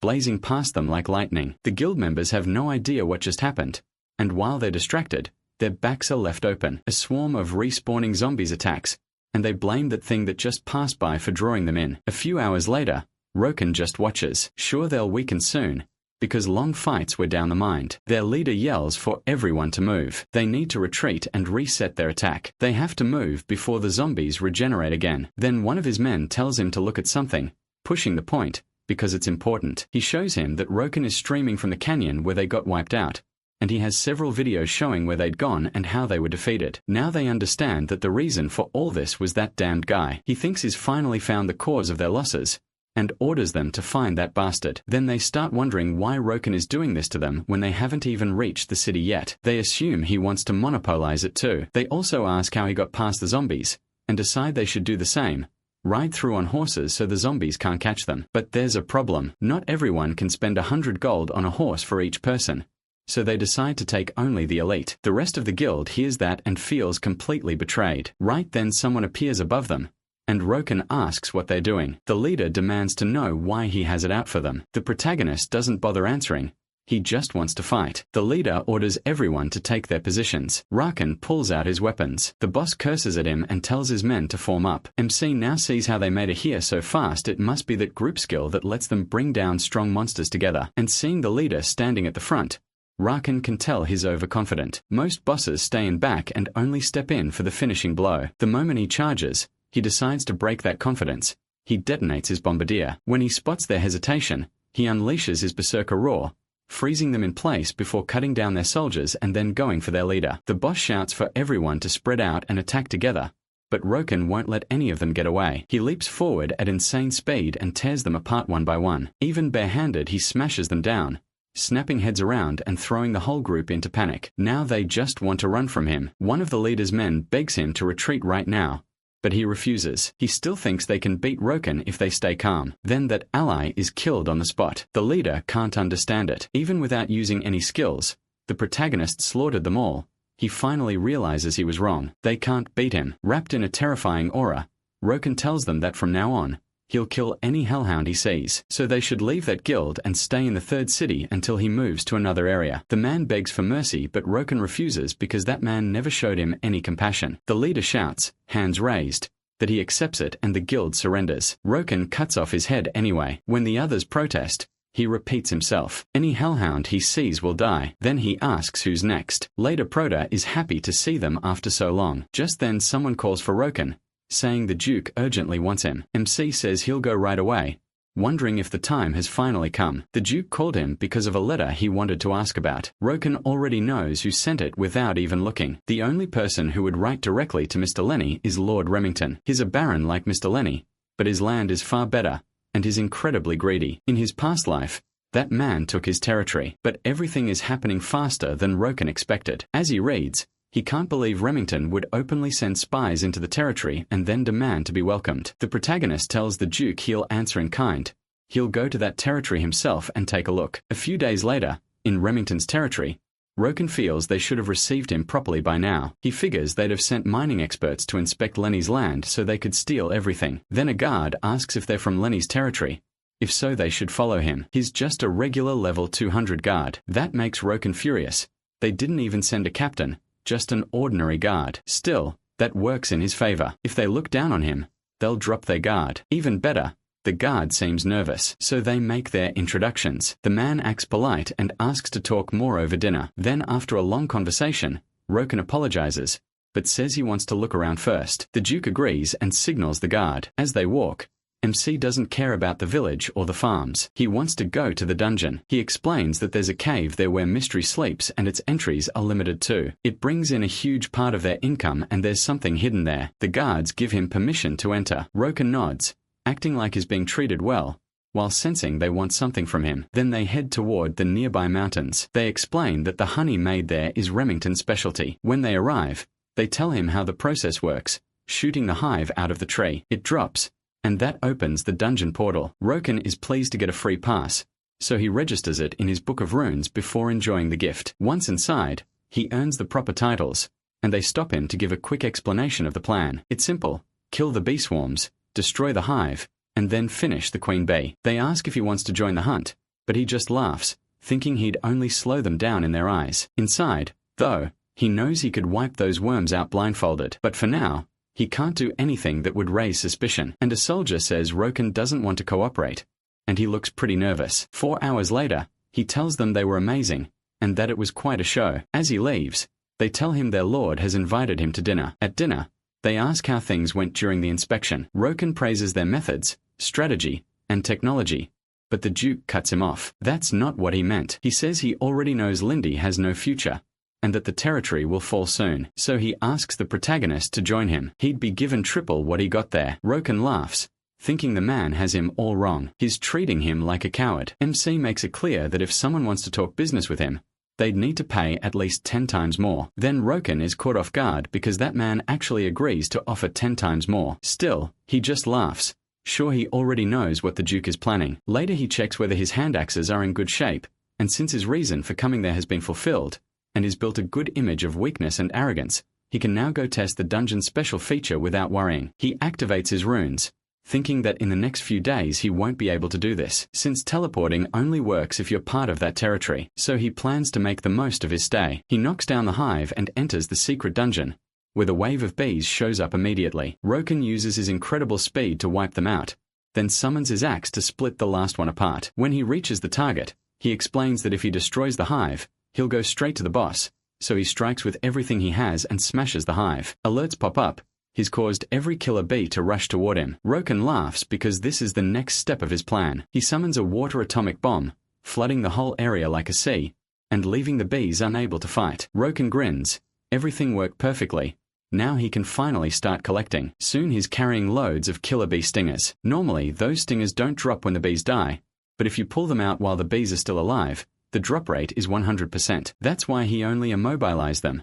And now he just needs one more thing. He uses Bombardier, bringing out the level 239 queen bee. She attacks with her stinger, and as Roken dodges, he knows that was dangerous. If that stinger hits him, he'll be hurt badly. That's why all he has to do is keep dodging. He rushes in, slips past the attack, gets into position, and tears the queen bee apart. Then he earns the titles for clearing the dungeon. A few days later in Einar territory, Roken brought the Duke a gift. He told him to just enjoy it and use it however he wanted. Then he excused himself, saying he was a little tired. After that he headed to his room, wanting to check what had been posted in the community. He found news about the guild that had kicked him out, but it barely caught his interest. Then something else popped up, and he wondered who those people were, and how they had made it there. It was Roken and the Black Dragon Legion, who had teamed up with another guild. That explained how they got there. Roken smirked. They were better than he expected. In fact, he needed them for his plan, so he decided to give them a proper welcome. Meanwhile, on the central continent,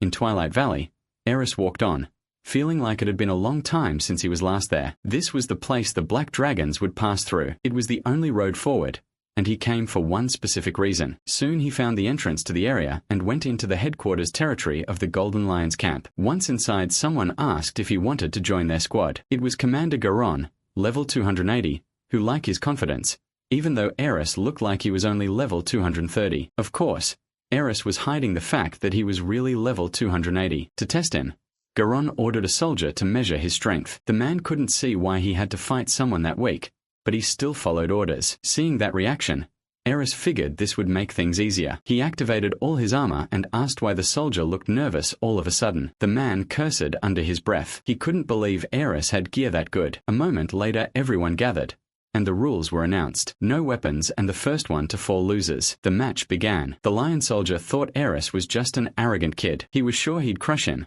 but when he struck, his attack stopped dead. He froze, then jumped back. His allies yelled, asking what he was doing, but he told them to shut up. He couldn't understand what had just happened. Eris hadn't even flinched. Still, the soldier was set on showing the gap in their strength, so he charged with everything he had. He moved right in front of Eris. Sure, he had him, but the hero vanished. Eris called him way too slow. Everyone went still, and the commander accepted the result. Eris had won. That was enough. He thanked the soldier for the match, and the commander calmed things down. Since Eris had shown what he could do, it was time for them to keep their side of the deal. So he asked about the strategy Eris had mentioned. Eris laughed, saying it wasn't that hard, and laid out his plan. Back at the port, they explained that the undead race held the key to how those players, no matter who they were, managed to reach that place. It was all thanks to the undead player of the year, Yugunada. He had always chased achievements and fame, and while looking for his chance, he found the Black Dragon's anger after Roken drove them off the continent. That was when he stepped up as leader and promised to reach the other city without having the power for it. Of course, nobody believed him.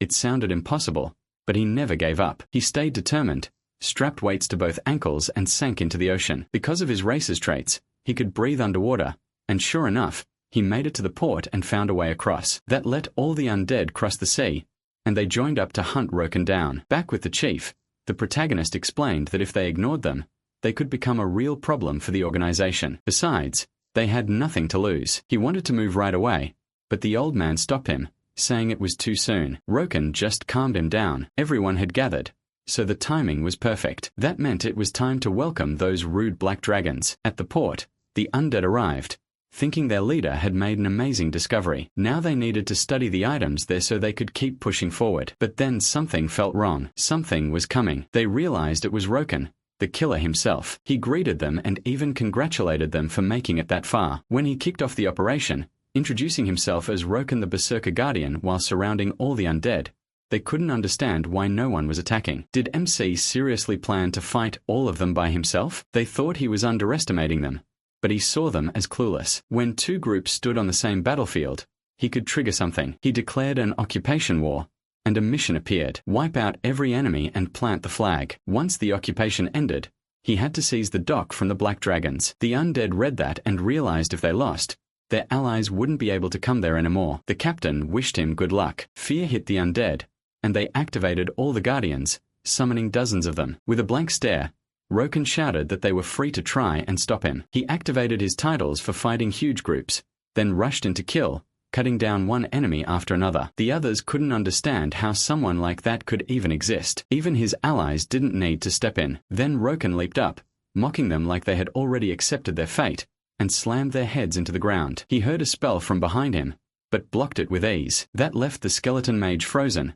and Roken killed it in an instant. He shouted at them, telling them to come all at once, right now. When he saw them jump in, he lowered his stance as red lightning flashed. Then he combined his skills and formed the infernal vortex. Smiling, he called them weak. That was why they had used tricks just to get there, thinking this was their moment to take over the port. But they yelled back that he wouldn't. A giant mace came crashing at him, and its wielder declared that as long as he stood there, it would never happen. This was the dockguard captain, level 240. Roken just laughed, saying it was finally time to have some fun. Their weapons clashed, and he quickly realized that the guy was faster than expected, so he needed to find an opening. When the captain attacked, Roken tried throwing insults to break his focus. The bony fighter came at him hard, but left a gap. Roken dodged, got into place, and used blood flow acceleration. He roared, then sent him flying. Roken jumped after him, and summoned his mace. He declared the win with a killing blow. Laughing, he thought it had been way too easy, and took the death miss dock. Somewhere else,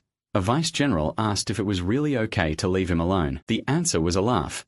Hadn't he seen that look? That was the look of a born berserker. He was sure Roken would keep his word. They just had to do their part. Soon all the guards who had been protecting the dock returned to the city, unable to believe this had happened to them. The protagonist laughed in their faces, seeing them as nothing but flies. That victory gave him more titles, including a 100-point boost the next time he fought an army. He was also given a choice: keep the dock or destroy it. If he kept it, he'd have to defend it right away. If he destroyed it, the Black Dragons wouldn't be able to use it for 7 days. Roken figured there wasn't much to think about. At that same time, at the Karlstein forward station, someone was being calmed down as they explained. This had once been their old outpost. It wasn't far from the dock, so for now they were safe. But that monster had taken everything, which meant they couldn't use the base for 7 days. Then a mission appeared: retake the dock. It would start in 1 hour. That meant the bastard had chosen to defend the dock. Meanwhile, Roken bought protection for it. After 50 minutes, around the dock,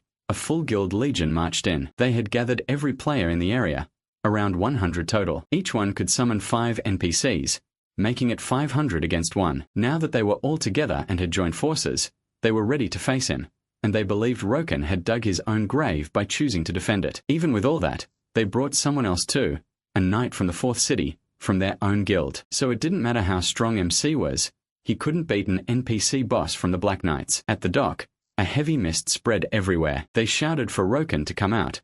He had to pay for hurting them. Then the huge gate opened, and they realized the whole place was covered by a massive barrier. Roken felt that a lot of people had shown up, and he loved it. Surely the undead didn't expect him to waste 50 gold building a fortress for nothing. Still, there was something strange. If he really wanted to defend it, the smart move would have been artillery or turrets. Instead, he built just one wall, and left a narrow opening where he was standing. It didn't look like a defense at all.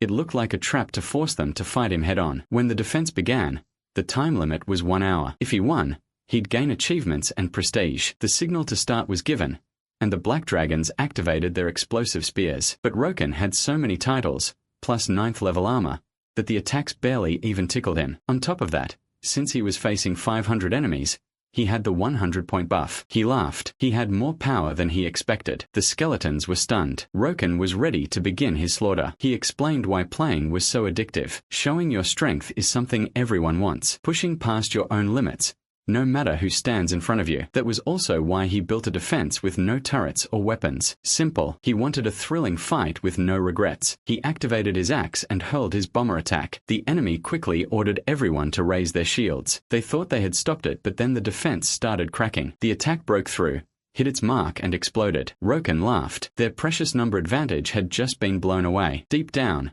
even he hadn't known fighting that many enemies would raise his power so much. He was getting close to the strength he had in his best days before. The undead couldn't believe he had smashed through their defense in one hit. Panic set in and they tried to return to their base, but Roken laughed. The Golden Lion faction had taken action just in time and destroyed their forward bases. Roken told them to understand the mess they were in. They had walked straight into hell. Under that pressure, all they wanted was to run and save themselves. But the undead NPC boss drew his katana and declared that anyone who fled the battlefield would be killed. Black Dragon warriors had to fight and die with honor. Roken mocked them and even thanked him for keeping his buffs active. The samurai asked for his name, saying it took nerve to face him, but his sin was trying to harm the Black Dragon and he would pay with his life. Roken was surprised.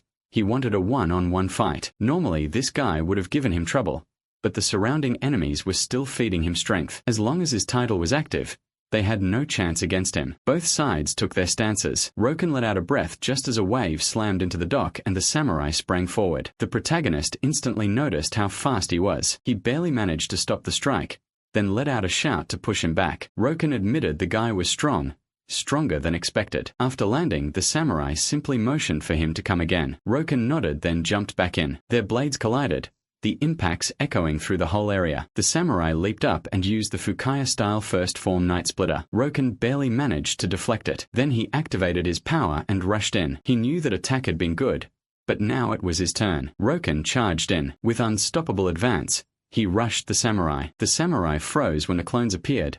He couldn't tell which one was real. Before he could figure it out, every hit landed on him. He couldn't believe what he was seeing. How could a human be this strong? He tried to answer back. Third move, thrust. Roken felt it and got pushed back, but he quickly threw one of his axes. The samurai easily split it in half, but Roken was already above him. Once again, they tested each other by clashing weapons. The others couldn't even follow them. They were moving too fast. Still, the samurai felt something was wrong. He started thinking through it, and guessed Roken was this fearless because he was getting buffs from them. So he yelled for everyone to run. Right then, he felt his enemy's strike hit much harder. When he looked back, he was stunned. He demanded to know where those idiots were. They were just cowardly rats. Roken had hoped to enjoy that title a little longer, but in a true one-on-one, it was useless. Now he knew he was at a disadvantage, and wondered how he could handle that monster with only his base stats. The undead boss laughed, feeling that after all, Roken was only human. Without tricks, he wasn't on his level. He was far too slow setting up the finishing blow. Then it showed the huge crater left by the attack. The samurai thought he had only wasted time. Whatever trick Roken used before, he had managed to keep up for a moment, but now it was over. He also decided those cowards who fled would pay for it later. But then a light shone through the rubble. Roken activated his berserker state to the limit, letting out a killing aura. Then he unleashed his berserker roar, leaped forward, and shouted that now it was his turn. The samurai couldn't believe Roken was a berserker. As he was blasted backward, he called it a waste, and asked MC to join them instead. After all, the shogun needed more fighters like him. He even bragged about how they would rule the world. Roken shut that down fast. He'd never join a bunch of ugly undead. The samurai went cold at that insult. If that was his answer, then he would kill him. Roken moved into place in a blink. Right in front of him, the samurai tried to block, but the protagonist slipped past it. The punch connected. He tried to counter again, but it did nothing. He slammed into the wall, and with nowhere to go, he used his sixth move, Abyss. Dozens of spirits appeared and attacked with heavy piercing strikes. They hit Roken. One arm even pierced his eye. The samurai tasted victory, but MC vanished. Then at blinding speed, he sliced off one of the samurai's arms. The undead warrior shouted, asking how that looked, but the bomber attack was already above his head. Roken, not even waiting for him to fall, declared his win. Hellish advance. After that, Roken was covered in wounds. He knew he had come very close to losing, and felt it was all because of those damned cowards. Still, it worked. The time limit appeared, and the winners were the Golden Lion faction. They were given the choice to keep the fort, or destroy it. And since Roken had already gotten what he wanted, he moved to the next step, destroying the fortress. The skeletons realized the dock had been destroyed, which meant they couldn't reach the Black Dragons on the continent for 7 days. And with all their bases wiped out, the only choices left were going back to the third city, or surviving a whole week in the same area as that monster. That made them wonder why he had defended the dock twice. What did he gain? The only answer was merit and reputation. After destroying the dock and taking the nearby bases, they were sure he had earned a huge amount of reputation and merit. So why did he want so much? The answer came at the City Hall of Fame. Roken showed up, and the woman welcomed him when she heard he wanted to rank up. She checked him, but after seeing he was only a rank 235 knight, she snapped, asking why he thought this was a joke. The Hall of Fame was only for the most honored for people who would prove their achievements to even qualify. He needed to be at least level 280. She told him to leave right away. Roken knew she was proud of her job, but told her to check his merit and reputation points. She didn't get why. He probably didn't even have 100. But when she saw 8,032 merit and 2,231 reputation, she couldn't understand how he had done it. Her attitude changed on the spot, and she handed him the rank-up contract. Roken walked off, completely annoyed by how fast she switched up. Still, this let him move forward. With that new power, he would show them growth like they had never seen before. Then he returned to Lin territory. There, the Duke looked exhausted. The Lord of Remington had been giving him endless work, and had even sent someone to help with his mine. Roken agreed, but knew that man really wanted to take the territory for himself. He said his goodbyes, because it was time to put that plan into motion. On his way out, he felt he still had a little time left. Since he had already harvested everything there, he needed a new battlefield. That left only one place to go. Then we shift to the desert, where the heat was brutal. He came for the species quest. In his past life, tons of people tried it, but all of them failed, because of how hard it was, especially because of one person who appeared behind him, begging desperately for water. That triggered a sudden quest. Roken knew this was the mission that had frustrated so many players. It looked easy at first, but once you gave that guy water, more people started showing up, and if you couldn't help them all, it turned into a trap quest that brought hate and a drop in reputation. For Roken, that wasn't a problem. He soaked the old man with plenty of water. The next moment, everyone rushed at him, but he had enough for all of them. He summoned 2 giant jars, and to top it off, he threw a water bomb mixed with his bomber skill, making rain fall over the area. The villagers finally felt alive again, and the quest was cleared, earning him a lot of reputation. Then they thanked him for saving them. The speaker was the village chief, Asura, who explained their problem. They had an old well for water, but a few weeks ago it suddenly dried up. He asked for help finding out why. Roken confidently accepted the quest. He headed to the village well, activated the shadow helmet and the sun armor, and felt relieved he had bought that gear from a shop, because it was key to this mission. Then he climbed down the well. It really was completely dry, and he spotted a tunnel. As he walked, the heat became unbearable. He entered the dungeon, furious flames, and found the reason the well had dried up. There, level 241 fire spirits appeared. Roken jumped in, telling them to get out of his sight. But when he swung at them, his hits didn't connect. The spirits fired fireballs, and Roken realized they were tougher than he expected. He needed to use that right away. So he pulled out an ice scroll, changing his axe's state and freezing those little fire spirits, breaking them apart into hundreds of pieces. Now Roken was feeling confident because it worked. Then suddenly an explosion went off. The protagonist felt he needed to get out. This was a corrupted level 263 spirit. He nodded. At last, the one behind everything had appeared. The creature only screamed, and Roken's head started to ache. He struck back with his axe. Cursing under his breath, he saw it had the destructive power he expected. Then the monster unleashed a storm of flames. Roken fired back with unstoppable advance and rampant dance, creating clones of himself. The beast felt that should have been impossible. It flooded the area with waves of fire, burning up every Roken, even hitting the real one. The MC knew fighting a head-on would be rough, so he activated a bomb and threw it, sending out a rushing wave. But the monster laughed and said it would evaporate all that filth, releasing its power and causing a huge blast, cursing Roken for thinking a cheap trick could beat it. Still, the whole place filled with a thick cloud of steam. The beast realized the plan, but when it found a Roken and split him in half, it was only a clone. It attacked where it thought the real one was, but Roken mocked how slow it was, then jumped and pierced the beast's body. He explained that his enchantment power had grown. It wasn't just for hiding himself, it could also hide his own ice attacks. The creature cursed him, saying humans always relied on tricks like that, but even so, it wouldn't be enough. Then it gathered a massive power called Purgatory and launched it, planning to finish that damned human. Roken knew this was the strongest power he had seen so far, so it was time to use his hidden ace. The beast kept bragging about how strong it and its attack were, listing all the reasons Roken had already lost, but he just laughed, telling it not to talk like it had already won. He brought his hands together and used Berserker expansion, shattering every attack around him. It didn't matter if it was hellfire or raw destructive force. Warnings about corrupted power appeared, telling Roken he would die soon if he kept this up. He already knew that, but first he was going to smash that bastard's face in. The beast could only scream for him not to come closer, but Roken attacked with everything he had, splitting half its face. Then another attack was already above him and hit him dead on. Even so, Roken endured, deflected the strike with his axe and destroyed every last trace of its power, freezing the whole area. The monster was trapped in ice, but when Roken got close, it broke free to attack again. The protagonist, though, already had a critical strike ready. He shouted that it was time to split it apart, cutting the beast and its crystal in half. The creature felt something strange. The pain and suffering holding it down were gone. Just like that, Roken had erased the corrupted power. He admitted it had been a brutal fight, but he earned a major achievement, a special title for the species quest, and right then the dungeon started shaking because the curse had been lifted. The water began to return and Roken tried to run, but his strength was literally at zero and he got dragged by the current. Back in the village, the people felt a small tremor under their feet and wondered what was happening. Then Roken was blasted out of the well. They cheered for the water, knowing they could finally live properly again. Meanwhile, MC got buried under falling cacti. The chief ran over to thank him, but after seeing him up close he asked if he was okay. Roken could feel it. He thought he was about to die and passed out. Later, in the chief's house, the man said he thought he had died.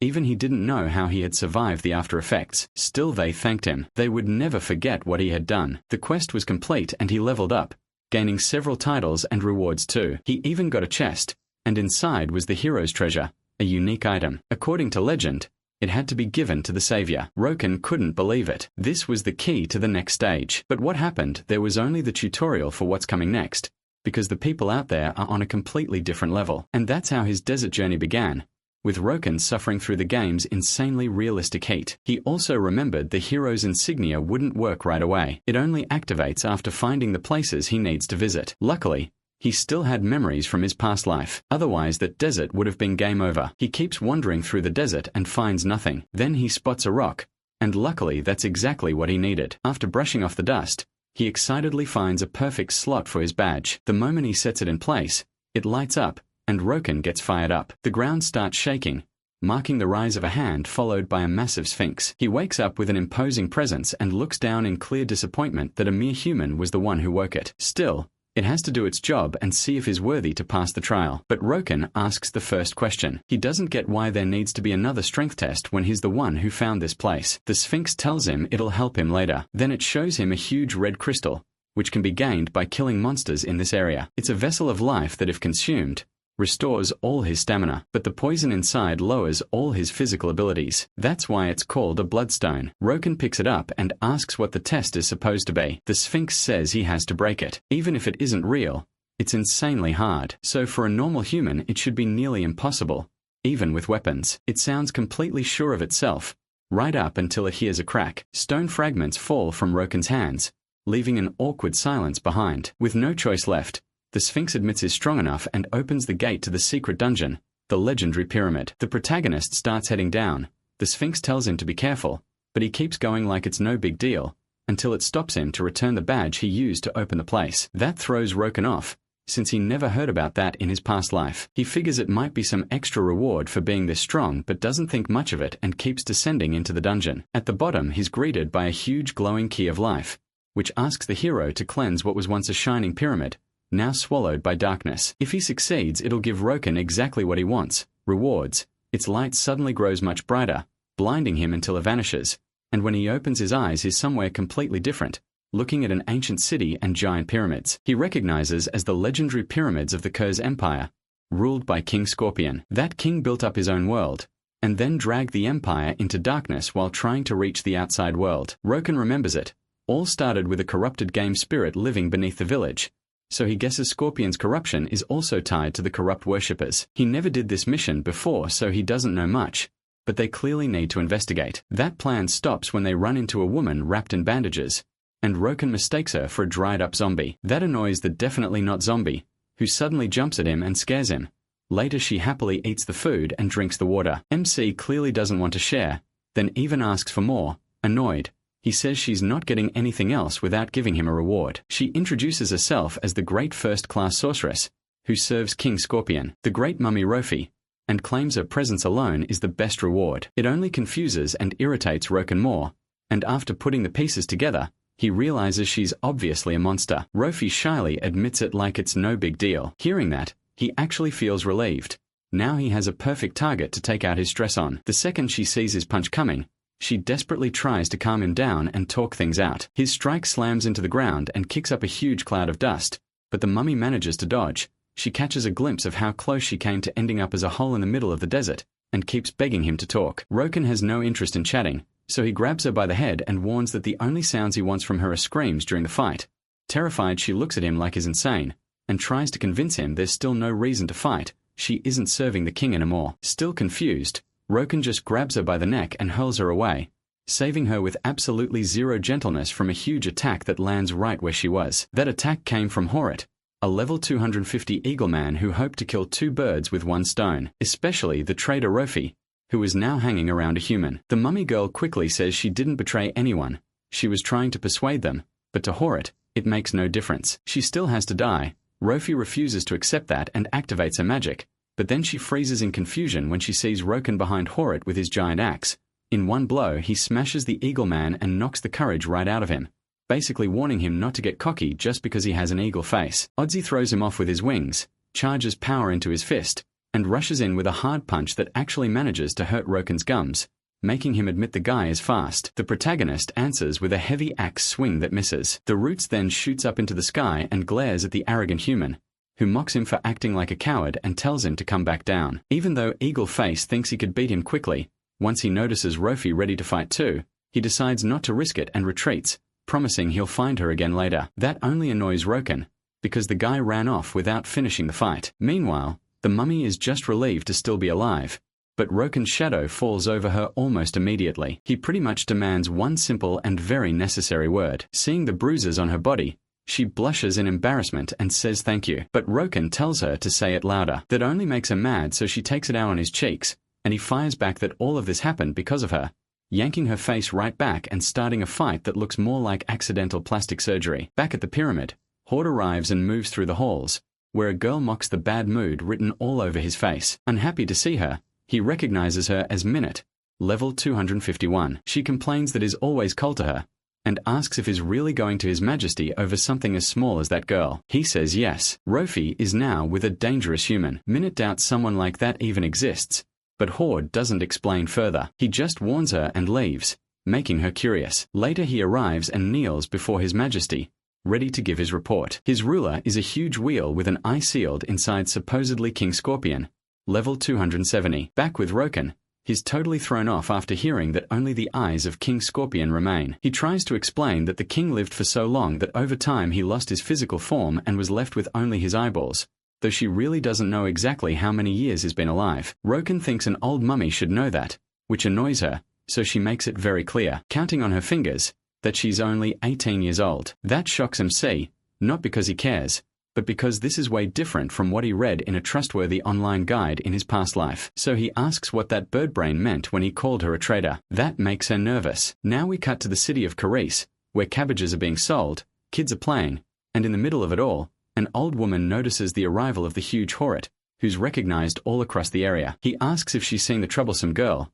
The old woman assumes he means Rofi, whom she hasn't seen in a long time even though the girl used to visit often. So she guesses Rofi must be out exploring. Horret accepts that and leaves, warning her that if any stranger shows up, she needs to report it right away. As he flies off, the old woman can't help feeling worried, and a couple of kids come over to ask about Rofi, who they clearly miss a lot. As for Harriet, he returns to the pyramid and enters through a passage that leads him to where a jackal-like figure waits. Harriet asks if he's found the mummy girl. This is Harkul, level 240, who says he's reinforced the trap patrols and promises she won't interfere with their plans. But Horret makes it clear they need to capture her before the plan begins. That worries the jackal, since he doesn't think she's that dangerous. Horret says she isn't, but the human he met while searching the area definitely is, and together they could ruin the plan. Besides, the Emperor ordered her capture.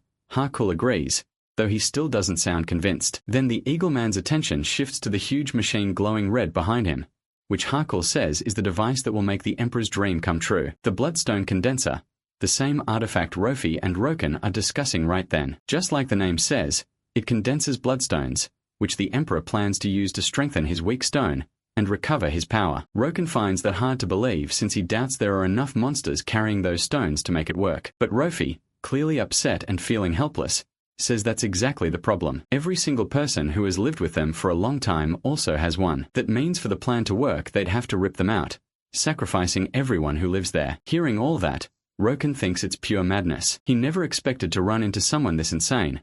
And then a voice beside him asks who the insane one is. He answers without thinking, King Scorpion. Then he remembers nobody else should be there, and when he turns around he finds a curvy woman behind him, which scares him so badly that he goes flying, dragging Rofi with him after rescuing her once again, with zero gentleness. Minute, the half-serpent woman, is surprised they escape her attack, and admits the boy isn't ordinary. Roken can already tell how strange she is, while the singed mummy tries to warn him she's dangerous. The snake girl doesn't waste any time and attacks at once. Roken dodges as best he can, but the mummy isn't so lucky, and gets captured by Minute, who starts humiliating her, angry over her betrayal of the Emperor, who had helped her so much. She's fully ready to kill her, but with quick movement, Roken jumps in and frees Rofi. The girl drops to the ground in pain, barely able to stand, while Roken keeps fighting the serpent woman. Her tail is way too tough, and he ends up in the air in a bad position, giving her the opening to throw 2 fireballs at him. He somehow manages to stop them, and she's just about to drive her tail into him when Rofi uses her magic to summon a golden swarm of scarabs that drag Minute away. Furious, she breaks free, but she didn't stop. She used her power to unleash several pillars that sliced toward the snake woman's arm, but she slipped right through them and grabbed the mummy, driving a brutal stab into her stomach. Roken crossed her bones with her tail, clearly enjoying the fight, but then something warned her. Roken was charging in again, yet he missed his target because she had already vanished, dropping Rofi unconscious. This time, Roken tried to track the snake woman down when her voice echoed inside his head, laughing as she told him to stop. The words hit and locked his whole body in place. He figured it was some kind of debuff, but his stats should have broken it. He started getting frustrated, unable to understand what was happening, while she moved in close to his neck, admiring how handsome he was and savoring him up close. Seeing her in human form, Roken asked why she still hadn't killed him. She admitted she wanted to devour him another way, which left him confused. So Minute explained that for centuries she had lived in that barren world, bored out of her mind. Even so, she stayed loyal to the Emperor. Still, his plan to sacrifice humans for his revival bored her too. But when she saw Horrit injured and heard his warning about the human, she got excited, went looking for him, and after their fight she made up her mind. She wanted Roken, so she offered him a contract. That caught him off guard. Roken knew the game had a contract system, mostly used for deals between players. But there were exceptions, contracts with monsters, where the trade wasn't items, but monster powers. Still, most monsters hated humans, barely understood them, and wanted nothing to do with them, so he saw this as a rare chance, while she only noticed how long he had gone silent. Finally, he came back from his thoughts and asked what she wanted from the contract. Minute answered right away. He would become her servant, and that meant the Emperor's too. Oh, and Roken would need to kill Rofi with his own hands. That left him completely shaken. But after a brief moment of shock, he acted like he accepted. Happy, she threw herself at him and released his paralysis too. Then he walked toward the unconscious mummy girl, seeing her helpless and trying to think of her as just a monster. He told himself she was only tied to his mission because of the blood crystal, and if this also made him stronger and helped him get revenge, then he shouldn't care at all about some monster. But even while unconscious, she was still only thinking about saving everyone. That made him hesitate, trembling as he remembered why he even played this game, wondering if it was for revenge or for the joy of fighting in this fun world. But Dean ruined that, making him forget how much fun he used to have and replacing it with revenge alone. That changed his choice completely. He tried to wake the very confused mummy, still not gently at all. She tried to remind him that he said he would save everyone, so he shouldn't get caught like an idiot. But she was the one sounding foolish, and the two started arguing. While behind them the giant snake rose again. They barely dodged and the mummy dropped hard again, ending up wrapped up once more. She praised Roken for breaking the hypnosis, which felt like déjà vu to him. Then she explained that Minute had two forms, a human one that used hypnotic powers to keep people from attacking her, and a snake form that was far stronger. Now the terrifying woman was furious that Rofi had not only betrayed her emperor, but was also spilling secrets, so she decided to kill her, and then deal with the arrogant human, even if Roken pretended she couldn't mean him. She asked why he rejected her contract, and his answer was simple: it was more fun. Between accepting an easy path to power, or teaming up with the clueless, useless mummy, the second option sounded way better. That way he could slaughter all the servants of the mad emperor, the same one who would sacrifice his own people. He got so fired up that he even started to scare Rofi, then summoned his twin axes. As he got ready, Minute realized she had judged him wrong. These two were both crazy in their own way. Roken relaxed, ready to enjoy the game, and told the mummy he would help with her goal, not by persuading the emperor,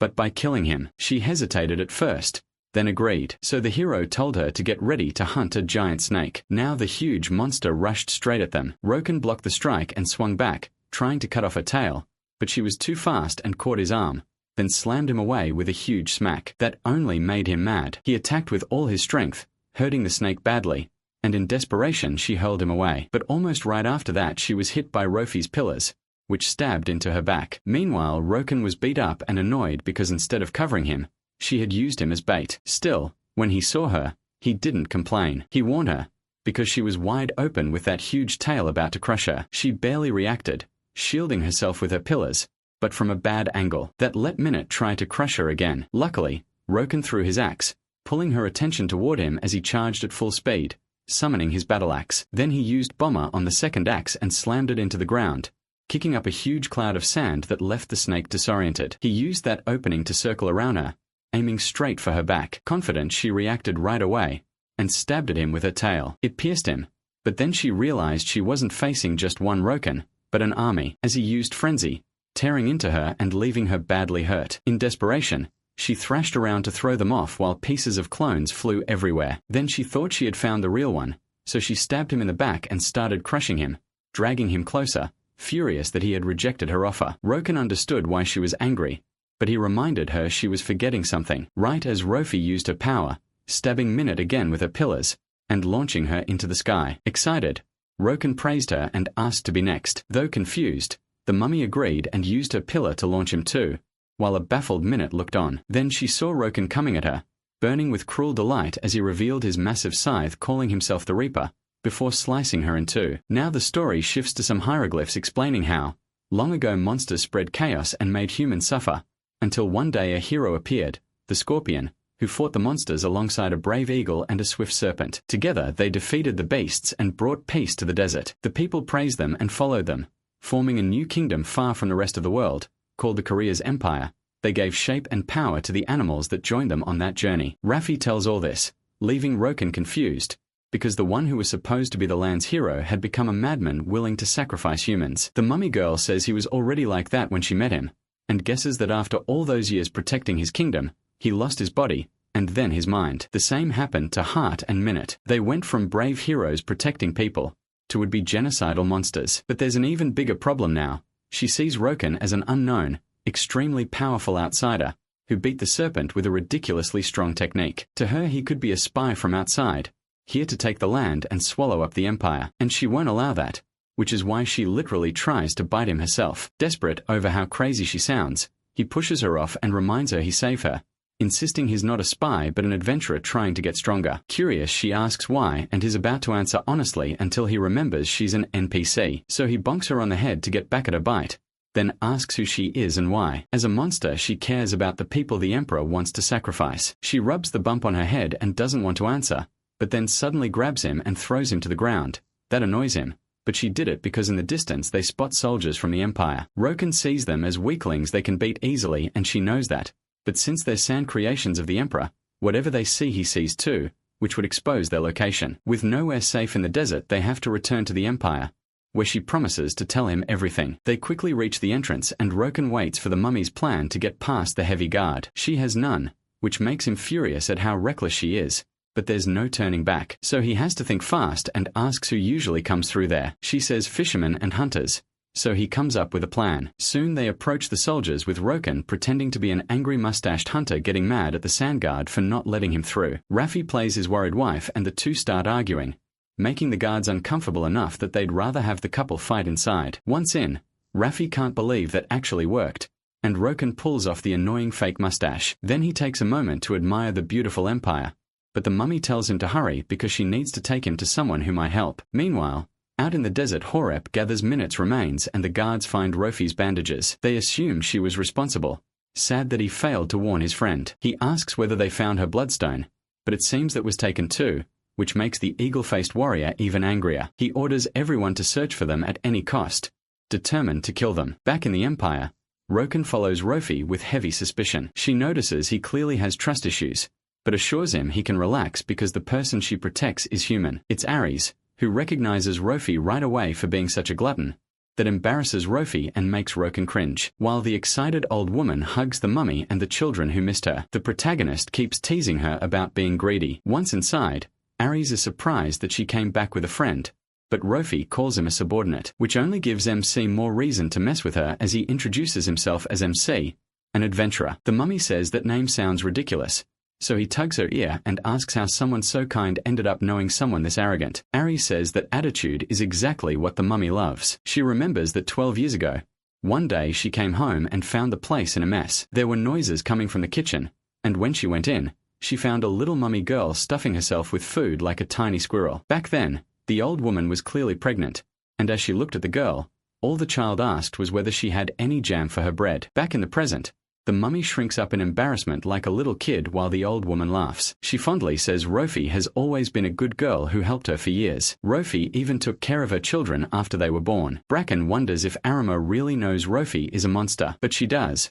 because the first time she saw her, Horat showed up angry to drag her away. He scolded her for spending time with humans, and Arima thought that would be the last time she ever saw her. But the very next day, Rofi came back asking for food. After a month of escaping and getting caught over and over, Horat finally gave up. Then they suddenly remember that Eagle Face has been looking for her, and for any stranger who entered the town too. When Arima asks what happened, Rofi tries to play it down, calling it a small disagreement. She asks Arima to hide them there, and Arima agrees, also taking advantage of it since her children are about to come home, which scares the mummy the second they rush in. Both of them look way too happy about what they're about to do. They jump on her and start choking her. Right then, Arima casually asks Rofi to watch them while she makes dinner. She suffers through it, while Rocken laughs, until one of the kids decides he looks strong and picks him as a new toy. Meanwhile, Horat reports what happened to Minute. The Emperor says he regrets the loss, but he cares more about Rofi, who Eagle Face still hasn't captured. Horat promises he'll get it done,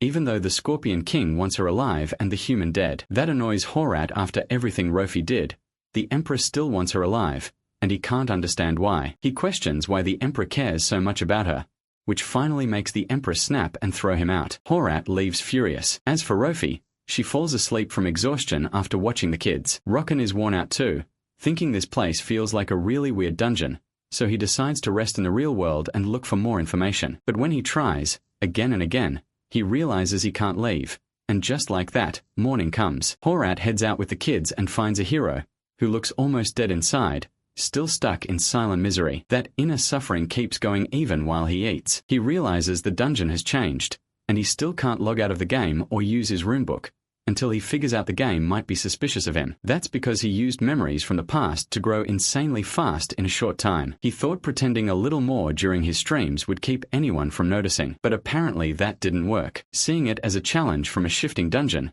he decides to accept it. He snaps back just as Rofi tries to steal his chicken, so he ends up using his hand to hold it up for her. Later, the two head out after saying goodbye to the old woman. Rocken doesn't want to be cruel to Arima, but he still wonders if he should tell her what the Emperor is planning. The mummy assures him that would only cause chaos. She also says no one can leave that world unless the Emperor allows it, so their only real option is to kill him. When he asks what her plan is, she already knows they need to go to the Tiger Guard, the huge pyramid that leaves Rocken impressed. Rofi explains it's the home of the Emperor and his nobles, meaning any monster that can use magic. In a place with endless resources, elemental mags are the most valued. That includes her too. And even when the protagonist reminds her she's a fugitive now, she brushes it off while opening a hidden passage, saying she knows all of them there. That earns a little respect from Rocken. They go into the passage with him teasing her and Rofi enjoying it, until she steps on a tile and triggers a trap. Both of them drop through a hole, and Rocken is disappointed he ever thought the girl might actually be useful. Then,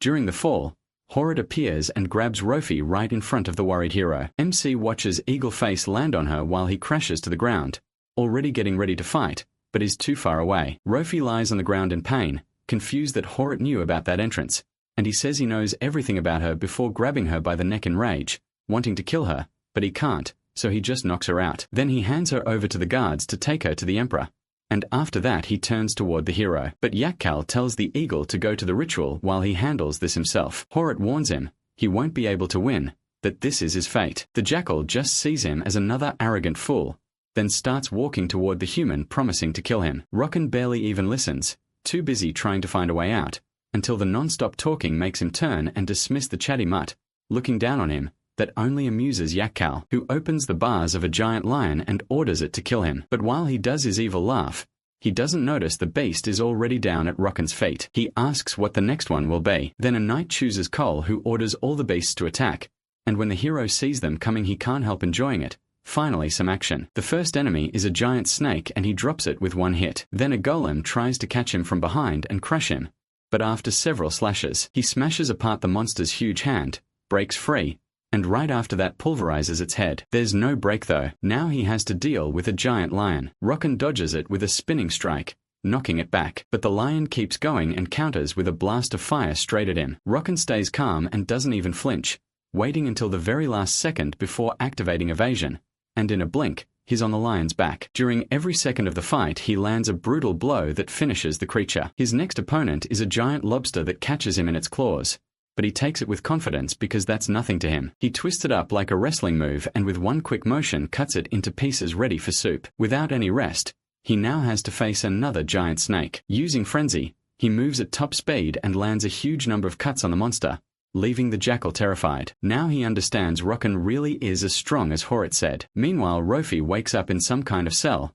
confused by the huge red aura burning in the Emperor's eye. He watches her with a smile, glad that she's finally awake. And while she tries to understand what's happening, he speaks confidently about how his reign is near and how he'll show the world the glory of Kairos. But Rofi rejects that idea. She can't accept rising to power by sacrificing his own people. Annoyed, he says that whole world belongs to him because he created it and is only taking back what he already gave them. To him, that's natural, and he sees Rofi's compassion for humans as a weakness. Still, he knows this isn't really about humans in general, It's about Arima and her children, and Rofi gets nervous when she hears he understands her true reason. She only wants to protect the people she cares about, and he releases her from her restraints, making her hit the floor hard. Then, in front of her, a blood crystal appears, one that can kill someone if you stab them with it. The Emperor makes it clear that victory is already certain and the ritual is moving forward, so he doesn't see how she could fight back. But just to be safe, he gives the mummy girl one last chance, telling her to use that crystal to get rid of Rocking in exchange for Arima and her children being spared. The protagonist's weapon tears through the flesh of yet another creature he's killed, and he starts getting bored when there's nothing left,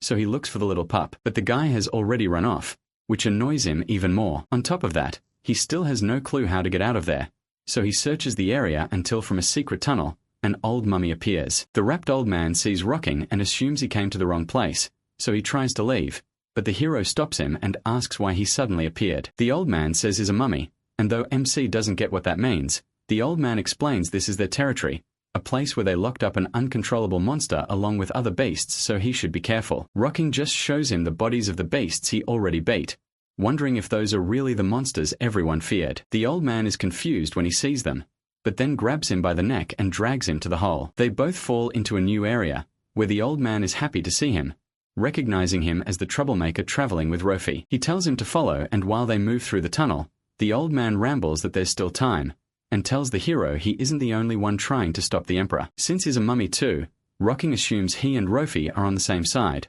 but the old man says the girl isn't a mummy at all, leaving him confused. He explains that 4 years ago the young girl's arm was sealed, and that's why she started wearing a bandage. Over time, the wrapping spread across her whole body. When he asked why someone so young and healthy wore bandages, she answered, nervous and embarrassed, that she was a mummy, and from then on, she truly believed it. He remembers how ridiculous her look is compared to what real mummies should be. Rocking still doesn't fully buy it, since the old man looks ridiculous too, but the point is they're not alone in this fight, even if Rofi doesn't know it. That confuses the protagonist, because he thinks they should be working together. The old man says the girl is too emotional, remembering how, when Hort revealed the noble's horrible plan to revive the Emperor, she was the only one who spoke up and condemned it. Even if others also disagreed, no one supported her, and she was the only one who ended up being thrown into the desert by Eagleface himself. Because of that, the others were able to keep acting from the shadows, and Rocking gets excited, thinking he finally found a way to stop the Emperor. But the mummy lowers his expectations, because they still don't know how the bloodstones will be gathered. So without a real plan, their only goal has been finding a lower area in the Empire to evacuate as many people as possible. During that search, they found something strange. In one room, they discovered hieroglyphs that tell the story of the Emperor, just like Rofi had said. But according to the old man, there's more. He points to a symbol, the Emperor's insignia. The mark reveals there are 3 paths. They are desire, body, and conviction. The 3 parts the Emperor was split into. His body is still missing, and his conviction was destroyed. So now the only thing left is his desire, and that makes them wonder what the Emperor has really become. Right then, the ground starts shaking. Feeling it, the old man says with no doubt that it's an earthquake. It's Horrid using his power to set the plan in motion, and with the ritual starting, the old mummy tells Rocking they need to hurry and evacuate the citizens. But MC says they should go kill the Emperor instead and end this now. The mummy isn't sure that's even possible. Even weakened, that being is still far beyond human understanding. Still, Rocking believes he can do it if he's strong enough, and the old man hesitates but chooses to trust him anyway. He sends him to the tomb, the underground stronghold where the nobles are, sealed off by sand guards. He believes that's the resurrection site, and it has 2 ways in, one at the top of the pyramid and one below ground, though either path is packed with guards, so he tells him not to expect a fair one-on-one fight. Still, that doesn't worry Rocking. Not saying much, the old man draws him a map with his own bandages, and the boy is caught off guard. He didn't expect the old man's body to work like that. He takes the map without a word. Then the old man says goodbye and wishes him luck with what comes next. He says his farewell too. Left alone, he looks once more at the wall with the story on it, noticing again that conviction has been shattered, and he spots 3 figures he guesses are tied to the corrupted ones. But this isn't the time to get sidetracked, so he keeps moving without stopping. While back in the city, everyone is panicking over the quake when suddenly from the ground, a giant obelisk rises. Watching the humans panic from afar is the old mummy. A panther comes up beside him and explains that even if they still don't know the full plan, it has already started, with obelisks appearing all across the city, and people stare at them in confusion until some of them try to touch one. Then one of them gets wrapped in bandages and thrown back by the old man, who shouts at the humans to stay away from the pillar. Seeing how bad things are getting, he starts placing all his hopes in Roken, and right then the protagonist seems to reach his destination, a huge group of guards ready to stop him. He doesn't hesitate and crushes the first one at once. Soon he's surrounded, so he summons his axes and starts tearing through everything in his path. Even so, the enemies keep coming, completely confident. He brings out an axe much bigger than before and charges to wipe out everyone around him, enjoying the destruction until something cuts off an attack. An obelisk appears. He recognizes it right away, then freezes in confusion when he sees Rofi approaching, completely serious. Back in the city, the old man keeps helping evacuate whoever he can, until in the crowd he runs into Yakul, who is awkwardly trying not to be noticed. The mummy wastes no time, throws out his bandages and catches him, ignoring the jackal's complaints. Because he knows exactly who he is, it's Yakul, the technical advisor, and the old man has plenty of questions for him. He drags him somewhere isolated where he and the panther get ready to question him. The jackal is furious, accusing them of being traitors for going against the emperor's wishes. But the mummy points out that Yakul can't fully agree either, or he wouldn't be trying to run away with the humans. The jackal says he already did his part by building the bloodstone condenser. That only confuses the mummy more. Someone that's smart wanting to flee doesn't add up. But Yakul explains that he ran for his life after crossing paths with the lunatic Rofi brought there, the same guy who took care of Minute and then smashed all his monsters without effort. So even if he's technically on Team Emperor, he'd rather stay far away from Roken. That makes the old man more confident, seeing that MC really is a threat. He even calls himself his ally. But now they need something from this terrified little coward. So he and the panther press harder to make him talk. They demand to know why so many obelisks appeared in the city, threatening to tie him to one if he doesn't speak. Out of options, he starts explaining that once bloodstone is crystallized, nothing sticks to it. None of his human experiments could change its state. The mummy is shocked, but the jackal keeps going, telling them about underground ruins and a mural about creatures they don't understand. That same mural also mentioned a way to condense many bloodstones into a single one. It uses a complex mechanism which Horat has just activated by raising the obelisks across the city. They'll rip human life away and send it underground. The mummy scolds him for those cruel experiments, but Jackal brushes it off. The mechanism is already active, and even if they save some humans, hundreds of thousands will still die. As long as Horat keeps the ritual going, there's no way to stop it. Meanwhile at the pyramid, Rofi is holding back someone who can't hide his confusion when he sees her there. She tells him that as a good outsider he should ignore all this and just leave. But in the blink of an eye, Roken is already right in front of her. Annoyed, she throws a hard right punch, then starts angrily complaining, saying all of this began because of him, and now he's being told to go away too. Even so, she begs him to leave while attacking him. Roken dodges easily, confused by her behavior, thinking she got brainwashed. She says no, but to him, the best cure for brainwashing is already right in his fists. That scares her, but she stays serious, ready to fight. Roken, though, doesn't even take her seriously. He steps in, grabs her by the face, and smacks her, dropping her to the ground in pain. She yells at the guards, reminding them they're supposed to do something about this. The others finally seem to remember they can fight too and rush the hero, surrounding him completely, only for him to take them down with ease, one after another, and more enemies keep pouring in, but they end up the same way, torn apart and reduced to dust by Roken's brutal blows. Under Rofi's shocked stare, she watches the protagonist stand victorious over everyone. Realizing she's next, Roken walks toward her. She can't move and he raises his fist to deliver a brutal hit. Then somehow the scene shifts. Now the mummy girl is marching forward,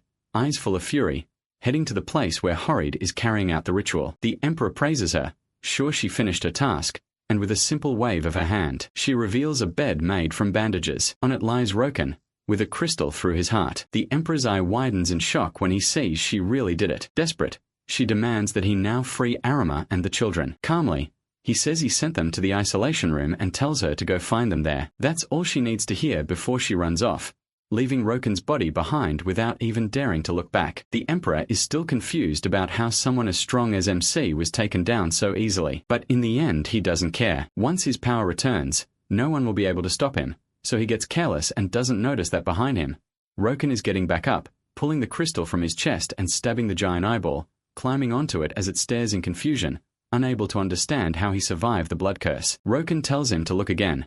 One of his two hearts was the one that got pierced. Meanwhile, Rof runs in desperation, remembering how that blow meant for her had hit a sandguard instead. Roken had just looked at her and asked why. He already knew she could be kind of dumb, but now she was doing something stupid on top of that. She didn't want to answer, but he understood, It was for Arima and her family. He was upset because now she chose to save her family instead of everyone, like she first wanted, and that made her angry too. After all, anyone in her place would have done the same. He gets that, but he still thinks she's different, even if she doesn't see herself that way. Then he tells her that no matter what title she has, noble, shaman, whatever, they mean nothing right now. Roken is disappointed to see that she really doesn't understand, but he'll still help her and let her do what she came for. After that, she has to escape with Arima and the children while he deals with the Emperor. Back in the present, she runs on, frustrated while Roken keeps having fun messing with the giant eye, which can't really do much, until Horror drops everything to help it, dragging Roken away from there and pinning him down,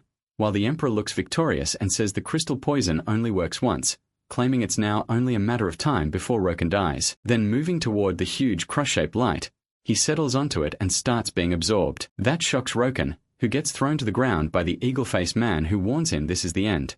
Once the device has enough energy, there's no turning back, and the crystals begin to fuse and glow. Outside, the mummy watches as the sky turns crimson, and Rofe reaches the isolation room, hoping to find Arima and her children there, but the place is completely empty. That leaves Rofe stunned, and before she can react, a soldier knocks her out. Back in the city, the pillars activate, confusing the citizens as a small orb starts releasing a green essence that spreads through the city. It moves like tentacles until it finds its first target, a man it pierces, slowly draining his life until he's left like a skeleton. He becomes only the first of many. Seeing this, the others run in terror, but sooner or later they're caught too, and their lives begin gathering inside the pillars, as desperate screams echo across the city. Meanwhile, that essence is carried to the machine, where it starts pouring over the main crystal. Roken sees it, and the eagle-faced man tells him. He confirms it. This is the source of life that will set everything back to how it was and restore the Emperor to his so-called glorious form. Roken doesn't see anything glorious about becoming an even bigger eye. He rushes in to stop it and goes straight for the machine,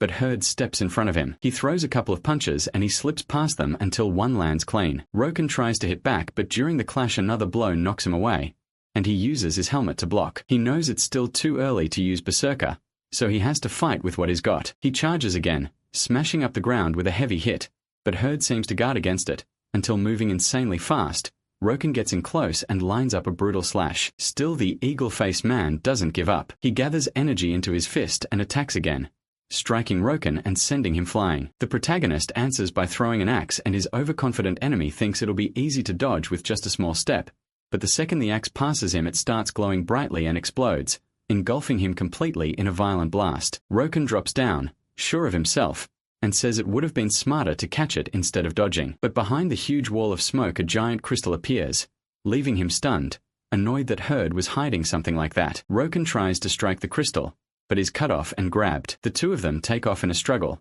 then crash and drag across the ground until MC finally kicks him off. He gets back up fast to keep the pressure on, thinking the eagle-faced man has been left wide open after that last exchange. Roken sprints at full speed and throws a savage right hook, then follows it with a massive slash, leaving him wounded, but he knows the job still isn't done, and Haruda is barely standing, seeing everything in a blur. Roken keeps attacking and Haruda can hardly react.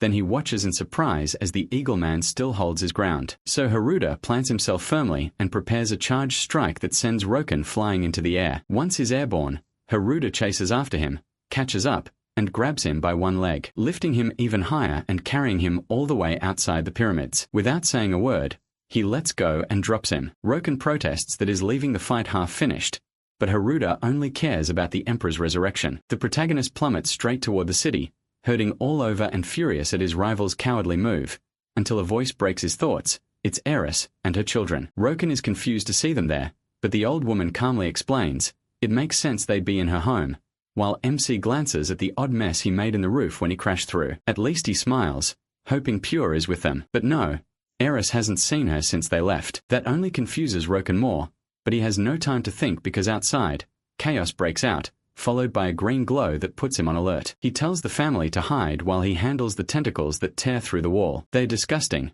and while dodging them he realizes something. They have the same color as corruption, and when they touch food, it starts to rot. That makes him connect them to the roots of the Tree of Origin, an elven legend that says those roots absorb the land's energy and form the seed of the World Tree. But that makes no sense to him because it was supposed to be just a legend, and he understands even less why those roots are here. Then he reaches a conclusion.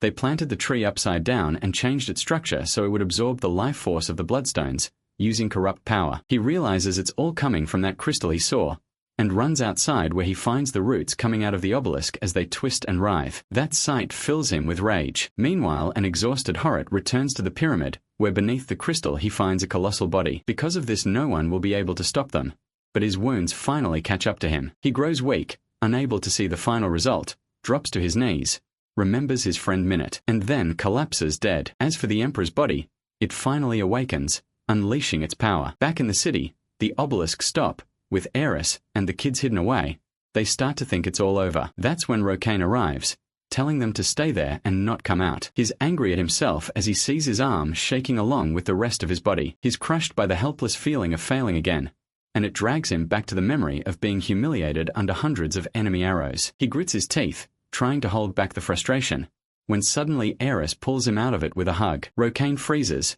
confused, not sure what to do, but she only wants to thank him for saving them. He doesn't really understand the gesture, much less the strange game life seems to be making him play, but he ends up returning the hug, still surprised. In that moment, it becomes the push he needed to clear his head, and he runs back toward the fight, knowing it still isn't over. Now he's determined to stop it, heading straight for the pyramid. Meanwhile, the monstrous Emperor tries to stand, and down in the sewers, the few refugees left are being watched over by the old man Mamiya, who looks on in frustration, knowing that even after all his effort, he only managed to save around 600 people. And to make things worse, he feels a presence, a shining blood crystal, and eyes coming closer and closer until they're right above him. Desperate, old Mamiya screams for them to run just before he's crushed. The humans flee in terror while the enraged Emperor chases them, calling them wretches for hiding instead of offering up their lives. Up on the surface, Rocaine looks toward the pit where he hears an ancient tongue, and right away a crowd of people starts running past him. He watches,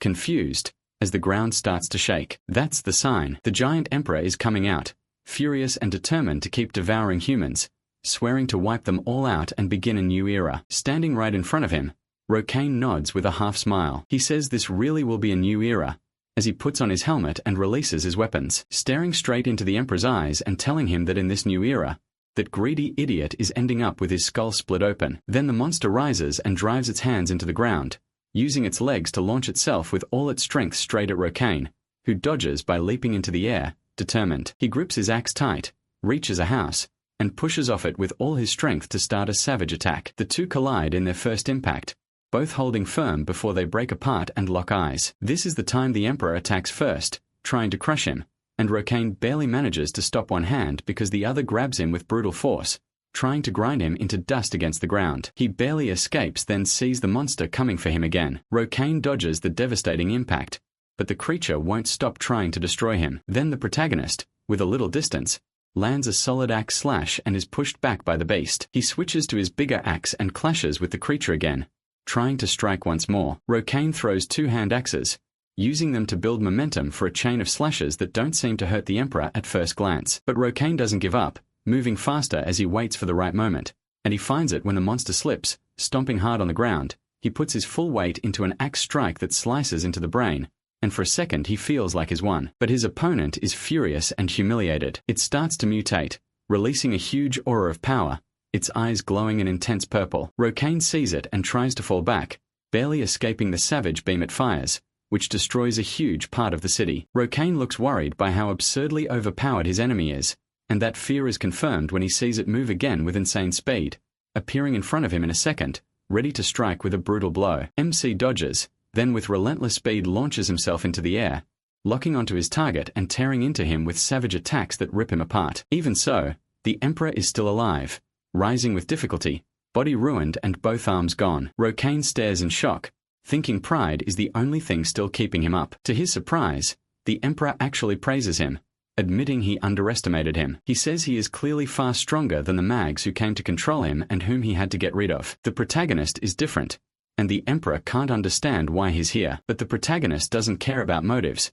He's just enjoying beating up a monster. The Emperor understands that, and now that he sees MC as a true rival, he's ready to give everything, firing a fierce flash from his eyes. He dodges it with confidence, but when he lands back on the ground, he sees in confusion that the Emperor is escaping toward the pyramid. That's when he remembers Pyrrha, who is still there, unconscious on a stone bed and dressed as a bride. As the Emperor pulls away, Rocaine goes after him, but his path is blocked by the sand guards. He doesn't think much of them, but there are a lot of humans nearby and he doesn't want them getting hurt. So he grins, realizing the guards only manage to delay him and start slaughtering them on the spot. Meanwhile, in a strange sand dungeon, some grains fall onto a little girl's face, Pyrrha. She wakes up disoriented in that place, and right then, Horde appears, looking irritated at the little girl. Later, Monet also watches the unusual child. She wants to keep her as a toy, but Horde refuses, because his boss told him to keep her alive until the snake took care of that. Patient and curious, the little girl starts wandering through the pyramid halls until she finally gets outside, reaching the human city, where she sees children playing, and an apple catches her eye. That apple is picked up by Eris, and from that moment on, Pyrrha starts following her. She ends up at Eris' house, where she starts devouring the food. Eris asks about her parents and notices her pointed ears. The little girl doesn't know where they are, or even what her own name is. Worried, the old woman hugs her, surprising the child, and offers to let her stay if she has nowhere else to go. Pyrrha agrees, and with tears in her eyes from the memory, she wakes up thinking about the woman who felt like a mother to her. That warm memory vanishes fast. Rofi wakes up right under the monstrous emperor. At the same time, the protagonist rushes through the pyramid halls in a panic, desperately calling for his friend, until he reaches a door and on the other side he finds a horrifying and brutal sight. The emperor is devouring Rofi. Only her hand is left in his mouth, and then even that is swallowed right in front of Roken. The emperor lets out a massive roar and starts unleashing his power. Outside the pyramid, the first flash bursts out, followed by a huge shockwave,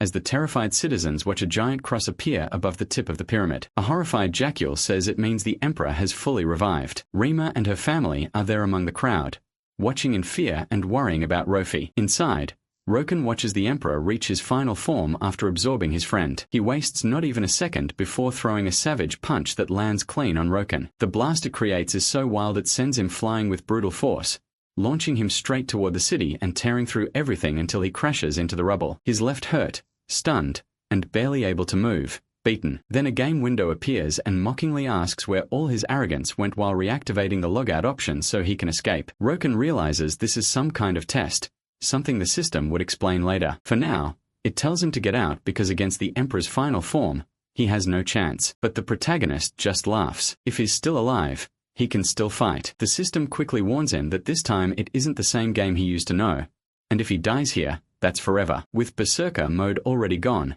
all he can really do now is defend himself. That's why the system keeps pushing him to give up. Annoyed, Roken forces himself back to his feet, looking at the system with contempt. It had taken away everything he wanted that very day, and now it expected him to quit. The nervous window already knew what was coming, and got smashed without mercy. With its last messages, it warns that it doesn't want him to win. But Roken has already decided.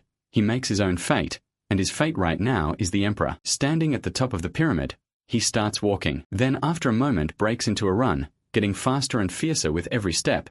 The Emperor watches him closely, just like the woman watching through a screen, the same one speaking to him through the system, who sees him as nothing but a madman. To her, this is what being a berserker means. Burning with rage, Roken leaps at the Emperor and activates Berserker again, filling himself with power and desperation for another attack that crashes into the Emperor's shield. The Emperor almost pities him. Roken is weaker than before and still insists on fighting. Memsa just calls him Four Eyes and tells him to shut up, which weirdly seems to sting the Emperor's pride. Without a word, the Emperor grabs his axe and starts crushing it in his hand until it slowly begins to crack apart. Everyone watches in silence: citizens, Jakul, the Resistance, Arima, even the girl from the system, and Rofi is still unconscious, trapped on a cross of light, where her hope shatters at the same time as Roken's axe. As the broken pieces fly away, the protagonist is driven straight into the Emperor's knee, spitting blood from the impact, but he still won't quit. He summons two axes and goes right for the Emperor's head. The Emperor answers with a strike. Roken dodges it trying to make space, but his rival chases him down and uses magic to raise a wall that traps him, leaving him open for a blow so strong it smashes through what he had just created. Roken is left half-conscious in the air, but he snaps back and forces himself to stay standing. He wipes away the blood and sees the Emperor coming. Roken knows he can't win unless he gives it everything he has in the 5 short minutes Berserker would last, so in desperation he wastes no time and attacks again. The Emperor is waiting to swat him away with one hit, but what he hits is only air, as Roken uses clone technique to strike from all sides. Even so, the Emperor throws them off with pillars of earth, wiping them all out. But Roken isn't among them. He gets behind the Emperor and puts all his strength into an attack. The Emperor reacts by hurling an obelisk, but it only makes the last clone vanish, leaving him confused and not noticing that Roken is already above him, landing a fierce slash with both axes. That opens the way for a non-stop barrage at full speed, forcing the Emperor to do nothing but defend himself. Bit by bit he grows more enraged, and every clash tears apart more of the pyramid. The destruction echoes through the whole city, while Arima walks through the rubble with tears in her eyes. Roken keeps attacking, thinking victory is close, never slowing down, trying to strike to the very end with his worn-out weapons. Then a corrupted window shows only 9 seconds left. At that moment his body gives out, leaving him defenseless for a brutal hit that sends him flying until he crashes to the ground with no energy left. As the timer drops fast, he desperately tries to get up and fight one more time. His panic rises, but his body is spent, and he collapses in defeat. Resigned, he begs Berserker one last time, but it's already over. From what the girl on the screens can tell, that desperate move is going to cost him dearly. With a glowing cross under him, the Emperor says a final goodbye to his rival before using his pillar, which violently launches Roken into the sky. In the distance, people stare in confusion, not understanding what just happened. Arima can only pray, and then she sees Roken falling from the sky, slamming down hard with half his side destroyed. He lands right behind her. Arima turns around in alarm and sees, to her horror, that she was right. It's Roken, lying in a pool of blood, missing a hand with a huge hole in his body. He groans about the total disaster he's in, and the second he notices Arima, he asks about the children. She tells him the nobles took them somewhere safe. Barely able to speak, he tells her she should be hiding too, but Arima refuses. She wants to see Rofi, even if she doesn't understand how Rofi got dragged into all this. She knows Roken was trying to help her, and she wants to help too, but all she can do is stand there, crying because she's never been able to protect her. Roken looks at her, and something twists in his chest. He doesn't understand it. None of this feels like a game anymore. Then the Emperor lands behind Arima. He's pleased to find Roken and surprised is still alive. Then he freezes when Arima, in pure desperation, tries to drag MC away. Roken begs her to run, but she refuses to stay just a bystander anymore. The Emperor mocks the pathetic scene, ready to send both of them to the other world, but Arima's scream stops him cold. He loses control of his body because of Rofi, who had left her prison inside him and was trying to break free from her bonds. Even while the Emperor scolds her, telling her to rule as part of him and stop caring about those inferior creatures, Rofi shuts him down in fury and fights with everything she has to escape. She rejects the Emperor's terrifying plans. What she wants is simple: to live with Arima. The Emperor screams in pain as his blood crystal starts shining intensely. From there, Rofi slowly begins to emerge. She sees a friend, and though the Emperor refuses to let her go, tightening his restraints and trying to pull her back inside, Rofi desperately raises her hand, only to realize she's being trapped again. Then Arima grabs it. She calls out to Rofi in desperation, but her grip isn't strong enough. She's about to lose her when a huge hand stops it. It's Roken. He snaps at that idiot Rofi to get out of there,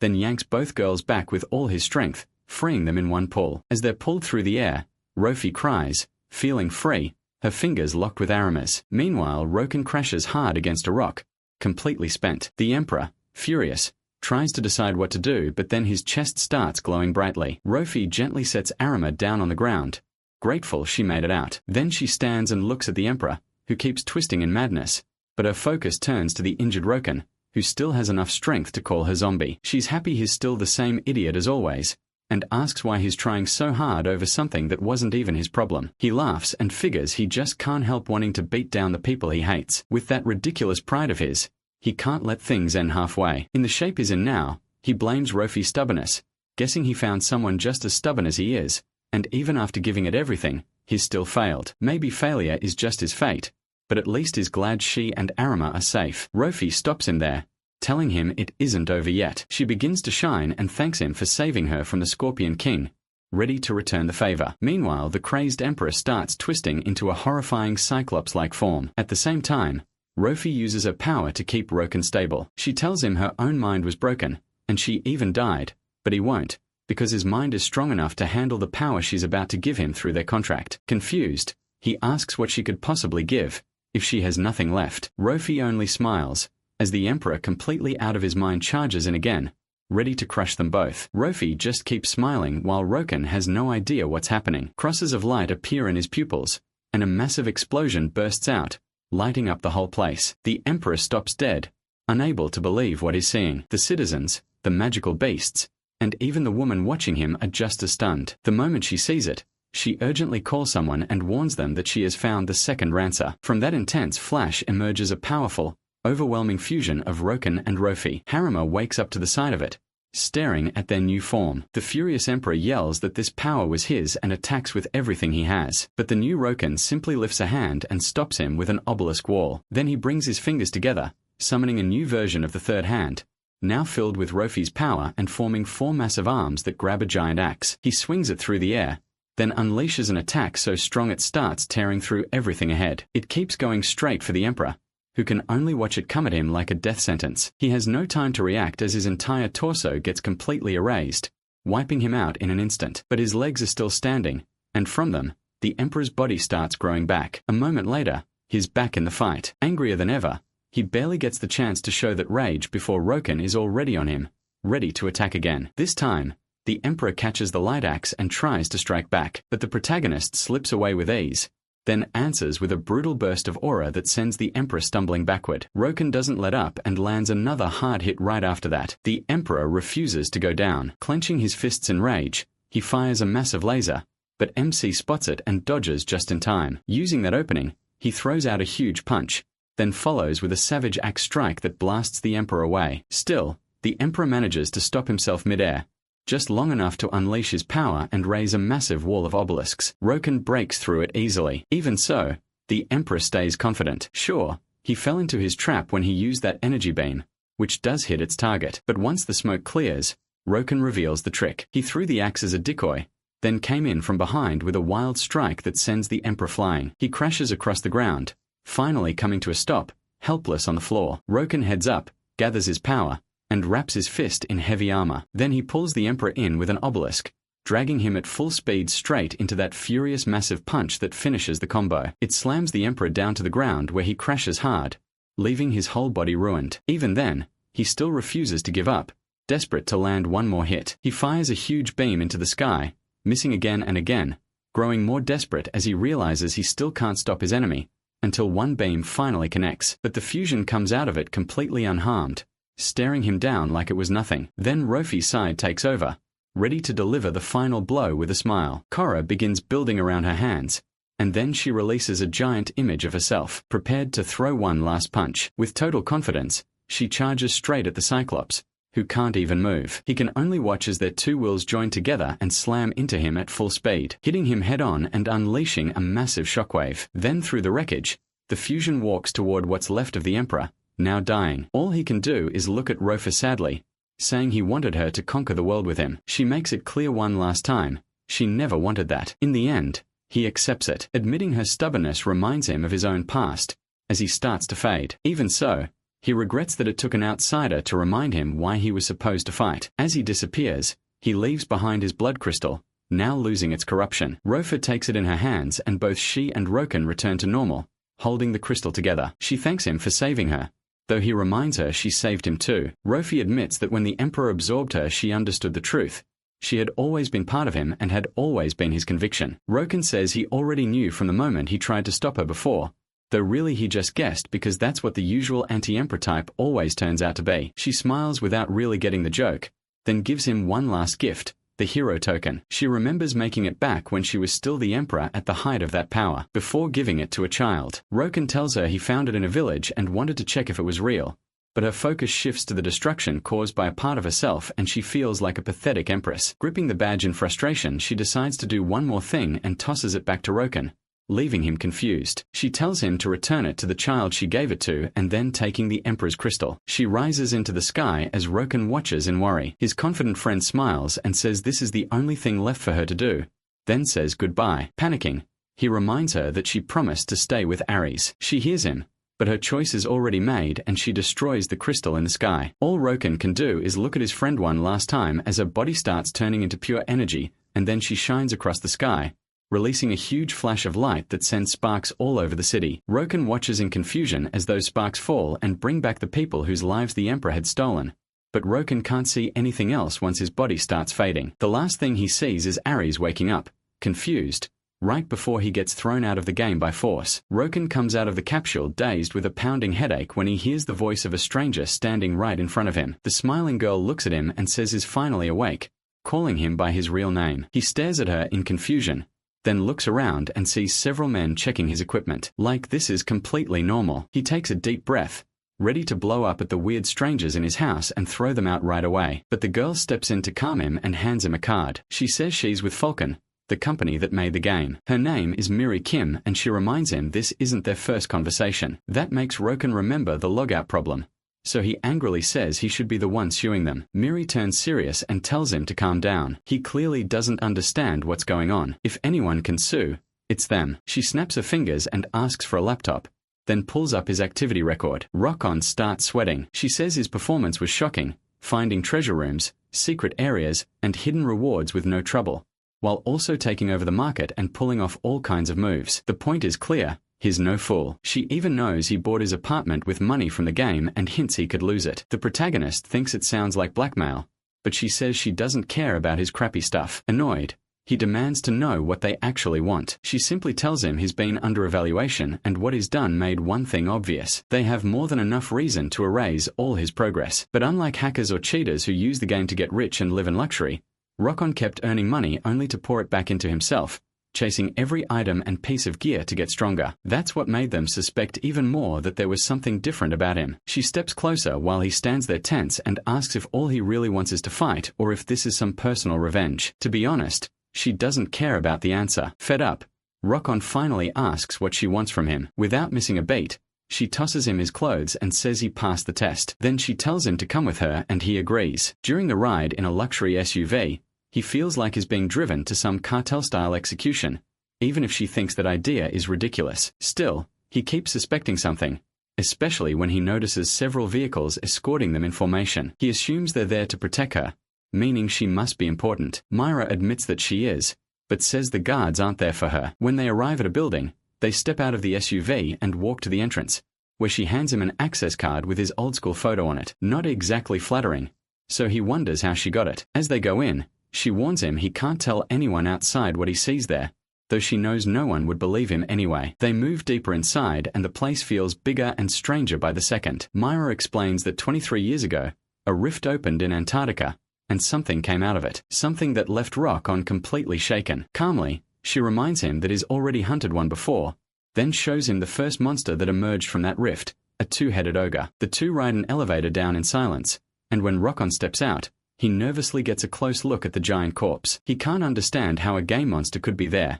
and she explains it isn't from a game at all. What they called the game was really a simulation of another world, one created to train saviors. Seeing Rokon's confusion, she goes on. 23 years ago, that ogre came through the rift while terrified explorers watched. Then something even more shocking happened. A beam instantly killed the beast, leaving everyone stunned. It came from the other thing that stepped out of the rift, Odin, the first descendant. He helped keep the rift stable for years, but they couldn't rely on him forever. So they studied it and learned the rift was a window into a world beyond understanding, where that ogre was only the beginning. They couldn't just leave it alone, or more monsters might cross through. They even feared another rift could open in a city, and since they couldn't trust the descendant to help them, they searched for a safer answer, someone who could match that kind of power. That's why they built all this, to make their own savior. But it had to stay secret, and not many people would risk their lives for something that dangerous. Then they discovered the rift could send information both ways, and used it as a database for the world-famous game. The whole program was made to create saviors. Rolken, annoyed, says, "It sounds more like a hidden military draft." The girl admits that's basically true, but says they had no other choice in a crisis like this. She adds that the game itself is only a simulation, so there was no real danger. Even so, MC thinks it still makes no sense if none of it works in real life. She reminds him he already knows this isn't a normal game. It adapts to each player's body and mind, so almost everything learned there can be used in the real world. The only exception is skills based on mana, since mana doesn't exist here, though that could change completely if someone crossed into the world beyond the rift. The hero still wasn't sure any of this made sense, and Miria admitted that at first it was only a theory, until someone crazy enough tested it. He asked what kind of idiot would do that, but then he thought it through and realized that basically the idiot was him. She confirmed it with an amused smile, and that instantly made him furious. They had been messing with his life. Still laughing, she reminded him that he was the last person who should be mad. Then she moved her fingers, giving the signal for hundreds of snipers to aim at him, as she asked how he knew so much about their secret systems. Shaken and scared, Loken reminded her this wasn't supposed to be an execution. She said they wouldn't bury him, but they might put a few holes in him, unless he answered honestly. Who was he really? And why did he know so much? She even suspected he might be from the Rift world, and Loken still looked uneasy, so he chose to refuse. With a wide smile, the girl gave the order, and a huge flash filled the room. Now there was a hole in the floor and Loken stood there trembling, totally pale. He complained about the shot, and so did Miria. She turned on her shooters in anger, and they immediately started blaming each other. Ignoring that, she got serious again and demanded he reveal who he was, or there would be more warnings. Sweating nervously, he clenched his fists. He didn't want to lower himself or admit he had come back in time after a humiliating defeat, but something else mattered more to him. He asked what she meant when she said his powers could be used outside the rift, because he needed to know if Rofi and everything in Kairos had been real. She explained that was exactly why they saw him as a rift messenger, watching him grow stronger so fast and seeing what he did along the way. They thought he might be a monster.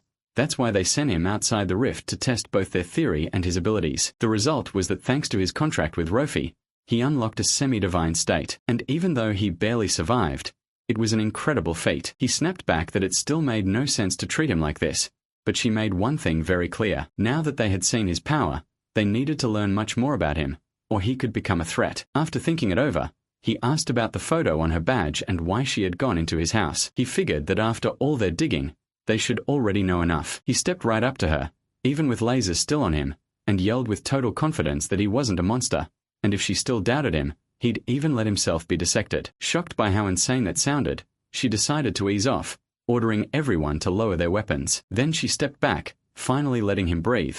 But now he had to keep following the mysterious woman who led him to the main Lord server. There, she apologized for being so harsh, hoping he would understand. Then she asked him to join her. They needed him to choose the 10 best rankers to explore the rift and destroy the threat it posed to the world. That was the game's final goal, and he was the right person for it. But the hero flat out refused. She said she understood. He really wasn't forced to do it. Loken, however, was. Right after that, she showed him Kairos on the screens, the kingdom he had saved. He could see all its people, and among them, his eyes lit up when he saw Arima. Mirai reminded him that after interfering with the rift, he was no longer an ordinary player. Then she handed back the hero insignia that had brought him into the real world. Surprised, Loken took it, while she asked that, since he was the only one who had managed to save those people, he should do the same for them, and become a ranker. Meanwhile, somewhere else in a rainy forest, a hooded man dragged his sword as he locked onto his target, a two-headed ogre resting among human remains. Suddenly a skull flew straight into its head,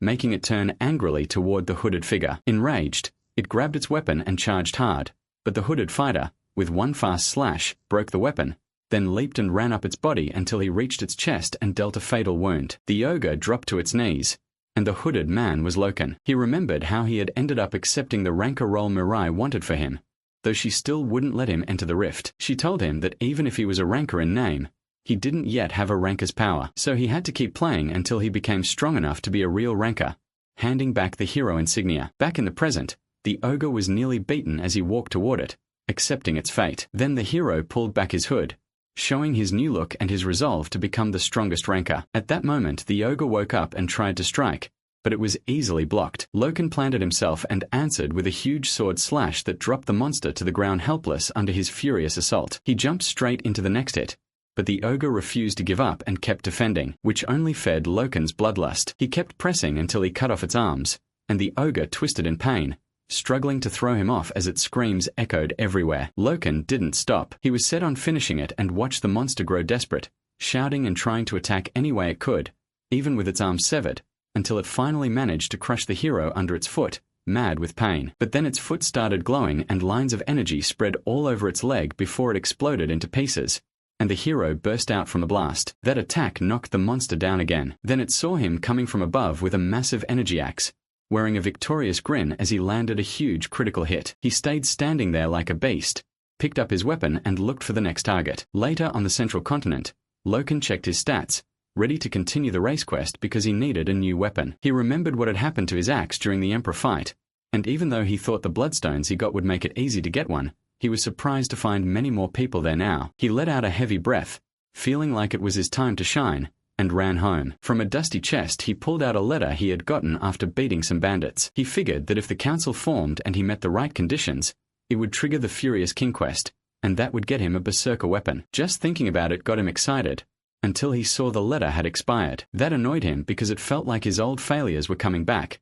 Now he had to repeat the second village mission to get the item again. At first it seemed like a pain, but then he started seeing the upside. A dark grin spread across his face, and soon he was walking happily through the forest near the second city. He wondered if he was really getting stronger, remembering that in RPGs, the stronger you get, the stronger the enemies that appear. So battles still felt the same, and the only way to know if anything had really changed was to go back to a low-rank dungeon. He was excited to test it, and the moment he entered the cave he enjoyed running into the level 100 bandit boss who threatened him. Loken calmly waited, watching him come in. The bandit landed a sword strike, but for him, it didn't even make Loken budge. Now level 165, the hero bragged about it, staring at his enemy with a cruel smile. Then he attacked, erasing the bandit in a single blow, treating it like chopping a vegetable. He grabbed what he came for and felt pretty good about how easy it was. Though if he was honest, it was also boring. He liked fights that really got his blood pumping. So with nothing else to do, he left the place. Back at the Temur Council, one member named Carbon admired the bloodstone the hero brought. He thanked him, saying it would help the human empire, while Loken enjoyed pretending to be modest. Then, noticing the race quest had already started, he asked the old man not for a reward, but for a meeting with the emperor. The elders said that was impossible. The high officials were dealing with something serious, which a smiling Loken already knew was the Furious King. That threw Carbon off, and he watched as the confident hero offered to handle it himself. Soon he arrived at an office and slapped a paper onto the desk, grinning as he showed an urgent report. The small masked one watched as the bandit boss received a letter from the Furious King, and from that he understood the king was starting to gather his forces. He was annoyed he hadn't noticed sooner, especially when they had been focused on training, but Loken calmed him down, saying he had a plan. Even if the small one doubted one person could beat all the bandits who had probably already joined the king, even the hero had second thoughts, but he still had an idea so he wouldn't have to do it alone. That brought them to the bandits' mountain headquarters. The mission was a preemptive strike to stop the Furious King, who had already gained great power from gathering more reinforcements and attacking nearby cities. To do it, Loken led around 300 human troops, including 4 level 250 knights, many soldiers, and over 200 mags, all under his command. That meant all the rewards would go to him, and he almost felt sorry for any player who tried to get in his way. The rewards were so huge because the mission was incredibly hard, thanks to the size of the Temur bandit group. You had to defeat hundreds of bandits, and then face the younger brother of the Furious King, Randa, the final boss, a beast who had absorbed corrupt power and gone beyond human limits. There was no other way into the Demon King's fortress either, since the system blocked every alternate route. You had to fight the whole bandit force and wipe them out to draw out the mighty Randa, who filled with corrupt power would crush most players with his aura before they could finish the mission. And the difficulty wasn't just the scale of the battle. Randa's goal made it even worse. He wasn't simply gathering bandits or trying to control the mountains. He wanted to conquer the entire country, change the social order, and become king of a new world, a rare ambition for a bandit or monster. That fierce desire rooted deep inside his corrupted heart was exactly what made him so dangerous. That's why the humans gave Loken all their support to destroy the threat. And even though he admitted that wiping out so many monsters while leading human troops wouldn't be easy, his goal stayed the same: kill them all. A soldier warned them in panic. The attack had already started. A pack of giant boars came charging in fast and everyone tensed up.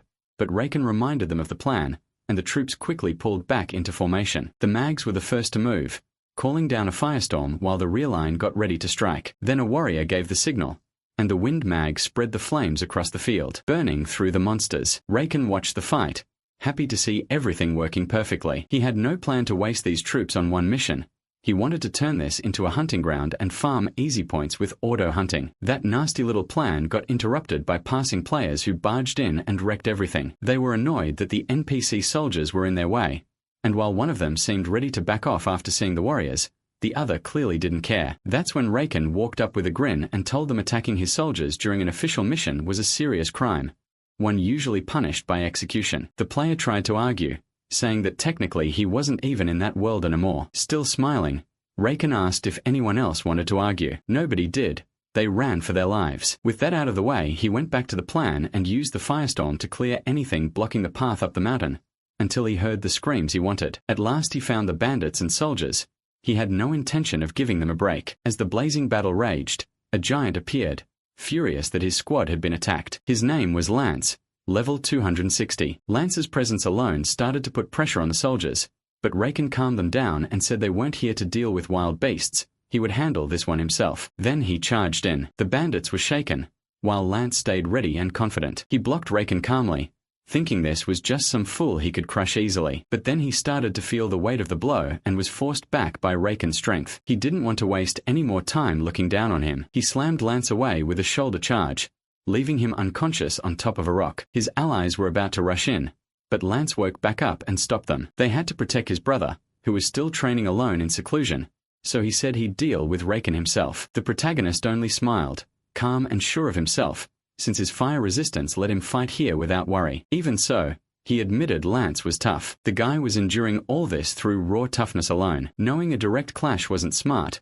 Raken dodged Lance's strike and pulled back, trusting his timing. He unleashed a blade slash that smashed hard into the ground. Lance just mocked him, saying that kind of power wouldn't be enough. Then he used a giant crossbow to blast Raken away and chased after him, landing a savage hit to his side. But when the attack went through, MC's body burst into shadows. The real he appeared behind him, ready to wipe them all out with everything he had, and left Lance wrecked. Lance's allies watched in terror as Raken came closer, and desperately called for reinforcements. With no better option, they tried to distract him by attacking the knights. The protagonist watched that useless move, told them to stop, and shut them down with a single bombardment that blew the bandits apart. The survivors tried to flee the blasts and started retreating, but the now fired-up knights cut them off, trapping them with the firestorm. The bandits ran wildly toward the mountains, trying to block the army's path by throwing burning trees straight at the troops. Two powerful knights leaped forward, smashed the trees to pieces, and pushed right through them. Then the knights shouted that they fought for their country and their families,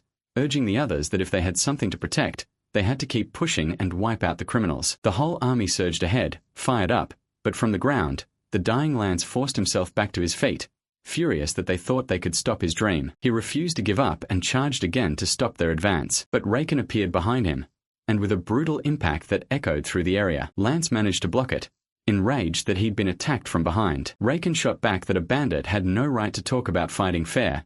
Then he leaped into the sky and demanded Randa come out, getting ready to use Bombardier. But at the last second, something caught him off guard, a huge collision. After the hit, Raken steadied himself and saw Lance step out of the smoke. A strange power was changing him, shaping a spear of energy. He was furious that MC had thrown around the king's name. Lance attacked, and as Raken saw the strike coming, he realized someone other than the furious king could use corrupt power. The spear was about to hit him, and everything vanished in a huge green explosion. He crashed to the ground, relieved that he had dodged the blow, but the real problem was that Lance was wrapped in corruption. That power should have belonged only to Randa, and even so, Raken had to get ready for the fight, thinking things were starting to change too much, even if most of the timelines still seemed on track. The one big difference was Lance having corrupt power, which meant someone had probably interfered. Meanwhile, Lance roared and let that power loose, forming a massive spear of corruption. He mocked the human empire like they were dogs with no will of their own, calling this power the reward for his effort and resolve, as he drove the attack into the ground, tearing it apart while swearing he would do anything to stop the enemy until his king arrived. The corrupt force spread through the land, and as Lance kept shouting for his men not to fall back, everything around them began to rot with corruption. He was sick of always being looked down on. The knights saw the enemy coming hard, but the strongest among them still looked down on them as mere bandits. Leading their troops in the Emperor's name, they moved to wipe out that trash, and both armies finally crashed into each other. The battle turned savage. Lance and Raken clashed too, and the protagonist was surprised by how strong his enemy had become. Lance didn't care what he thought, and braced for another slash from MC, which only made him even angrier. Raken answered with a mocking laugh that sent Lance into a rage, and he attacked with such force that dust burst across the battlefield. He told him he wouldn't fall for the same trick twice, then jumped over him and dropped a bombardier. Lance, furious, was dead set on stopping Raken's advance. He demanded he surrender and die, pouring all his power into another spear attack. It looked like the hit connected, and Lance started gloating. Sure, he had beaten his arrogant enemy. Then he froze. He had only torn apart one of his own men. Raken appeared behind him, glad to know all he had to do to move forward was kill him. Lance tried to react, but his weapon was struck, and the break threw off his spear. That left him wide open in front of Raken, who split his armor with a single slash. Then Raken rushed in and finished him, cutting him apart with hundreds of strikes. Lance smiled as the last of his body exploded. The system didn't just announce Lance's death, it also warned that Randa had learned what happened. Enraged, he appeared at once, showing up in terrifying fashion and unleashing a thunderous war cry. The soldiers who heard it froze in place, Under Roken's excited gaze, the powerful king let out another roar. Then he started walking toward his enemy. He seemed surprised that a berserker was the one standing against him, and Roken confidently confirmed it. Looking around, the king saw his fallen brother, and the men who had died trying to defend what he called their noble cause. He accused the protagonist of being nothing more than a nervous dog of the empire, just some rookie berserker. Then Randa burst into wild laughter so scary it shook everyone. Even Roken was thrown off for a second and tried to attack, but Randa slammed the ground once and the shockwave forced him back. Even the strongest knights could barely endure it, making them question whether the furious king was even human. Roken stared in shock as a huge glow of cursed power exploded outward, and an enraged Randa stepped out of it. Towering over everyone, he warned that none of them would leave alive. Backed by his bandits, he stood against the Imperial army. Randa raised his weapon, and with one swing he split several soldiers in half. Roken and even the strongest knights could only watch in disbelief as Randa spoke to his men. Firing them up, he promised that tonight they would finally see the reward for all their effort. Seeing that the Emperor had sent his dogs to slaughter their brothers, he told them to take up their weapons so those deaths would not be meaningless. Calling himself the Lord of the Mountain, he unleashed his power and shattered the ground around him. He swore that when this battle ended, the mountain would be his, and the bandits charged with savage force, praising their brutal leader and trusting in his cause. Their momentum crushed the knights' morale. Randa, saddened by the sight of his brother's fallen spear, decided that death would be repaid. He shot into the sky to take the heads of several knights who couldn't even react. But in midair, something stopped him. To the young knight's surprise, it was Roken. He praised Randa's speech, then reminded him face to face that he was the real opponent here. The two broke apart, and Randa looked at him like an annoying pest he wanted to crush fast, but his attack missed, and that only made Roken push even more boldly. That angered the king, who still saw him as a rookie, and decided to test how much he could take. He started pouring on more power, roared fiercely, and launched a deadly double throw straight at Roken. It ended in a huge explosion. Out of the blast came MC, completely unharmed, even praising the quality of Randa's axes. Then he mocked him, saying he should have found a good spear for his brother too. That made Randa even madder. Filled with rage, he started chaining together, slash after slash, words of blows that Roken kept dodging in the air, one after another, moving at incredible speed like he had prepared for this fight with the king. Still, he quickly noticed this enemy was far above Lance, and one casual move sent him flying, making it clear he couldn't get careless or he'd die. When he saw Randa charging at him in fury,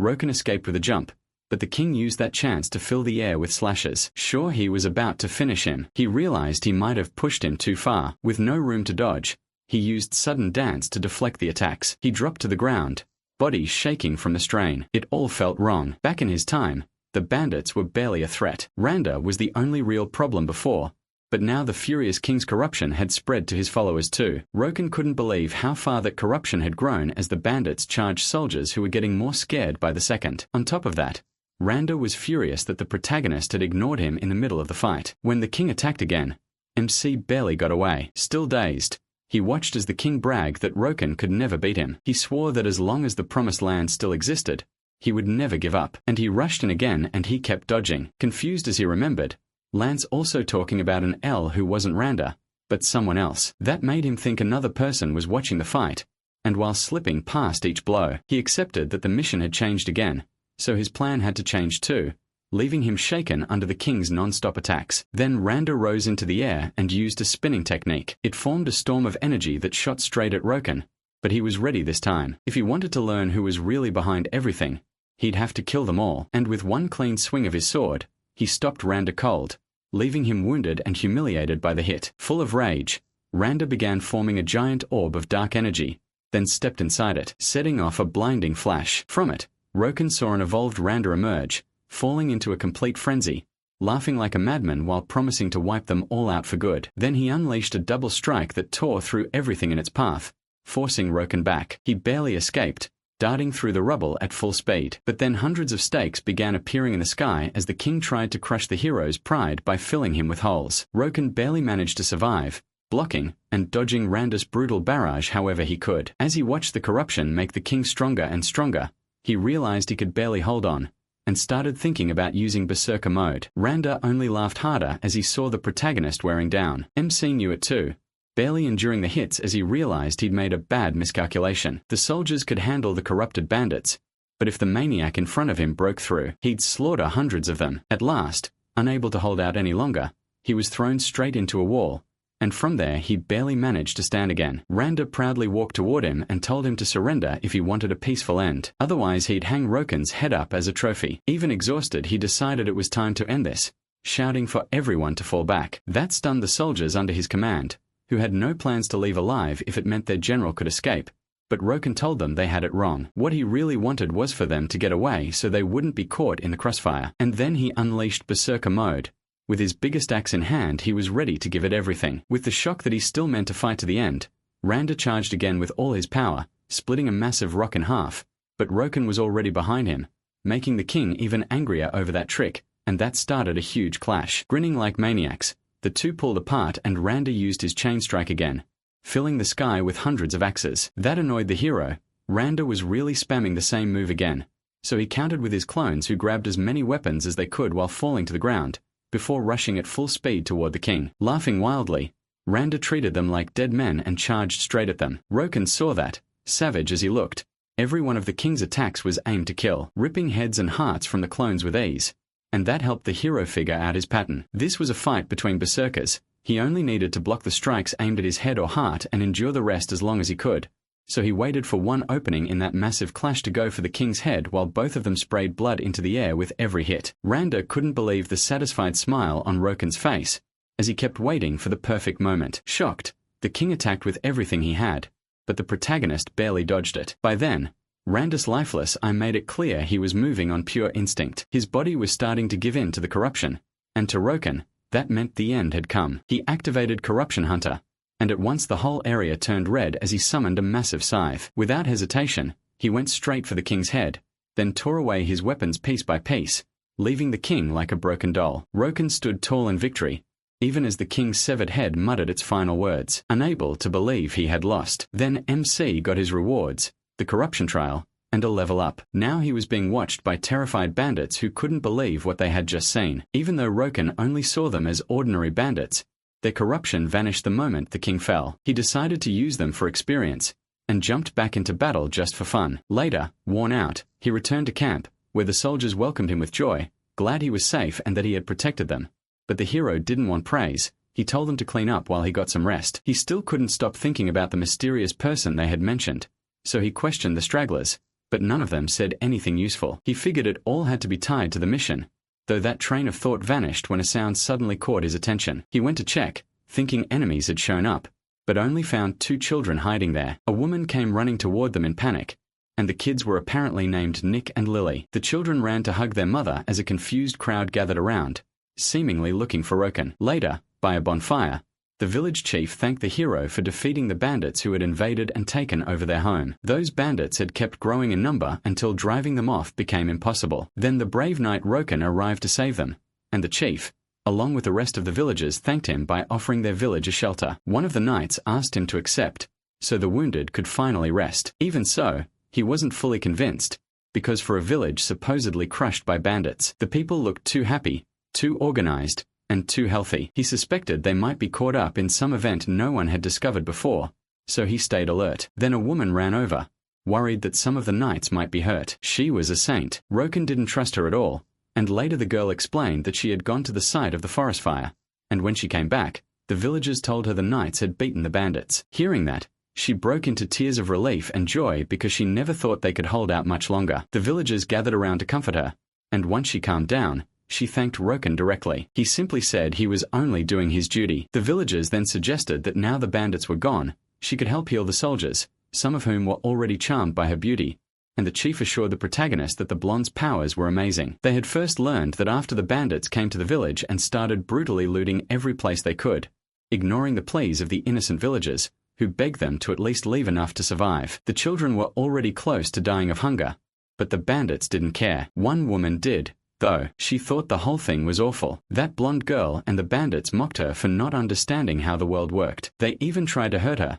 but she fought back by smashing them hard with her staff. She had decided to stop them from hurting anyone else, hoping everyone would start helping each other, so she stayed in the village and ended up caught in one fight after another. Still, more and more bandits kept showing up, either attacking her directly or waiting until she was gone to strike. In time, the villagers begged her to leave the village, which was almost destroyed, and many of them wanted to run away. But the smiling saint told them not to think like that, because this place was their home, and she promised she'd find a way to stand against the bandits. She said the harder things got, the more they needed to stay united. That inspired them to change their thinking. They built a wall and armed themselves to fight back. For a while, they actually pushed the bandits back, and with the Saints' powers they also managed to heal many badly wounded people. But things kept getting worse until the Imperial Knights arrived, thanked them for holding on, and said they would rebuild the village now, asking them to celebrate with them that night. Then the Saint offered to heal the Knights with a bright, warm aura full of blood and blood.